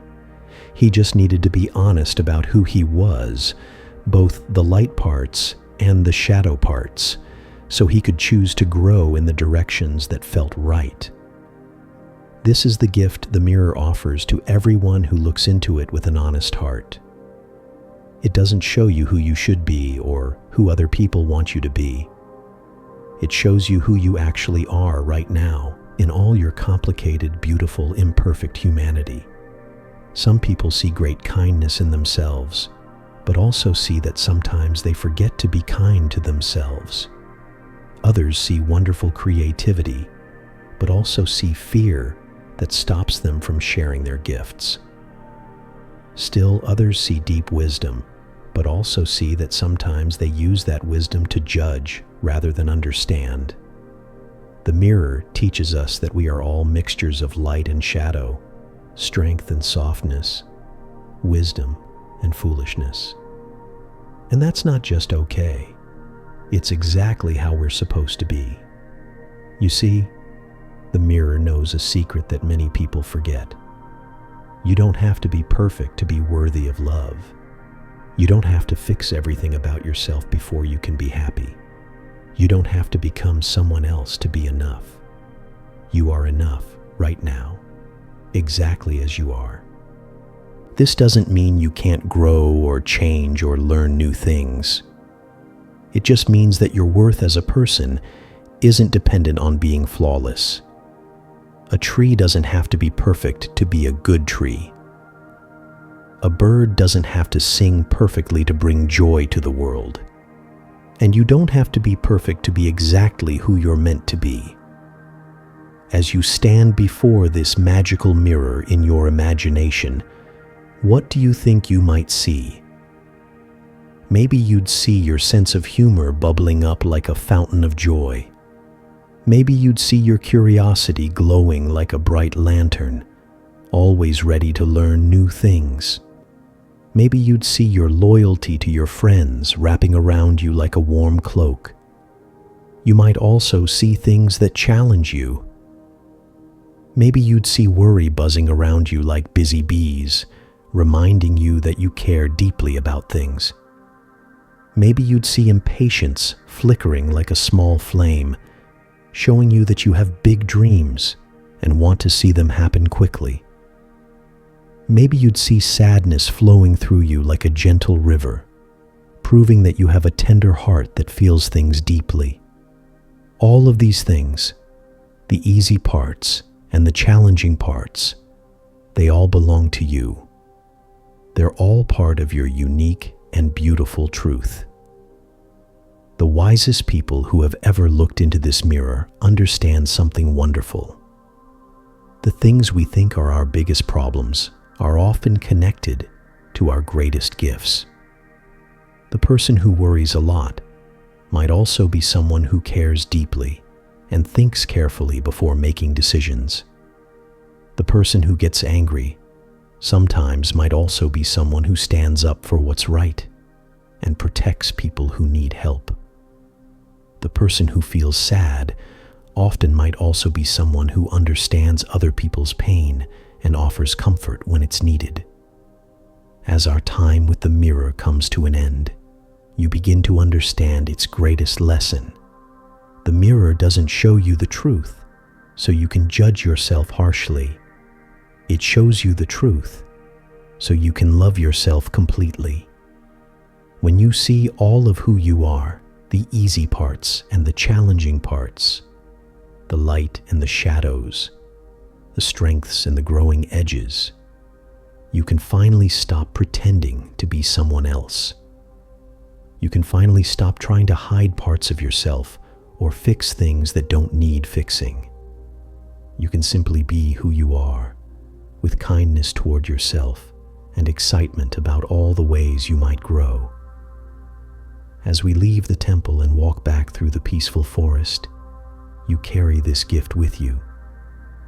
The knowledge that you have looked at yourself with completely honest eyes and found someone worthy of love. Not because you're perfect, but because you're real.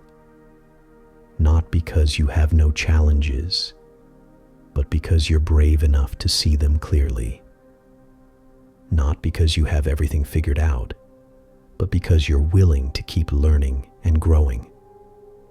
The truth the mirror shows isn't always comfortable, but it's always loving. It says, "Here you are, exactly as you are, and you are enough. You are worthy of love. You are deserving of kindness, especially from yourself. You are a unique and irreplaceable part of this beautiful, complicated world." Remember this the next time you look in any mirror. Behind your reflection, behind your hair and your clothes and your expression, there is someone magnificent. Someone with their own special gifts and their own unique challenges. Someone who deserves to be seen clearly and loved completely. That someone is you, the real you, the true you, the beautiful, imperfect, growing, learning, wonderful you. And you are exactly who you're meant to be. Story 19. The Candle That Lit 1,000 Others. Close your eyes and take a deep breath. Let yourself sink into this moment of peace. We're about to enter a dark cave where something magical is about to happen. You find yourself standing at the entrance of a deep, dark cave. The air is cool and still. Your footsteps echo softly as you walk forward into the darkness. It's so dark that you can't see your own hands in front of your face. But wait. Far ahead, you notice something. A tiny flickering light. Just one small candle, sitting alone on a rock ledge. Its flame dances gently, creating dancing shadows on the cave walls. As you get closer, you see an old monk sitting beside the candle. His face is kind and peaceful. He looks up at you and smiles. "Hello, dear friend," he says softly. "I've been waiting for you." "Waiting for me?" you ask. The monk nods. "Yes, you see, this candle has been burning here for many years, but it's lonely. It wants to share its light." You look around the cave. Now that your eyes have gotten used to the dim light, you can see something amazing. There are hundreds, maybe thousands of unlit candles everywhere. On the floor, on ledges hanging from the ceiling, all dark, all waiting. But how can one small candle light so many others? You wonder out loud. The monk chuckles. "Watch and see." He picks up another candle from nearby and touches its wick to the burning flame. Suddenly there are 2 lights dancing in the darkness. The cave feels a little brighter, a little warmer. Did the first candle lose any of its light when it lit the second one? The monk asks. You look carefully. The first candle burns just as bright as before. "No," you say, amazed. "It's still the same." "Exactly," the monk says. "Now, you try." He hands you an unlit candle. You touch it to one of the burning flames and it lights up instantly. Now there are 3 candles glowing. Your heart feels warm seeing the light you've created. "This is wonderful," you say. "But there are so many more candles here. It would take forever to light them all one by one." The monk's eyes twinkle. "Would it? Look around." You turn and gasp. 3 other people have quietly entered the cave. They each take an unlit candle and light it from one of the 3 burning candles. Now there are 6 flames dancing. "Where did they come from?" you ask. "They saw the light from outside," the monk explains. "Light always attracts light." You watch in wonder as more people arrive. Some are children, giggling with excitement as they light their candles. Some are parents, helping their little ones. Some are grandparents, their faces glowing with joy in the candlelight. Soon, each person is lighting not just one candle, but helping others light theirs too. A young girl helps her little brother. A man helps an elderly woman reach a high candle. Everyone is sharing the light. The cave begins to transform. What was once cold and dark is now warm and golden. The light reflects off the cave walls, making them sparkle like stars. The air fills with gentle laughter and whispered conversations. You notice something beautiful happening. People aren't just lighting candles randomly. They're being kind to each other. The light seems to make everyone gentle and caring. A woman offers her shawl to someone who looks cold. A man shares his water with a thirsty child. A teenager helps an elderly person find a comfortable place to sit. Small acts of kindness spreading just like the candlelight. Do you see? The monk asks softly. The candles are lighting each other, and the people are lighting each other too. You understand now. The light isn't just the flames, is it? It's the kindness too. Yes, the monk nods.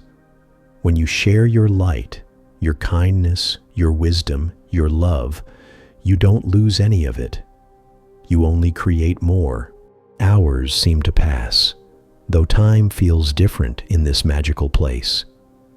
You watch as the cave fills with thousands of tiny flames. Every corner is now bright and warm, but the most beautiful part isn't the light itself.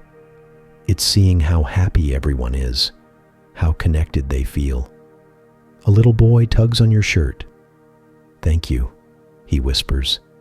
"My candle came from yours." You look at the candle in his small hands, then trace back the chain of light.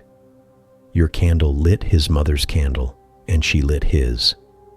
Your small act of lighting one candle has created this boy's light. But it doesn't stop there. You see that the boy is now helping other children light their candles, and those children are helping others. Your one small light has created dozens, maybe hundreds of other lights. "How does it feel?" the monk asks. "Amazing," you breathe. "I feel like I'm connected to everyone here. Every light in this cave is connected to every other light." "And how many lights are there now?" the monk asks. You try to count, but it's impossible. The entire cave glows with thousands of dancing flames. "I can't count them all." "Exactly," the monk smiles.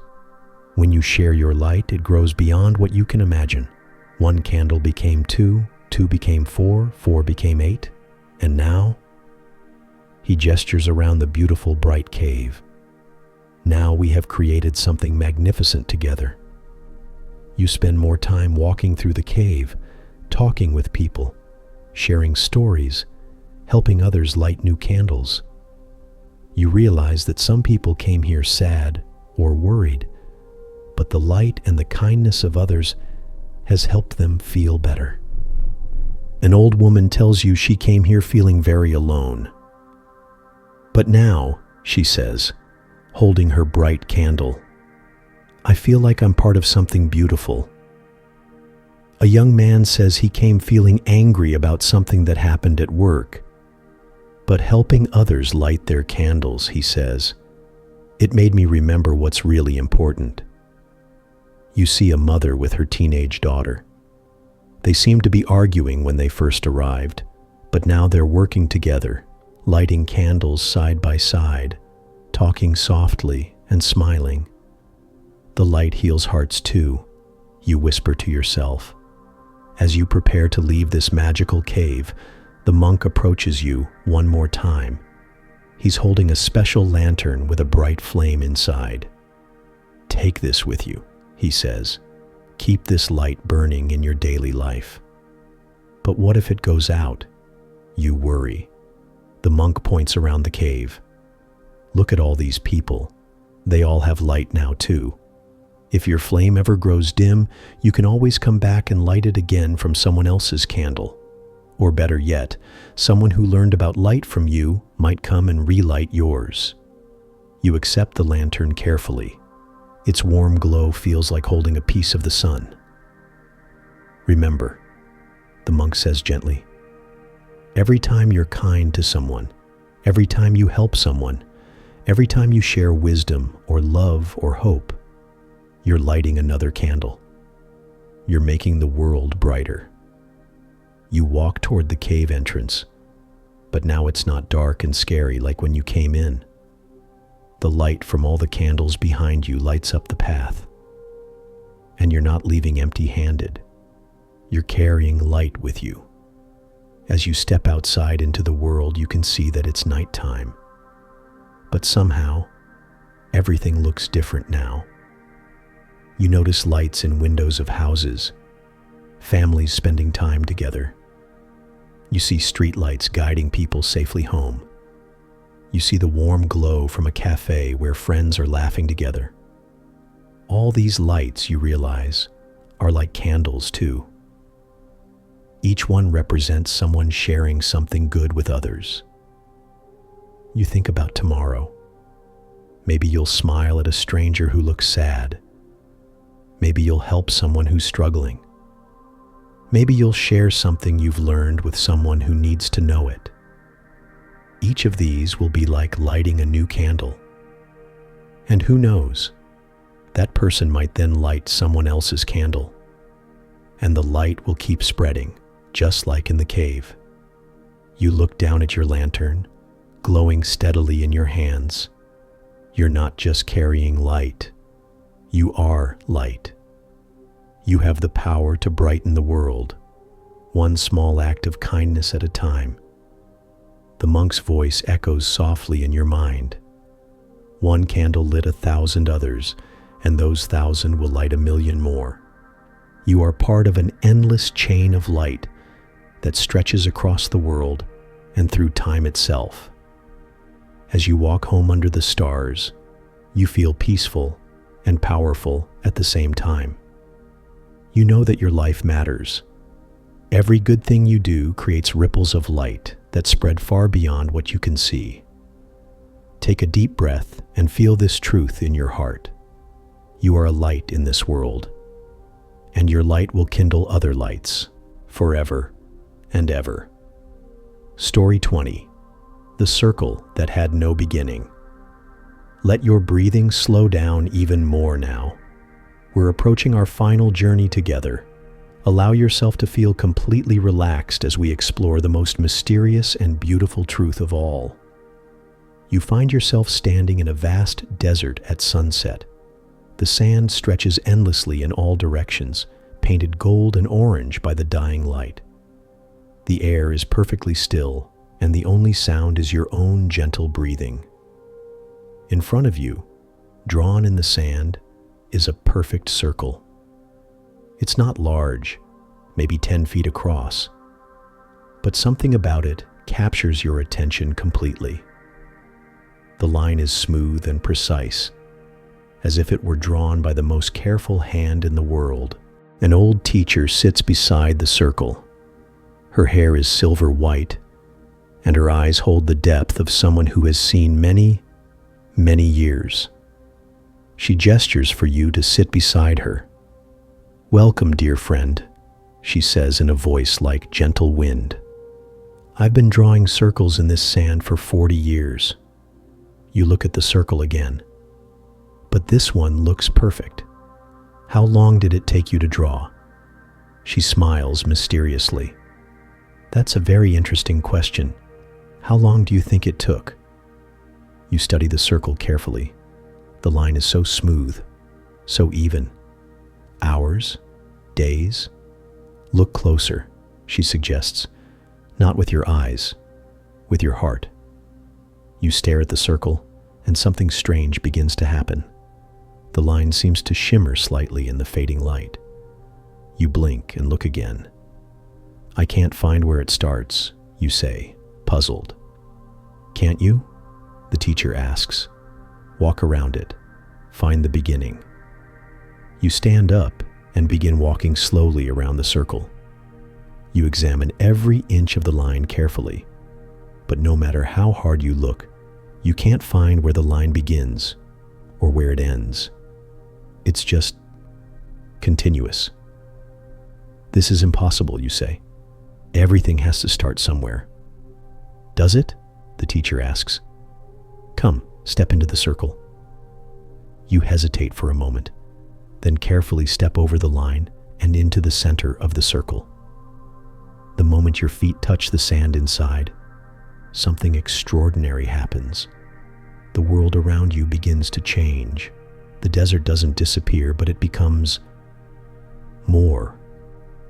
You can see layers of time like looking through clear water. You see this same spot thousands of years ago when ancient peoples walked here. You see it hundreds of years in the future, when others will stand in this exact place. What's happening? You whisper.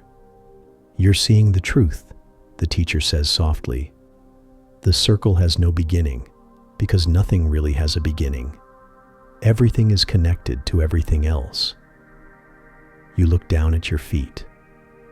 The sand beneath you seems to glow faintly, and now you can see something amazing. Tiny threads of light stretching out from where you stand, connecting to everything around you.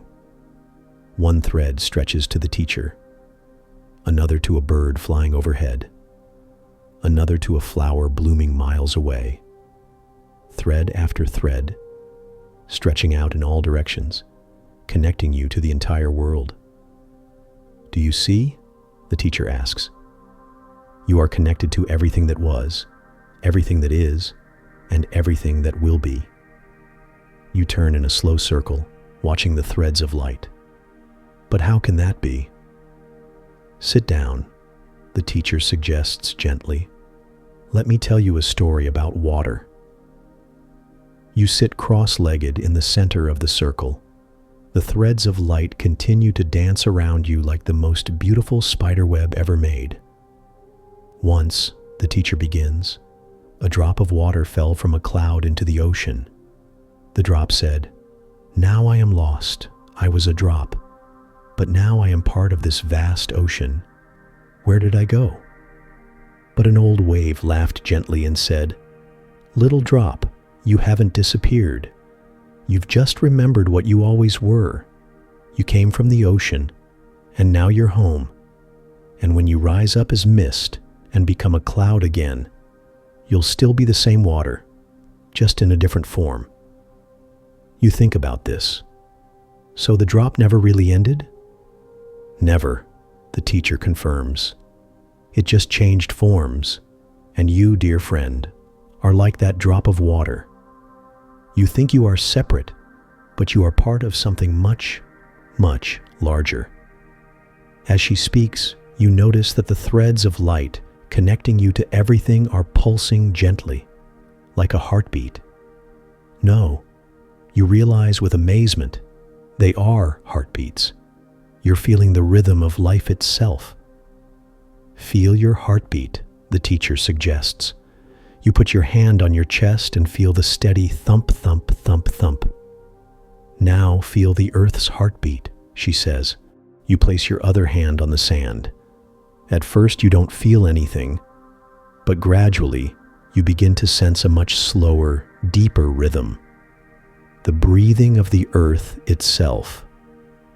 They're connected, you whisper in wonder. Everything is connected, the teacher agrees. Your heartbeat learned its rhythm from your mother's heartbeat when you were born. Her heartbeat learned from her mother's, and so on, back and back and back, in an unbroken chain to the very first heartbeat of life itself. You sit quietly, feeling both heartbeats, yours and the earth's, pulsing together. The threads of light around you seem to grow brighter. Now, the teacher says, think about the air you're breathing. You take a deep breath. The air fills your lungs, bringing life to every cell in your body. That same air has been breathed by everyone who ever lived, she continues. The same oxygen that fills your lungs once filled the lungs of great teachers and children playing and people falling in love. It has traveled around the world millions of times. It has been part of trees and flowers and grass. This thought makes you feel dizzy with wonder. So I'm connected to everyone through the very air I breathe? Now you're beginning to understand. The teacher smiles. Look up at the stars. You lie back in the sand and gaze up at the night sky. Thousands of stars twinkle above you, and the Milky Way spreads across the heavens like a river of light. Every atom in your body was once inside a star, the teacher says softly. Stars live for billions of years, then they die in magnificent explosions, and their atoms spread throughout the universe. Some of those atoms eventually became part of planets, and some became part of you. You hold up your hand and stare at it in amazement. I'm made of stars. You are stardust, dreaming that you are human, the teacher confirms. And when your body grows old and dies, those atoms will become part of new things. Trees, flowers, other people, maybe even new stars. You are eternal, just changing form. The circle around you seems to pulse with this truth. You understand now why it has no beginning and no end. Because nothing really begins or ends. Everything just transforms from one thing to another. This is why we suffer, the teacher explains gently. We think we are separate. We think we begin when we are born and end when we die. But it's not true. We are part of an eternal dance of life that has no beginning and no end. You think about this. So when I'm worried about something ending, it's not really ending, the teacher finishes. It's just changing form, like water becoming mist, or a caterpillar becoming a butterfly, or autumn leaves falling to feed new spring flowers. You sit up and look at the teacher. But what about when people we love die? That feels like ending. The teacher's eyes fill with compassion. Their bodies change form, yes, but the love you shared, that is eternal. It becomes part of you, and you carry it forward. When you love someone new, you're sharing not just your love, but all the love you've ever received. Love never dies. It just spreads. You think about all the people who have loved you in your life. Your parents, grandparents, friends, teachers. You can feel their love inside your heart right now, warm and alive. So they're still with me? Always, the teacher confirms. Every act of kindness you do carries forward the kindness that was shown to you. Every word of wisdom you share carries forward the wisdom others shared with you. You are a walking library of all the love and goodness you've ever received. The threads of light around you pulse brighter, and now you can see that they're not just connecting you to the present moment. Some threads stretch back through time to everyone who ever loved you or taught you anything. Other threads stretch forward to everyone you will love or help in the future. This is the great secret, the teacher whispers. You are not a separate person walking through life alone. You are life itself, experiencing itself through your eyes, your heart, your dreams. You are the universe becoming aware of itself. You lie back again and feel this truth soak into every part of your being. You are the stars looking at themselves. You are the ocean feeling its own waves. You are love experiencing itself. But why don't we always feel this connection, you ask? Because the mind likes to tell stories about separation, the teacher explains. It says, I am me, and you are you, and that tree is different from both of us.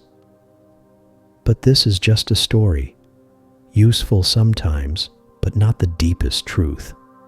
She gestures to the circle around you. When you step outside this circle, you might forget what you've learned here.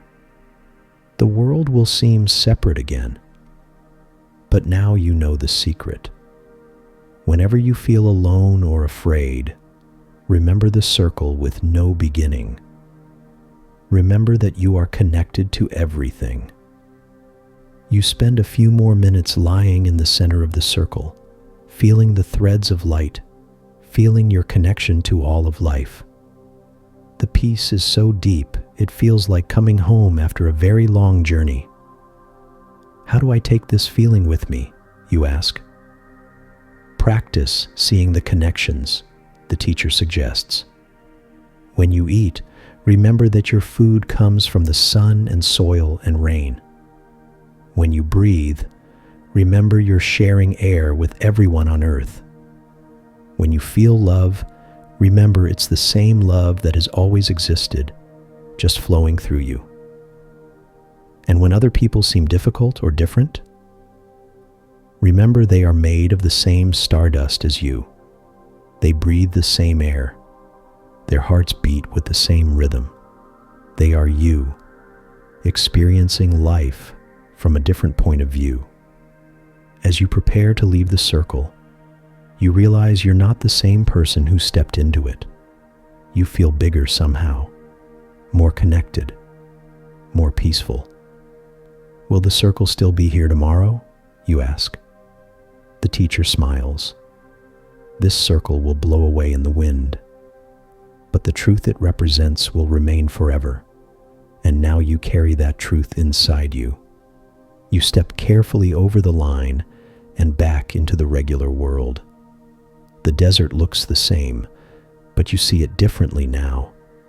Every grain of sand is connected to every other grain. The wind that touches your face has traveled around the world. The ground beneath your feet is part of the same planet that holds everyone you love. Thank you, you say to the teacher. Thank yourself, she replies. You already knew all of this. I just helped you remember. As you walk away across the desert sand, you carry with you the deepest peace you've ever known. You are not alone. You have never been alone. You are part of an infinite web of connection that has no beginning and no end. Every step you take connects you to the earth. Every breath connects you to all life. Every beat of your heart connects you to the rhythm of the universe itself. You are the circle that has no beginning. You are the light that never goes out. You are the love that never ends. And now, dear friend, as you drift toward sleep, remember, you are not separate. You never were. You are part of something magnificent, eternal, and beautiful. Rest in that truth. Rest in that peace. Rest in that infinite love. Take a deep breath and let yourself sink even deeper into relaxation. You have walked through 20 beautiful stories, each one a gift for your heart and mind. You have learned that peace is always available to you, that you are connected to all of life, and that your very existence is a miracle. Thank you for joining us on this journey through the Relaxation Temple. You came here carrying worries and tension, but you leave with wisdom and peace. The stories you've heard tonight will continue to work in your heart long after you wake tomorrow. Rest well now, dear friend. Let these teachings cradle you like gentle hands as you drift into the most peaceful sleep. You are loved, you are connected, and you are exactly where you belong. Sweet dreams, and may you always remember the light you carry within.